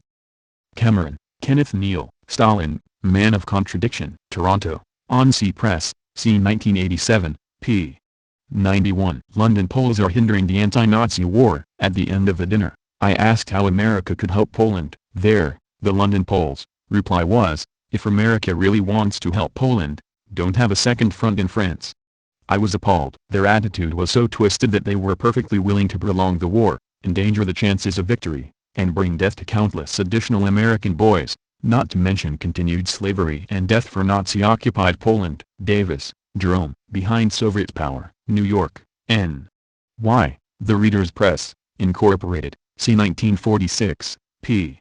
99. The Home Army's policy was thus the military reflection of the London Polish government's political strategy, which continued to the last to refuse to recognize one basic and inescapable fact about the nation's destiny. It was simply that Poland could be restored to greatness only as a result of Red Army victory and heavy sacrifice of Russian blood. Snow, Edgar. The Pattern of Soviet Power. New York, Random House, 1945, p. 56. Before the Polish government could move its seat from Lublin to Warsaw, the Hitlerites had to be driven back further. Our troops advanced all the way to the Vistula River, coming literally within a few steps of the German-occupied capital. Suddenly an uprising broke out in the city, Warsaw. Its leader was the General Berkmirowski. He was acting on instructions from Mikołajczyk, an outrageous anti-Soviet and anti-communist who headed the Polish government in exile under Churchill's wing in London. Ever since the Soviet army began its advance into Poland, Berkmirowski had been under orders from London not to engage in actions against the Hitlerite occupiers and not to aid the Soviet liberators in any way. It seems Mikołajczyk's anti-communist government in exile wanted to save its armed forces in Poland for the coming struggle against the Soviet army. Talbot, Strobe, Trans. And ed. Khrushchev remembers. Boston, Little Brown, C. 1970, p. 187. Su slowly moved from being neutral to supporting communists in China. In 1945 a significant strain became apparent in Sino-Soviet relations, and the Crimean Conference did nothing to alleviate it, as many had hoped it might. In general the Soviet attitude had shifted from one of formal neutrality in the internal quarrel between the Kuomintang, or Communist Party, and the Kuomintang, the nationalist party of the Generalissimo, to one of openly expressed repugnance for the ruling circles of the Kuomintang's government at Chungking, and nearly all it represented. Snow, Edgar. The Pattern of Soviet Power. New York, Random House, 1945, p. 121.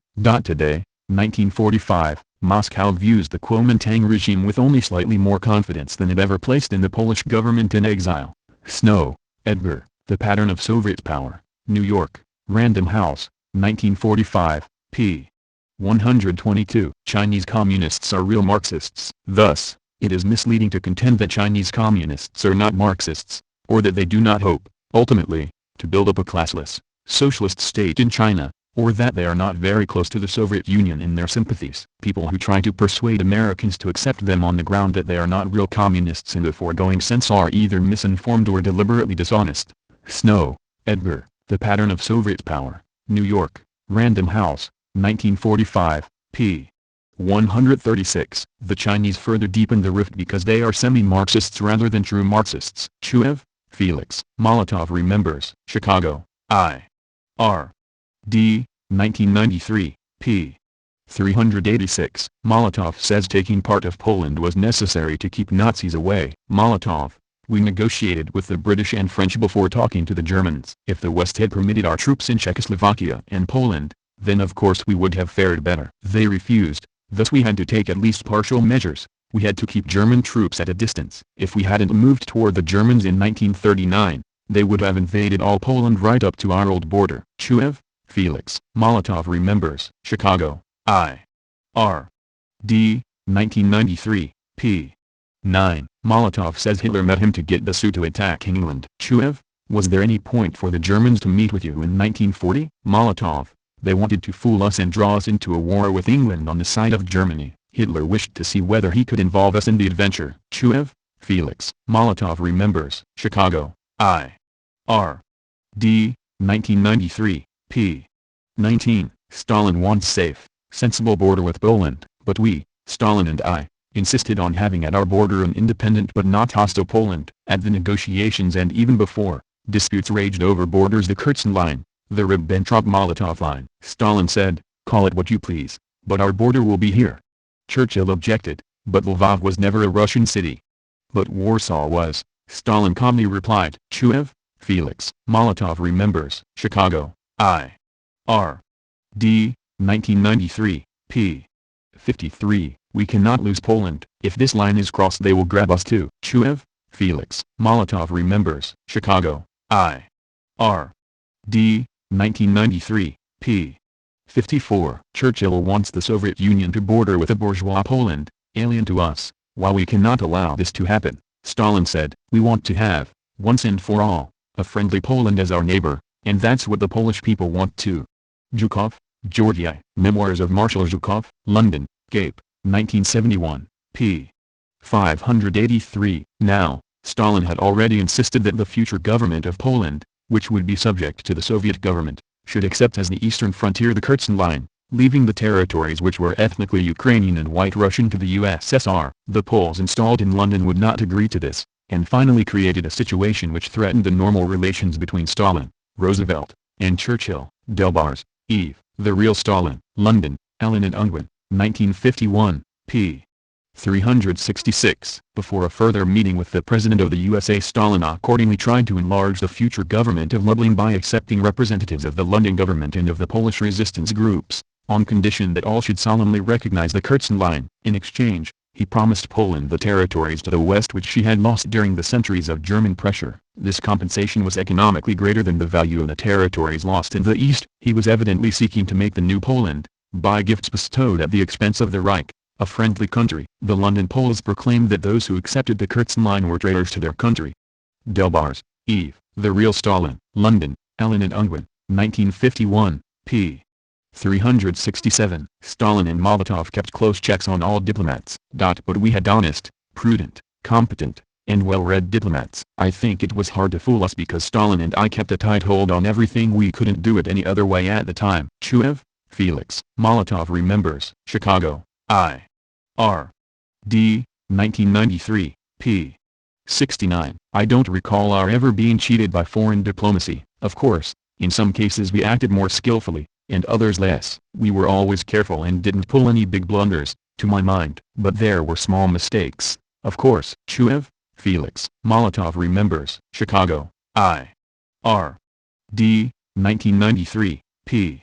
70. But it seems that diplomats need special training. They're not just party workers. I personally was never specially trained. My experience was party work and party polemics. Chuev, Felix. Molotov remembers. Chicago, I.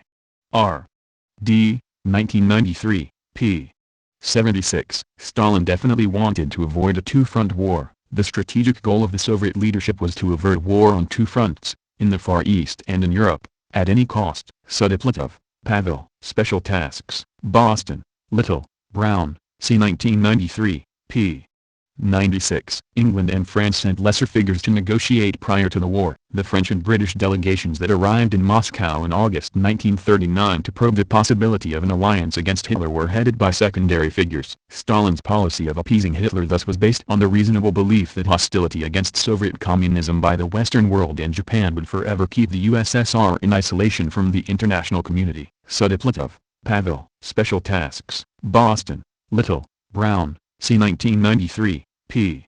97. What is certain is that, if the Western governments had wanted to drive him, Stalin, into Hitler's arms, they could not have set about doing so more effectively than they did. The Anglo-French military mission delayed its departure for 11 precious days. It wasted 5 days more en route, traveling by the slowest possible boat. When it arrived in Moscow, its credentials and powers were not clear. The governments whose prime ministers had not considered it beneath their dignity to fly to Munich almost at Hitler's nod, refused to send any official of ministerial standing to negotiate the alliance with Russia. The servicemen sent for military talks were of lesser standing than those sent, for instance, to Poland and Turkey. If Stalin intended an alliance, the way he was treated might almost have been calculated to make him abandon his intention. Deutscher, Isaac, Stalin, A Political Biography. New York, Oxford University Press, 1967, p.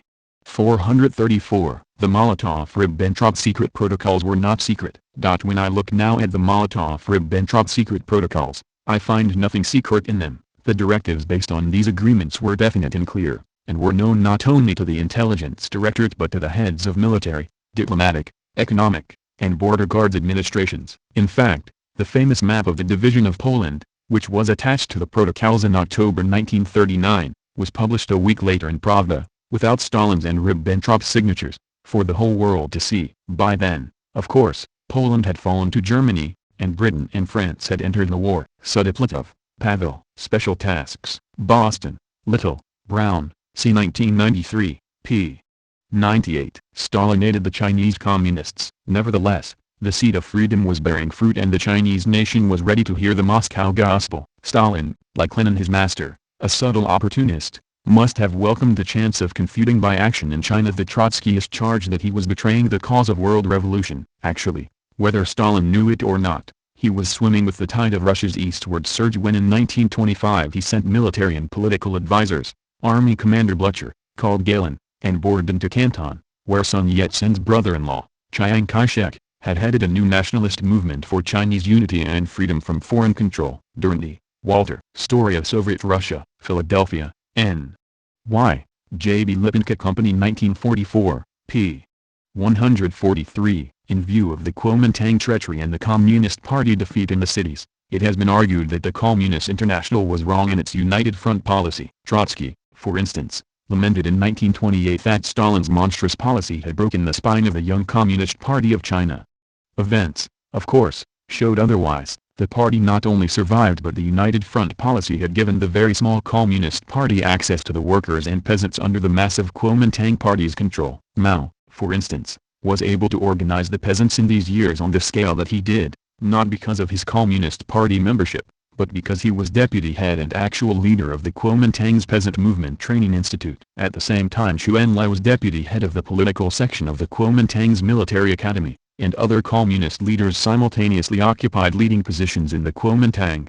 Largely because of these connections, the Communist Party grew from a small sect to a party of 57,000 within 6 years. If it had not grown thus, it could not have survived the attack upon it which, given the existing class forces, would have come anyway, alliance or no alliance, and lived to lead movements that soon resulted in a mass revolutionary base including rural Soviets. The policy of collaboration between the Communist Party and the Kuomintang was not initiated by Stalin but by Lenin. Stalin apparently did not come actively on the China scene until 1925, and when he did he followed the already established policy, with which he agreed. Even after Chiang's attack on the Communist Party, Stalin for a time hoped that the party could continue an alliance with the left wing of the Kuomintang led by Sun Yat-sen's widow, Ching Ling-su, among others. However, the left wing folded under pressure and the right became dominant. When this happened, Stalin, like Mao, placed the emphasis on the peasantry with a mass revolutionary perspective rather than on a new alliance with bourgeois or petty bourgeois leaders. Cameron, Kenneth Neal,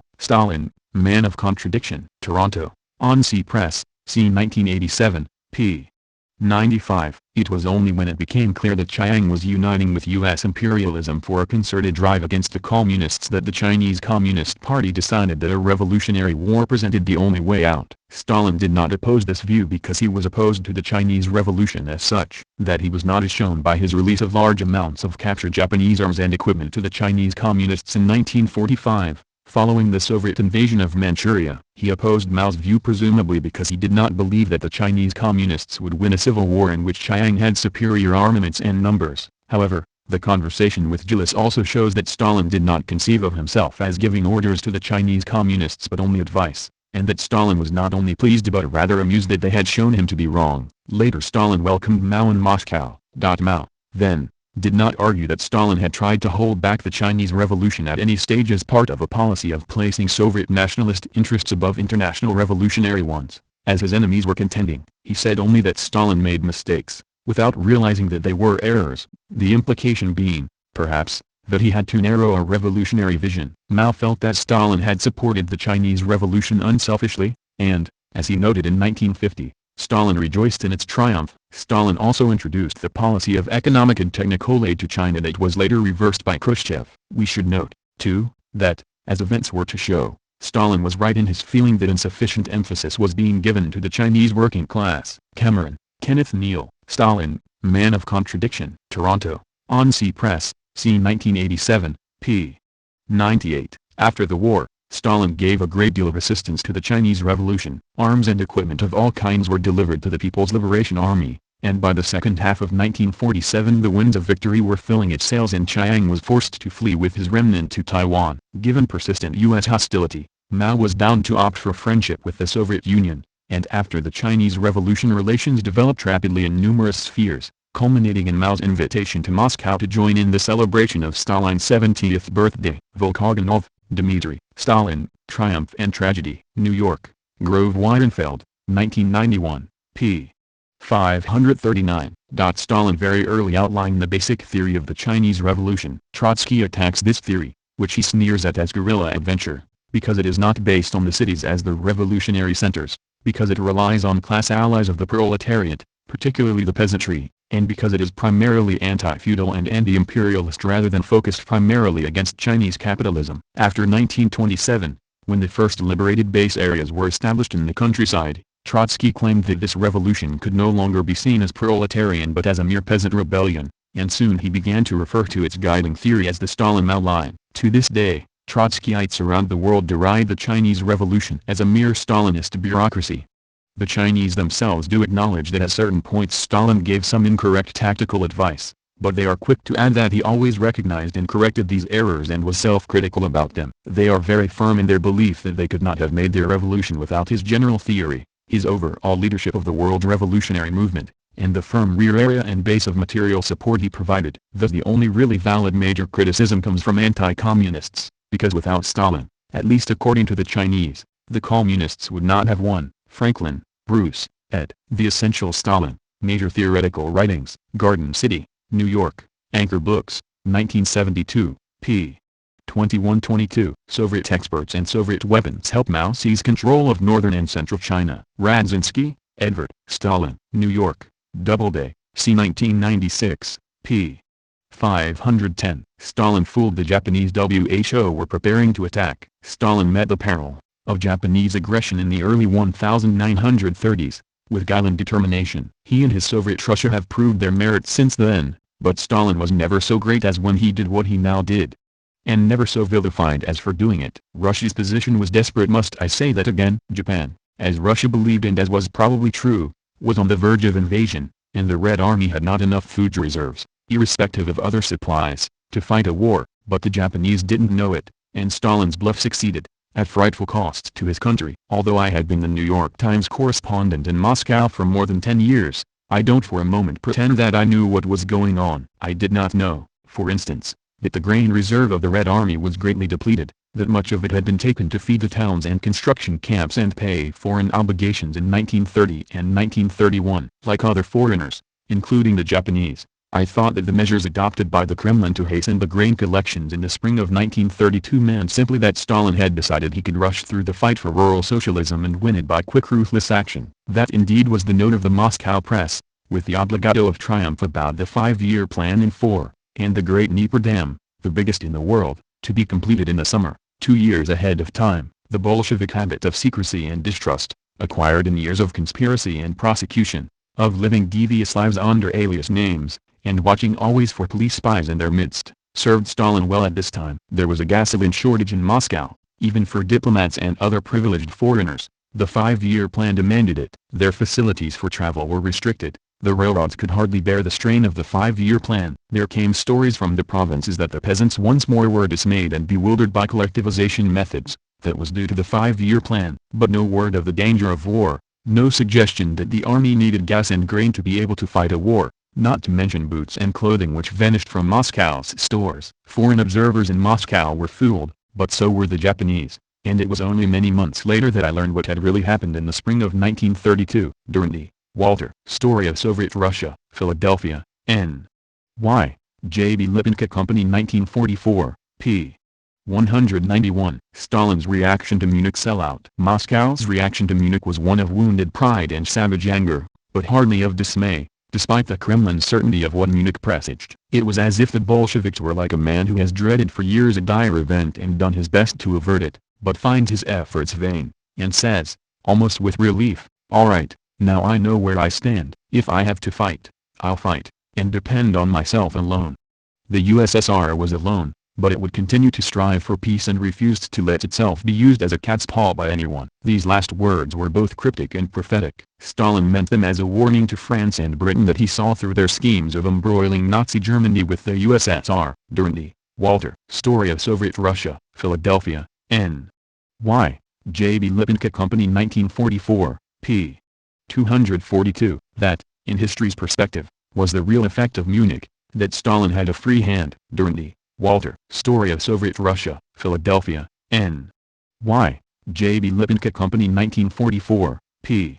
245. In March 1938 Hitler seized Austria. The crisis over the Sudeten Germans in Czechoslovakia followed. The belligerence of the Nazi leaders and the threats of violence repeated by German propaganda unnerved the British and French prime ministers. They held anxious consultations with Hitler, and both governments agreed to bring pressure to bear on Czechoslovakia to surrender the borderlands in the interests of peace. Stalin was not readily unnerved. He responded at once with proposals that Britain, France, and Soviet Russia should present a united front against Germany and prepare with the Czechoslovak High Command a combined military plan. All three powers should invoke the League of Nations and prepare to enforce the provisions of the Charter in the event of German aggression. The Soviet government was not consulted or included in the Munich Conference which, meeting on September 28 to 30, 1938, surrendered Czechoslovakia into the hands of Germany. The Western powers failed completely to respond to the Soviet proposals for a grand alliance under the aegis of the League. Churchill observed, the Soviet offer was in effect ignored. They were not brought into the scale against Hitler and were treated with an indifference not to say disdain which left a mark on Stalin's mind. Events took their course as if Soviet Russia did not exist. For this we afterwards paid dearly.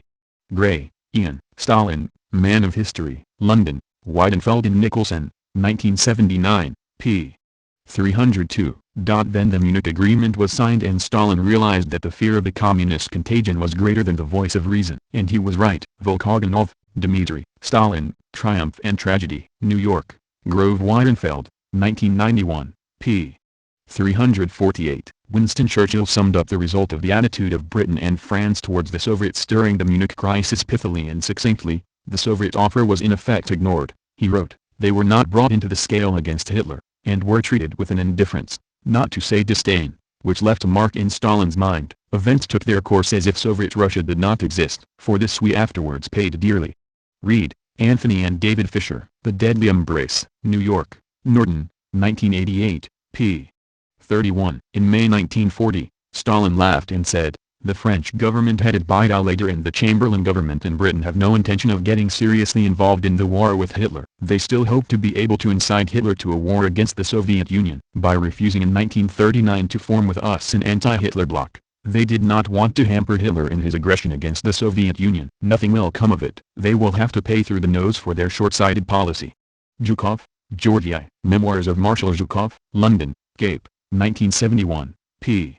171. Then came intervention, the continuing threat of attack by all nations, halted by the Depression, only to be reopened by Hitlerism. It was Stalin who steered the Soviet Union between Scylla and Charybdis. Western Europe and the US were willing to betray her to fascism, and then had to beg her aid in the Second World War. A lesser man than Stalin would have demanded vengeance for Munich, but he had the wisdom to ask only justice for his fatherland. This Roosevelt granted, but Churchill held back. The British Empire proposed first to save itself in Africa and Southern Europe, while Hitler smashed the Soviets. Statement by W.W. Du Bois regarding Comrade Stalin on March 16, 1953. Stalin's policy toward the Nazis proved correct because they struck westward. Hitler's book, Mein Kampf, and his subsequent speeches had made it clear enough that the Ukraine and the Caucasus were his ultimate objective, and the Russians had long been expecting his onslaught. On that account they had braved ill repute in Western Europe and in the United States to partition Poland, to garrison the Baltic states, and drive the Finnish frontier further back from Leningrad. They had done what they could to prepare for the wrath to come,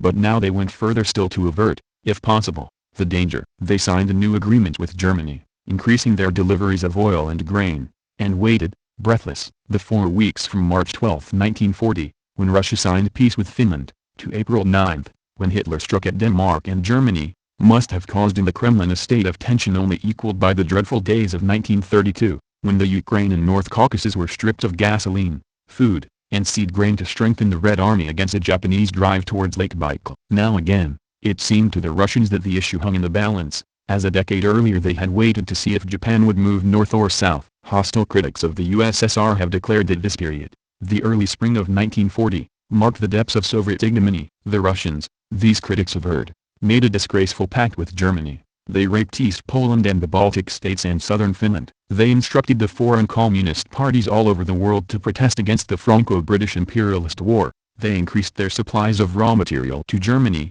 and groveled at Hitler's feet. On April 9 Hitler struck at Denmark and Norway, and Stalin knew that the obloquy he had incurred abroad mattered nothing in comparison with what he had gained by Germany's move to the west instead of the east. What a relief that was, what a crown of success to his policy, what a final negative to Chamberlain's hopes of winning immunity for Britain and France and embroiling Germany and Russia. Durand, Walter. Story of Soviet Russia, Philadelphia, N. Y. J. B. Lipinka Company 1944, p.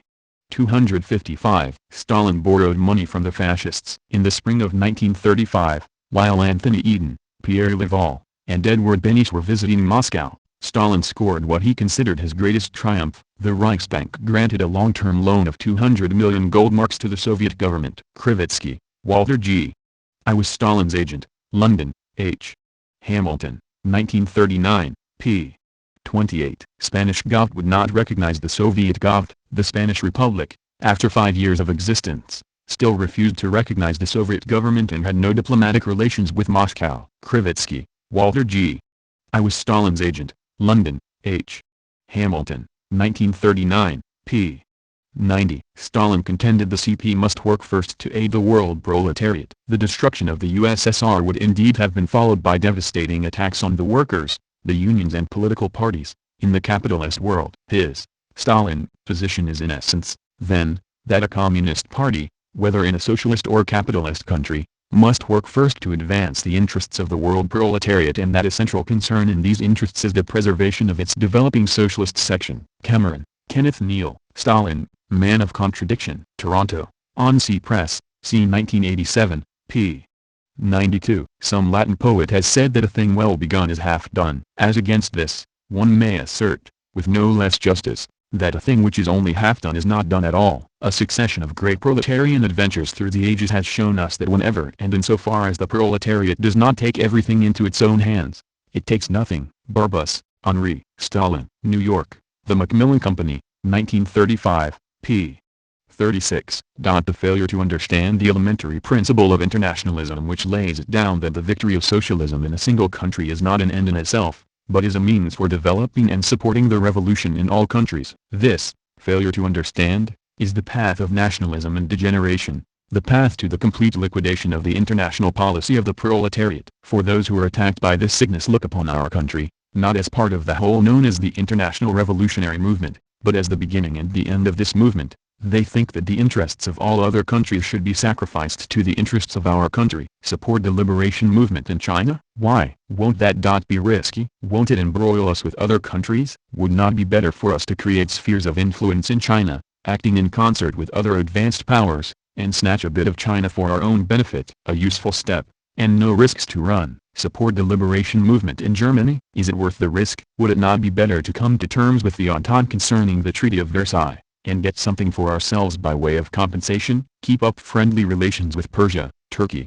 Afghanistan? Is the game worth the candle? Would it not be better to re-establish spheres of influence with one or the other of the great powers? And so on and so forth. Here we have a new type of nationalist frame of mind, one which tries to liquidate the foreign policy of the October Revolution, and which cultivates the elements of degeneration. Stalin, Joseph. Stalin's Camp, New York. Howe, Soskin and Company, c. 1940, p.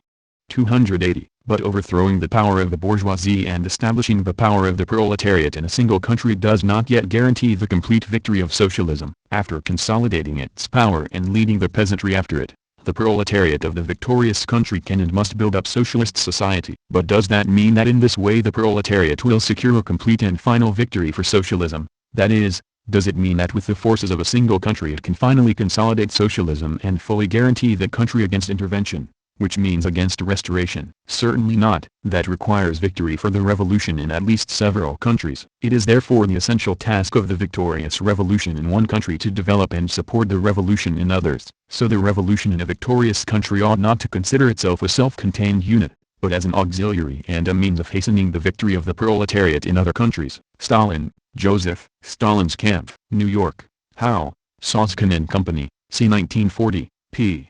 282. Molotov stated, "As for the world revolution, we never did forget our obligation to the world proletariat." But unlike the Trotskyists who kept shouting about world revolution, we made one, and created a worldwide socialist camp. We didn't keep shouting about industrialization like the Trotskyists, but we did it. In just the same way, they talk about collectivization, but it was Stalin who brought the peasants into the kolkhoz. Radzinski, Edward. Stalin, New York, Doubleday, c. 1996, p. 253. Stalin and his associates had a pragmatic interest in ending their international isolation. They looked for opportunities for revolutionary self-assertion. There was in fact much congruence between policy at home and policy abroad. At the beginning of the 1930s it was extremely radical in both cases. Communist parties across Europe were encouraged to go on the political attack against their governments. Ultra-leftist campaigns were approved. The Comintern, which had tended towards caution in Germany after the failure of revolution to occur there and had eliminated leftist leaders who sympathized with Trotsky, started to campaign against those whom it accused of rightism. Service, Robert. Stalin. Cambridge, Mass. Belknap Press of Harvard University Press, 2005, p. 382-383. Most of the Polish people supported the socialization of Poland. Thus, despite vacillation on the part of certain elements in the population, the majority and especially the working class in the end overwhelmingly decided to engage in the socialist reconstruction of the Polish state. I didn't hear a single report or even a single rumor about armed resistance among the Polish population. If trouble had broken out, I certainly would have known about it. Comrades Beirut and Gomulka would have informed Stalin about it in my presence. Even if they hadn't informed him, even if they'd tried to keep secret an outbreak of some kind, we still would have found out. Talbot, Strobe, Trans. And Ed. Khrushchev remembers. Boston, Little Brown, c. 1970, p.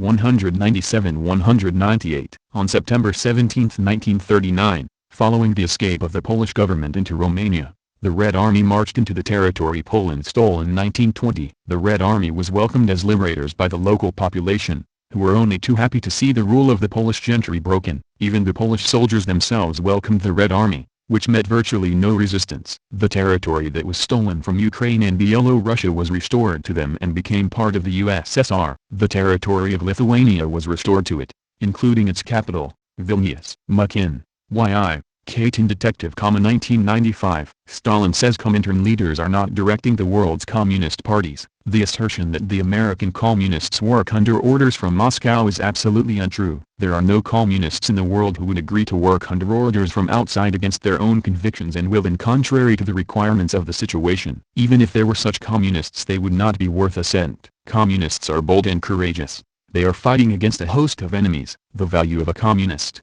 among other things, lies in that he is able to defend his convictions. Therefore, it is strange to speak of American communists as not having their own convictions and being capable only of working according to orders from outside. The only part of the labor leader's assertion that has any truth in it at all is that the American communists are affiliated to an international communist organization and from time to time consult with the central body of this organization on one question or another. But what is there bad in this? Are the American labor leaders opposed to an international workers' center? It is true they are not affiliated to Amsterdam. Not because they are opposed to an international workers' center as such, however, but because they regard Amsterdam as being too radical. Why may the capitalists organize internationally and the working class, or part of it, not have its international organization? Is it not clear that Green and his friends in the American Federation of Labor slander the American communists when they slavishly repeat the capitalist legends about orders from Moscow? Some people believe that the members of the Communist International in Moscow do nothing else but sit and write instructions to all countries.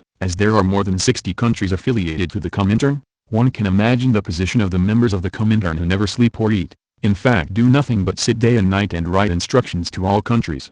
Stalin, Joseph, Stalin's Camp, New York, Howe, Soskin and Company, c. 1940, p. 326. At the turn of the decade, from the 20s to the 30s, Stalin's mastery of the Comintern was still superficial. Almost anyone who spent those years in the Communist Party can relate from experience the bewilderment and the reluctance with which cadres and rankers alike began to conform to the new orthodoxy consecrated in Moscow. Deutscher, Isaac, The Prophet Outcast, London, New York, Oxford University Press, 1963, p. 28. Why the Nazis agreed to trade with the Sioux. At that time I had already asked myself this question. Why had the Germans agreed to supply us their most modern military systems when the Wehrmacht was already planning to attack the Soviet Union? There must have been a number of reasons for this. First of all, in line with his broad disinformation campaign, Hitler wanted to convince Stalin that he had totally rejected the goal of eliminating Bolshevism, which he had proclaimed in Mein Kampf, and that he had shifted Germany's policy toward cooperation with the Soviet Union. Secondly, underestimating Soviet scientific and technological potential, Berlin's strategic planners did not believe that the Soviet Union was capable of mass-producing sophisticated weapons systems even when supplied with blueprints, and that the many items sent to the USSR would in the end make little or no difference. In any case, so they must have reasoned, even if the USSR did manage to get some types of modern armaments into production, the Wehrmacht would have time enough to defeat the Soviet Union before it began turning out those weapons on a massive scale. Thirdly, due to the naval blockade imposed by Great Britain, Germany was desperately short of strategic raw materials, and the Soviet negotiators, particularly the People's Commissar for Foreign Trade, Mikoyan, demanded the latest technology, including military hardware, in exchange for Soviet supplies. At that juncture Hitler could not afford any complications in his relations with the Soviet Union, and with the Non-Aggression Pact and the Treaty on Friendship and the Border, he was not only able to avoid a possible war on two fronts but also to circumvent the British blockade. Documents of the period indicate that the German High Command objected to the delivery of military supplies to the Soviet Union. Gross Admiral Raeder was the most outspoken critic of Hitler's decision to supply the USSR, but the Führer ignored the protests of his commanders, considering the Soviet shipments too important to be interrupted. He thought he was justified in his position, particularly since the Soviet side scrupulously complied with its commitments. Bryzhkov, Valentin. At Stalin's side. Secaucus, New Jersey, Carroll Pub Group, c. 1994, p. 76. Soyuz Nazis' technology plans sold to them to improve their equipment. Nevertheless, Soviet experts were able to study the very weapons we were to confront in June 1941. They used that knowledge to design new types of weapon systems, and this helped them to develop tanks, artillery pieces, and aircraft that by the end of 1942 were superior to what the Germans were using. Bryzhkov, Valentin. At Stalin's side. Secaucus, New Jersey, Carroll Pub Group, c. 1994, p. 77. Hitler deceived by letting Soviet agents see secret Nazi facilities. In early April 1940, Tavisian, whom I was accompanying, visited a German submarine base in Kiel. I was surprised that the Germans seemed to have no secrets from the Soviet People's Commissar. He could see whatever he wanted to see. This game of openness was part of Hitler's disinformation campaign, part of his efforts to convince Stalin that Germany had no intention of going to war with the Soviet Union in any foreseeable future. There is no question that Tavisian's report on his tour of the German military facilities, filed through the USSR Embassy in Berlin, had an influence on Stalin's assessment of Hitler's plans. Bryzkov, Valentin. At Stalin's side. Secaucus, New Jersey, Carroll Pub Group, c. 1994, p. 101. Poles undergoing dekulakization were treated well by Russians. We should take note of the good treatment, on the whole, that the Poles who arrived got from local residents, having themselves gone through dekulakization and exile. The majority of Russians helped the newcomers adjust to their new environment. Mixed marriages between exiled Poles and local residents were convincing evidence of the lack of ethnic animosity. See Gelbaum and Sokolov. Stalinism as a Way of Life. New Haven, Connecticut, Yale University Press, c. 2000, p. 265. So in Germany worked together on military matters in the 1920s. The import of German industrial goods assisted Russia in her recovery in the 20s. The Politburo authorized Trotsky and Tukhachevsky to enlist German military skill, the skill of unemployed officers and technicians, in the training of the Red Army. As a quid pro quo, the Russians permitted German military technicians to continue on Russian soil experiments which they could not carry out in Germany under the Versailles Treaty. In these arrangements Stalin made no change. They continued by force of inertia for some time after Hitler had seized power. Deutscher, Isaac, Stalin, A Political Biography. New York, Oxford University Press, 1967, p.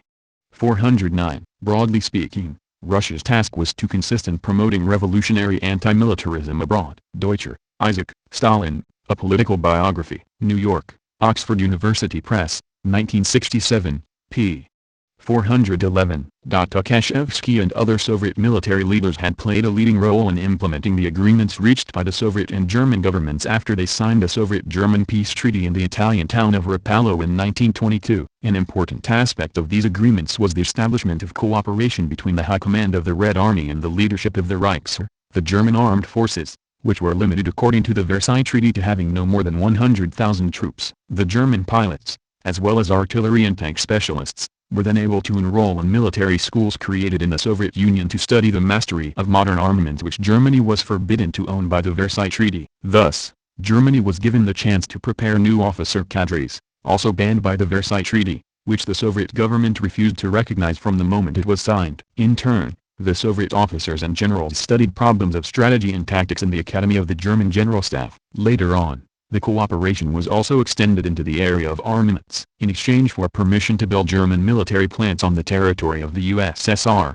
the Reichswehr presented the Soviet side with military patents, and the Soviet Union ordered strategic materials and complex equipment from German industry. The Soviet-German military ties were more beneficial to the Soviet Union than to Germany. Rogovin, Vadim. 1937, Year of Terror. Oak Park, Michigan, Labor Publications, 1998, p. 416. In the period of Rapallo, when Russia and Germany, both outlawed by the rest of Europe, were drawing closer together, it was natural that the general staffs of the two countries should be instructed to confer together. On the advent of Hitler, with his menacing program, the Russian generals were told to stop and did not do so. Paris, Bernard, Russia. Washington, New York, Infantry Journal, Penguin Books, 1944, p. 203. No evidence Stalin encouraged German communists to surrender to Nazis. Footnote: some of Stalin's communist opponents, Wallenberg, Krivitsky, and others, claimed that Stalin had deliberately led the German communists to surrender to Nazism in order to save the policy of Rapallo. This version has, in our view, not been supported by convincing evidence. Deutscher, Isaac, Stalin, A Political Biography. New York, Oxford University Press, 1967, p.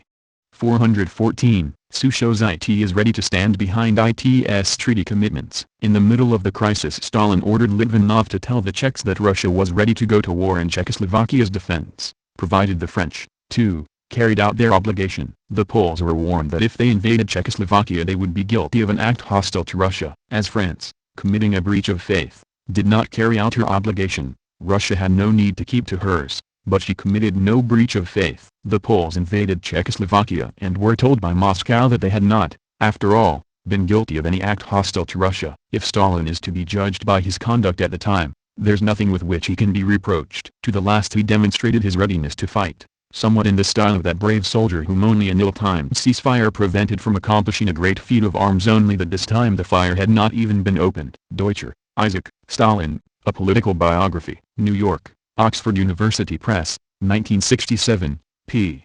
427. Stalin permits the Polish boundary to be shifted eastward to include Poles. He, Stalin, was surprised by the rapidity with which Polish armed resistance collapsed. When, on September 5, Ribbentrop began to press the Russians to march into their share of Poland, Stalin was not yet ready to issue the marching orders. He was now given over to scruples and second thoughts. He would not openly lend a hand in defeating Poland, and he refused to budge before Poland's collapse was complete beyond doubt. His second thought concerned the fixed demarcation line which left part of ethnical Poland on the Russian side. This he was in no mood now to annex, for that would be too flagrant a violation of the professed principles of Bolshevik policy. He now preferred to shift the demarcation line farther east, from the Vistula to the Bug, so that only lands with the predominantly Ukrainian and Belarusian population should be left on the Russian side. The reunion of those lands with the Soviet Ukraine and Belorussia could be politically justified. It would permit the Red Army to cross the frontier not as a conqueror of Poland but as the liberator of the Ukrainians and the Belarusians, the blood brethren as he now called them, having caught a germ of racialism from his Nazi partners. Deutscher, Isaac, Stalin, A Political Biography, New York, Oxford University Press, 1967, p. 441. League of Nations expels the Sioux but not Japan or Germany. On December 14, 1939, Russia was expelled from the League of Nations, which had always been so indulgent towards the Third Reich and Fascist Italy. Deutscher, Isaac, Stalin, A Political Biography, New York, Oxford University Press, 1967, p. 443. He, Stalin at Yalta, reminded his guests of a rankling Russian grievance. In 1939, during the First Russo-Finnish War, the League of Nations pilloried Russia and expelled her from its midst, the same league that had never lifted a finger against Hitler and never done anything against any act of aggression. No, Russia would not allow herself to be so treated in the future. Deutscher, Isaac, Stalin, A Political Biography, New York, Oxford University Press, 1967, p. 525. Practically the whole of public opinion in the West was shocked by the Russian attack on Finland. Yet, it was, indeed, extraordinary how they, the French and British governments, hastened to get the League of Nations to expel the Russian aggressor, even though neither Japan had been expelled for having invaded Manchuria, nor Mussolini's Italy for her blatant aggression against Ethiopia. Worth, Alexander, Russia, The Post-War Years. New York, Tapliner Pub. Co.com 1971, p. 45. Sioux warns aggressive Poland not to take northern part of Czechoslovakia. The Poles, however, were a very different case. They were already lining up with Germany to demand territory from the Czechs, and were moving their own troops up to the border with the northern Czech region of Teschen, or Siezyn as they knew it, which was rich in iron and coal and which had a minority Polish population. Litvinov was quick to warn the Poles that if they attempted to take Teschen by force, the Soviet Union would consider her non-aggression pact with Poland as being annulled, and would then be free to take appropriate action in support of the Czechs. Haughty as ever, the Poles chose to ignore the Soviet threat, and continued with their claims. Reed, Anthony and David Fisher. The Deadly Embrace. New York, Norton, 1988, p.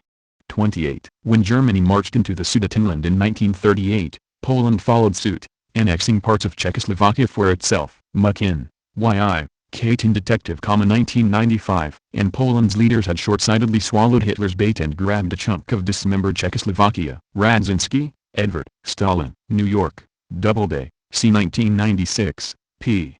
440. Heavy German, Soviet trade was cut down when fascists took over. Trade is a natural barometer of relations between countries, and the figures for trade between the Soviet Union and Germany are particularly revealing. Throughout most of the 20s, Germany had been the Soviet Union's chief ally, and trade between them had flourished. In 1928, Germany was taking almost 29% of total Soviet exports, including a far higher proportion of their manganese ore, timber, oil, flax, and furs. In the other direction, Germany was supplying a similar percentage of total Soviet imports, mainly in machinery, which was most important to Germany since there were at that time few other markets open. By the time Hitler came to power, Germany was supplying an amazing 46.5% of the Soviet Union's total imports. But that was the high water mark, and as the Nazis increased their grip on Germany, so the tide of trade fell dramatically. Within 2 years, Germany's share of Soviet imports had dropped to a mere 9%, and even though new agreements were made, things did not improve as the 30s progressed. In spite of Germany's almost unlimited need for the raw materials which the Soviet Union could supply, German imports during 1938 barely totaled 50 million Reichsmarks, where a few years before they had been counted in hundreds of millions. And they were still dropping. For the first quarter of 1939 there would be only 6 million Reichsmarks worth. Read, Anthony and David Fisher. The Deadly Embrace, New York, Norton, 1988, p. 47. Sue followed a consistent anti-Nazi line from the start. The second half of March, 1939, passed in a confused frenzy as the various nations involved struggled to come to terms with the situation. Only the Soviet Union appeared to follow a consistent line from the start. When Stalin seized the opportunity offered by Chamberlain's volte-face and replied to the British approach with what his ambassador in London, Maysky, described as phenomenal speed. Read, Anthony and David Fisher. The Deadly Embrace, New York, Norton, 1988, p. 65. Stalin gently replaced Litvinov with Molotov. 2 days later, after May Day 1939, Litvinov's fears proved correct. After another fruitless meeting with Sir William Seeds in the morning, he kept an appointment with Stalin in the late afternoon. Stalin told him, quite gently, that he was being replaced as Foreign Commissar by Molotov, the chairman of the Council People's Commissars, in other words the Prime Minister, of the USSR. It's all over, Litvinov recorded in his diary that night. I have been fired like a maid caught stealing, without so much as a day's notice.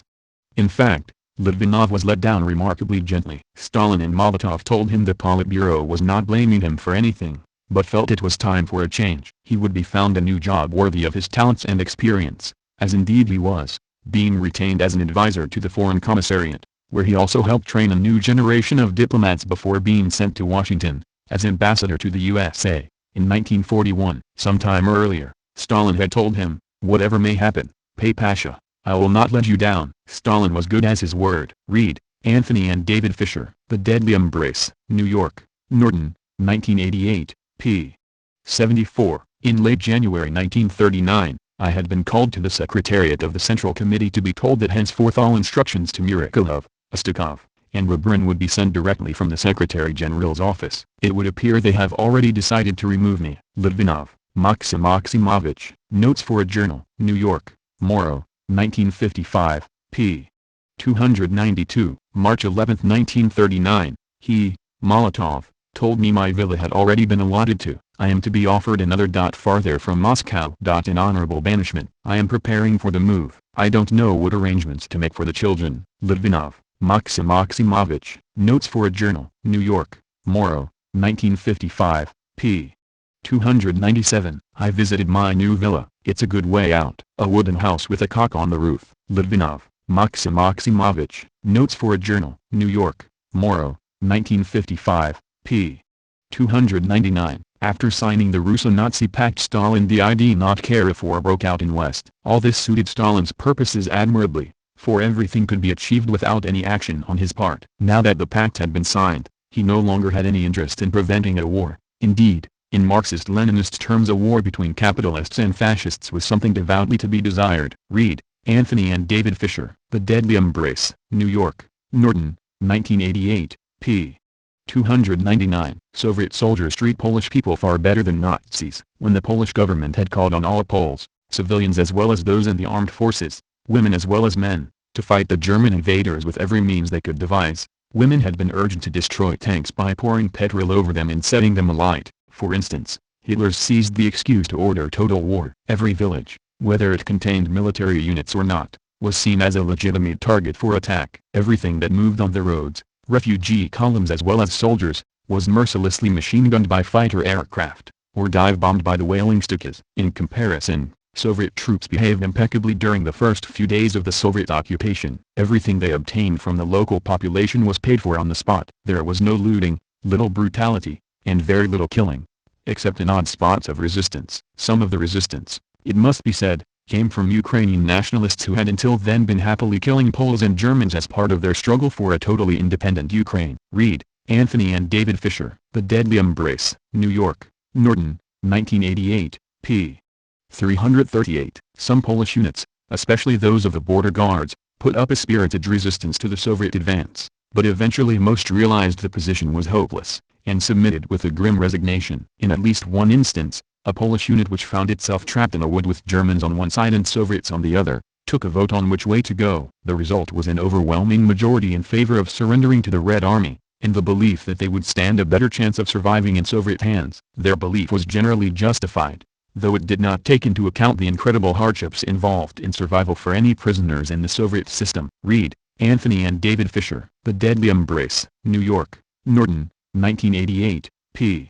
339. Stalin did not seize Ukraine and Belarus until Poland's Govt fell. On October 27, 1939, Vilna was handed over to the Lithuanians. By then, Soviet troops were already moving into their new garrisons in all three Baltic states, but there was no attempt to take over any of the countries. That was not Stalin's way. In Stalin's book, any move made by the Soviet Union had to have the appearance and the excuse of strict legality, even if he had to write the laws specifically for that purpose. That was why he had refused to move into western Belarus or the western Ukraine until the Polish government had ceased to exist. That was why in both those territories democratic elections had been held with such unseemly haste. He would have preferred a long time to prepare the ground, giving the Belarusians and Ukrainians time to appeal to the Soviet Union for help and thus justifying the occupation. But the speed of Hitler's blitzkrieg in Poland had prevented this. In the Baltic states, however, he could afford to take a little time. Reed, Anthony and David Fisher. The Deadly Embrace. New York, Norton,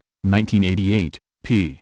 368. On several occasions messages from Berlin, forwarded by the ambassador Schulenburg, invited the Soviet armies to enter the eastern portion of Poland, which was reserved to them by agreements duly signed. But on two occasions, at Stalin's orders, Molotov evoked technical reasons for postponing the entry of the Red Army upon the neighboring territory. Delbars, Eve. The Real Stalin. London, Allen and Unwin, 1951, p. 246. So in Germany had a lot of exchanges in the 1920s. In the 1920s, excellent relations with Germany had developed in the realm of traditional diplomacy. At the same time, the German Communist Party gained support, while relations on the third level, economic, continued to develop and strengthen. Economic relations were not limited to trade. They also included the all-around technical aid that Germany accorded to the Soviet Union. More than 2,000 German engineers and technicians arrived in the Soviet Union after the signing of the Rapallo Treaty. They actively assisted in renewing Soviet industry. German-Soviet military cooperation was provided for in a secret clause of the Rapallo Treaty. Nekrich-Taylor, Utopia in Power. New York, Summit Books, c. 1986, p. 211. In mid-1929 the Soviet Union had technical agreements with 27 German firms and 15 American firms. By the end of 1929, 40 American firms were cooperating with the Soviet Union. Nekrich-Taylor, Utopia in Power. New York, Summit Books, c. 1986, p.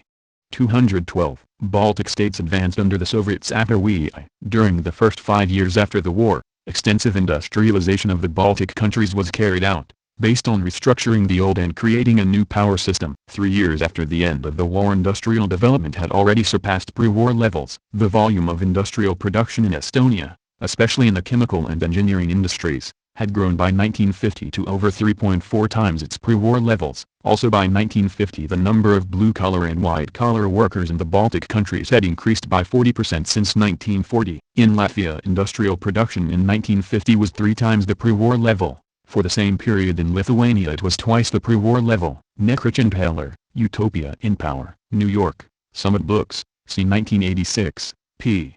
470. The Baltic republics have the highest living standards in the entire country, and are among the most industrialized and most rapidly industrializing, while their healthcare and educational institutions are inferior to none within the Union. Szymanski, Albert. Human Rights in the Soviet Union. London, Z Books, 1984, p.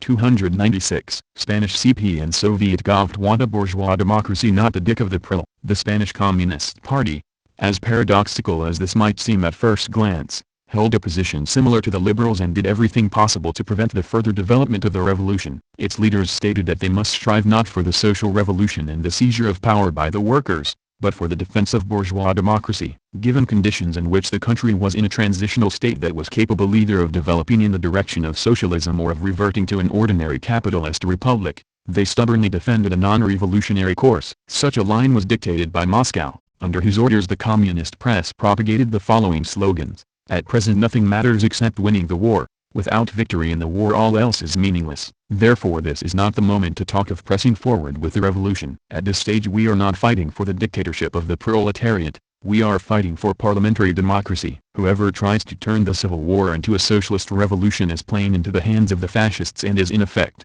if not in intention, a traitor. Rogovin, Vadim. 1937, Year of Terror. Oak Park, Michigan, Labor Publications, 1998, p. 350. In Trotsky's opinion, victory in the war with Franco could be guaranteed only by the growing over of the Spanish Revolution from the bourgeois democratic into the socialist revolution. Rogovin, Vadim. 1937, Year of Terror. Oak Park, Michigan, Labor Publications, 1998, p. 353. Yet, at the same time, the Comintern declared that the Spanish Revolution, in view of the country's backwardness, must keep within bourgeois democratic limits, and that proletarian dictatorship was not on the order of the day. It is easy to recognize there the Stalinist canon developed as antithesis to Trotsky's permanent revolution and applied in China in 1925-27. This canon was to underlie Stalinist policy in Spain through all its phases. At a later stage, in 1936-38, it was invoked to justify the communist coalition with bourgeois Republican parties and the Popular Front, the moderate policy of the Communist Party and its repressive action against POUM, the Trotskyists, and the radical anarcho-syndicalists. Trotsky asserted that the Spanish Revolution would have to pass, as the Russian Revolution had done, from the bourgeois into the socialist phase, if it was not to be defeated. Deutscher, Isaac, The Prophet Outcast, London, New York, Oxford University Press, 1963, p. 160. In December 1936 he, Stalin, along with Molotov and Voroshilov, warned the new Spanish Prime Minister, the left-wing socialist Caballero, to avoid any radical social policies and thus win the middle class to his side. He should spare no effort, the letter went on, to prevent the enemies of Spain from presenting it as a communist republic. Ulam, Adam, Stalin, The Man in His Era. New York, Viking Press, 1973, p.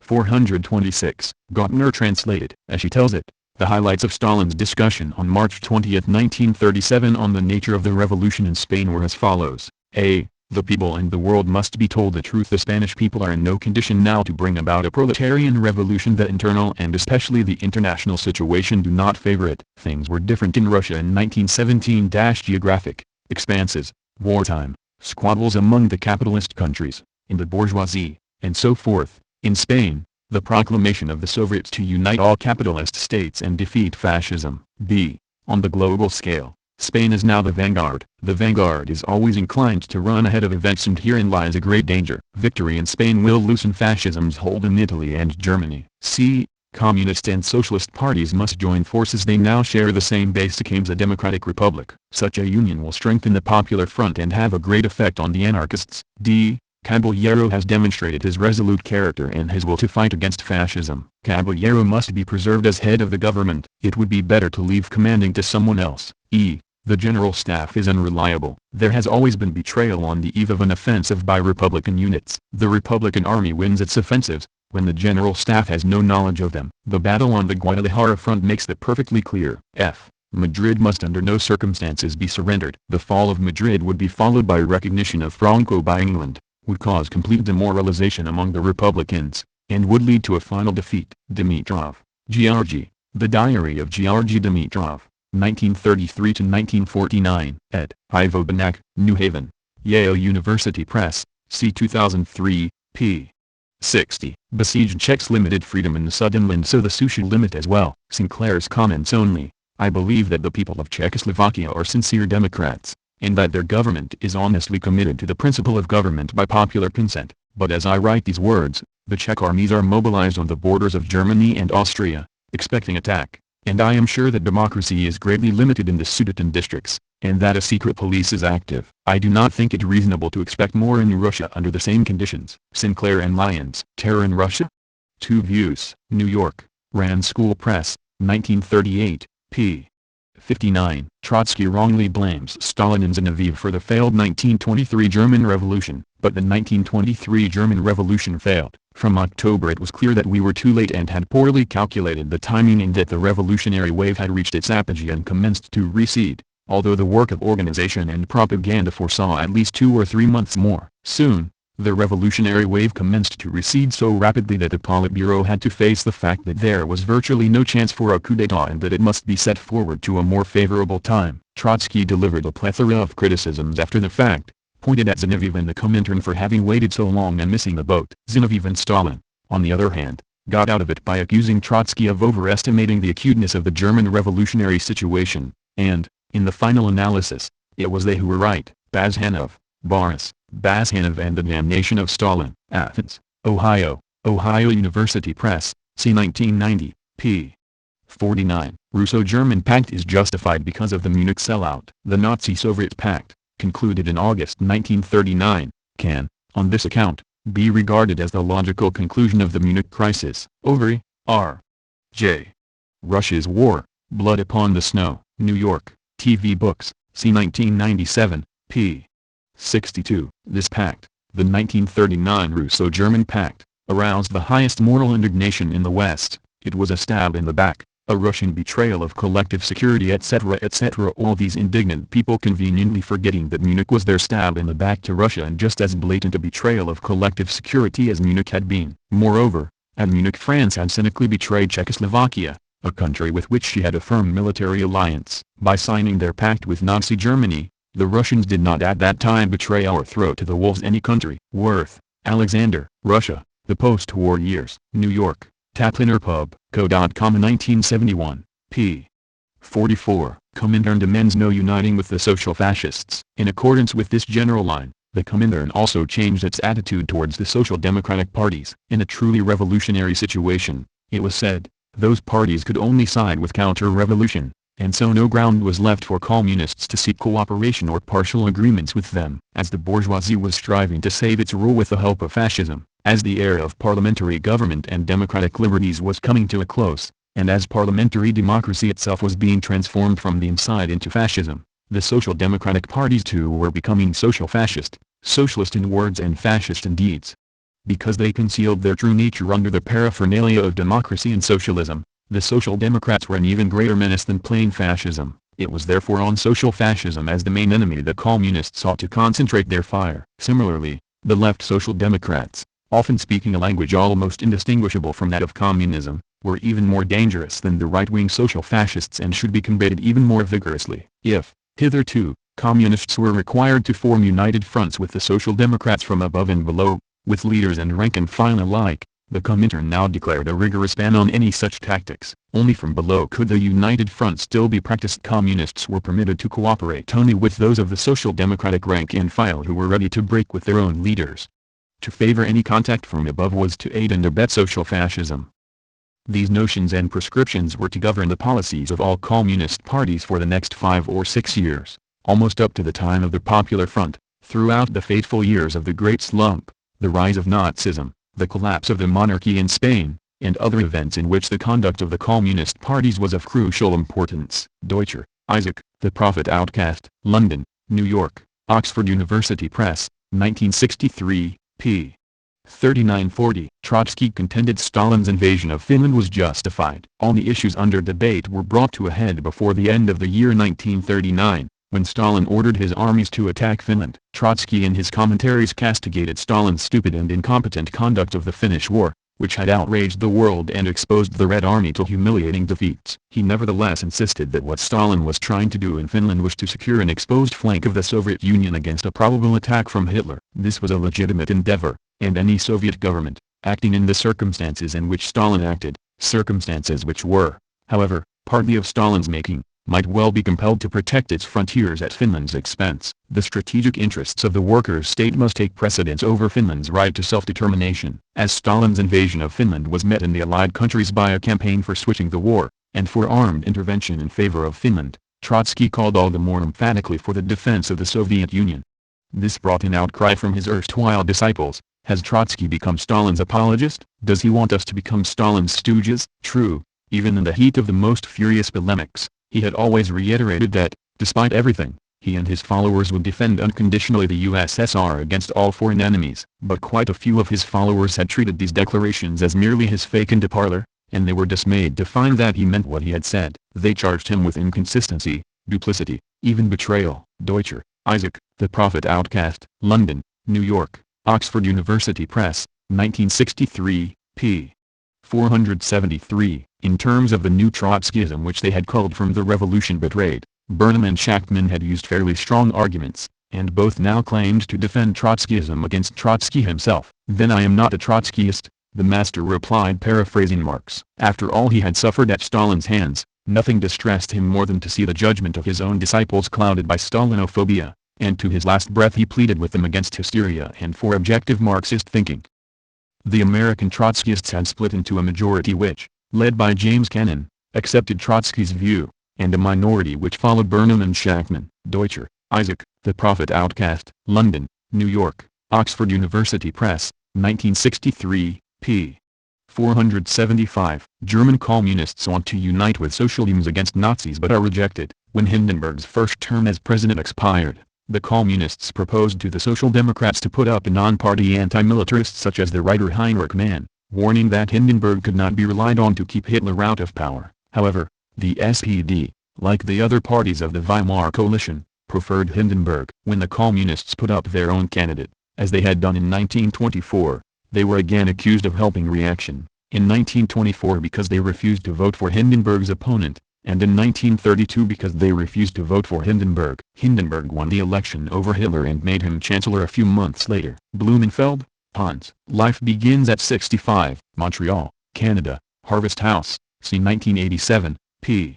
146. True to form, the Social Democrat leaders refused the Communist Party's proposal to form an 11th-hour coalition against Nazism. As in many other countries past and present, so in Germany, in the early 1930s, the Social Democrats would sooner ally themselves with the reactionary right than make common cause with the Reds. Parenti, Michael, Blackshirts and Dreads, San Francisco, City Light Books, 1997, p.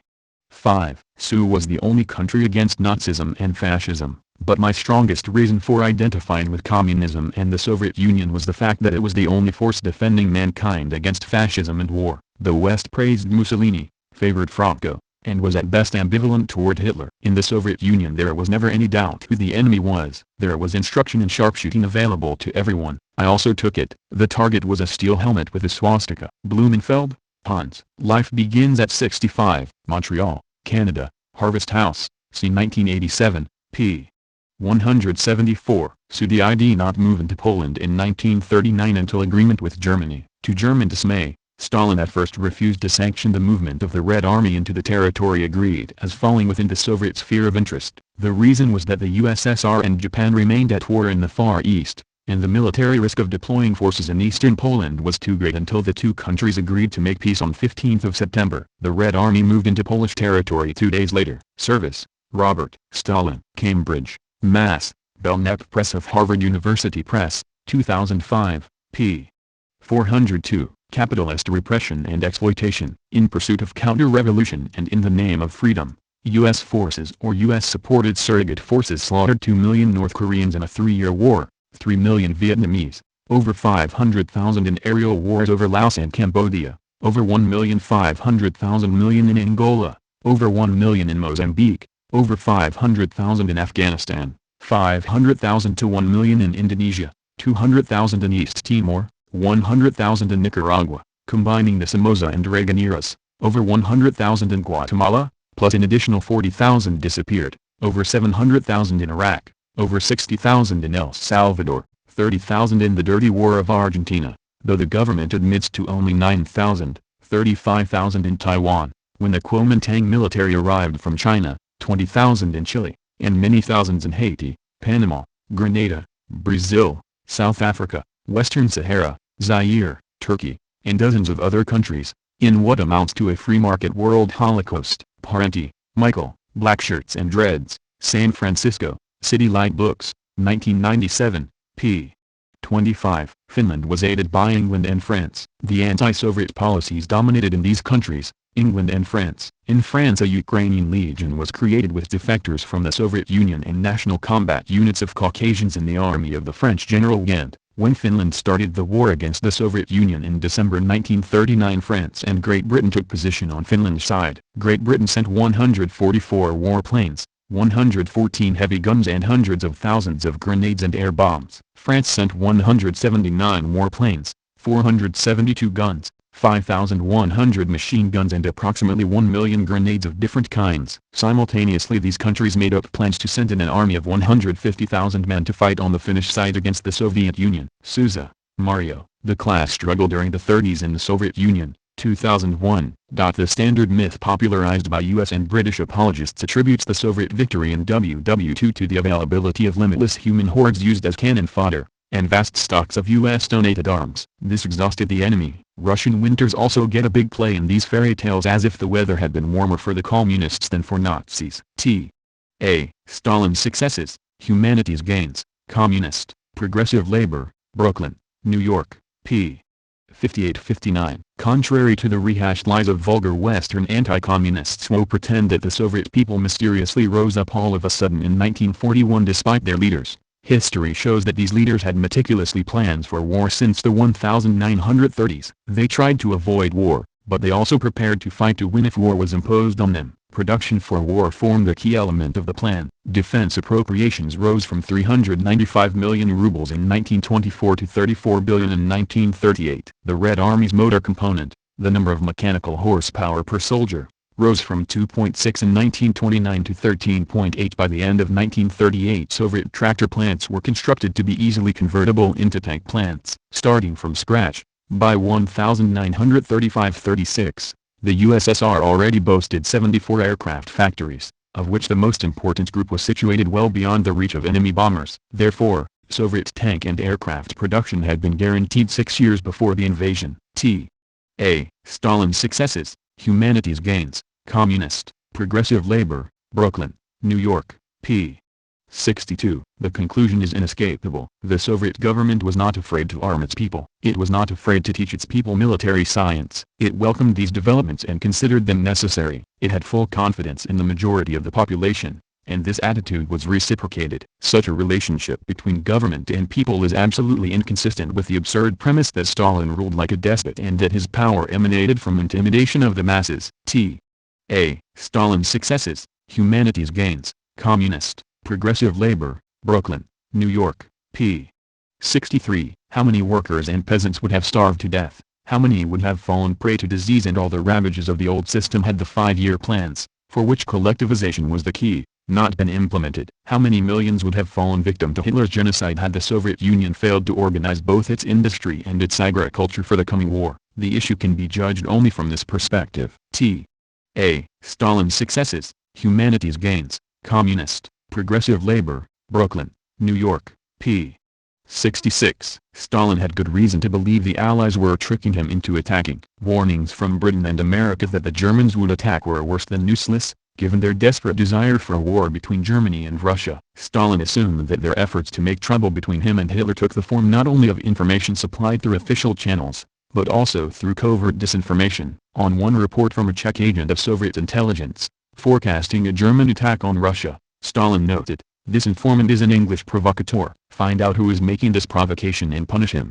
It was reasonable to suspect that the British had planted disinformation on such agents, or even on Richard Sorge, a German who was a Soviet spy in Japan, and who warned of a German attack. And, despite various forecasts of invasion on particular dates in the spring of 1941, weeks passed without action and the time remaining for a summer campaign diminished. As events were to demonstrate, Hitler needed as much time as possible, if he were to take Moscow before winter set in. Stalin was justified in thinking that the delay through May and much of June meant that he was in the clear for another year. Even if Hitler had been contemplating a drive to the east, his decision to invade the Balkans and even Crete, with the resulting loss of time and also of German paratroops, should have persuaded him to call off the Russian campaign. McNeil, Robert, Stalin, Man and Ruler. New York, New York University Press, 1988, p. 237. Finland should give up land because it is too weak to defend itself. Weeks before the Russo-Finnish War broke out, the Leningrad journal Krasny Flot, Red Fleet, spelled out the reasons why it was necessary to agree on mutual Russo-Finnish assistance in time of war. The journal, obviously reflecting official opinion at a very high level, cited the geographical position of Finland, the insecurity of her communications on the Baltic Sea, her economic weakness and the absence of any menace to her frontiers from the east, meaning from Russia. All of this, it said, pointed to the necessity of Finland's rallying to the side of Russia. Only by way of mutual assistance with the USSR can a country like Finland withstand hostile aviation, which could deal untold damage to her national economy. On November 12, 1939, commenting on Finnish naval capabilities in the event of a third nation entering the picture, the journal said that the Finnish fleet was extremely weak and capable of undertaking only very limited defensive measures. Moreover, the Finnish armed coastal vessels were very lightly armed and slow, and in conditions where maneuvering was difficult, especially close to rocks, they would be easy targets for a strong enemy. Axel, Albert. Stalin's War, Through the Eyes of His Commanders. London, Arms and Armor Press. 1997, p. 56. Russo-German Pact did not make them friends or create trust. Some writers persist in believing that Stalin trusted Hitler and the Non-Aggression Pact, then living corpse that poisoned the air, as one Russian writer dubbed Stalin's August 1939 treaty with Germany. A few experts quote novelist Solzhenitsyn as saying that Stalin trusted nobody but Hitler, but the evidence for this is tenuous. While the Hitler-Stalin pact was in force, there was more acrimony than gestures of goodwill. Stalin, although a fellow dictator, kept aloof from Hitler. He exchanged but one or two perfunctory birthday greetings and messages with him. He declined at least one invitation to visit Berlin with the excuse that he disliked unfamiliar settings. Axel, Albert. Stalin's War, Through the Eyes of His Commanders. London, Arms and Armor Press. 1997, p. 71.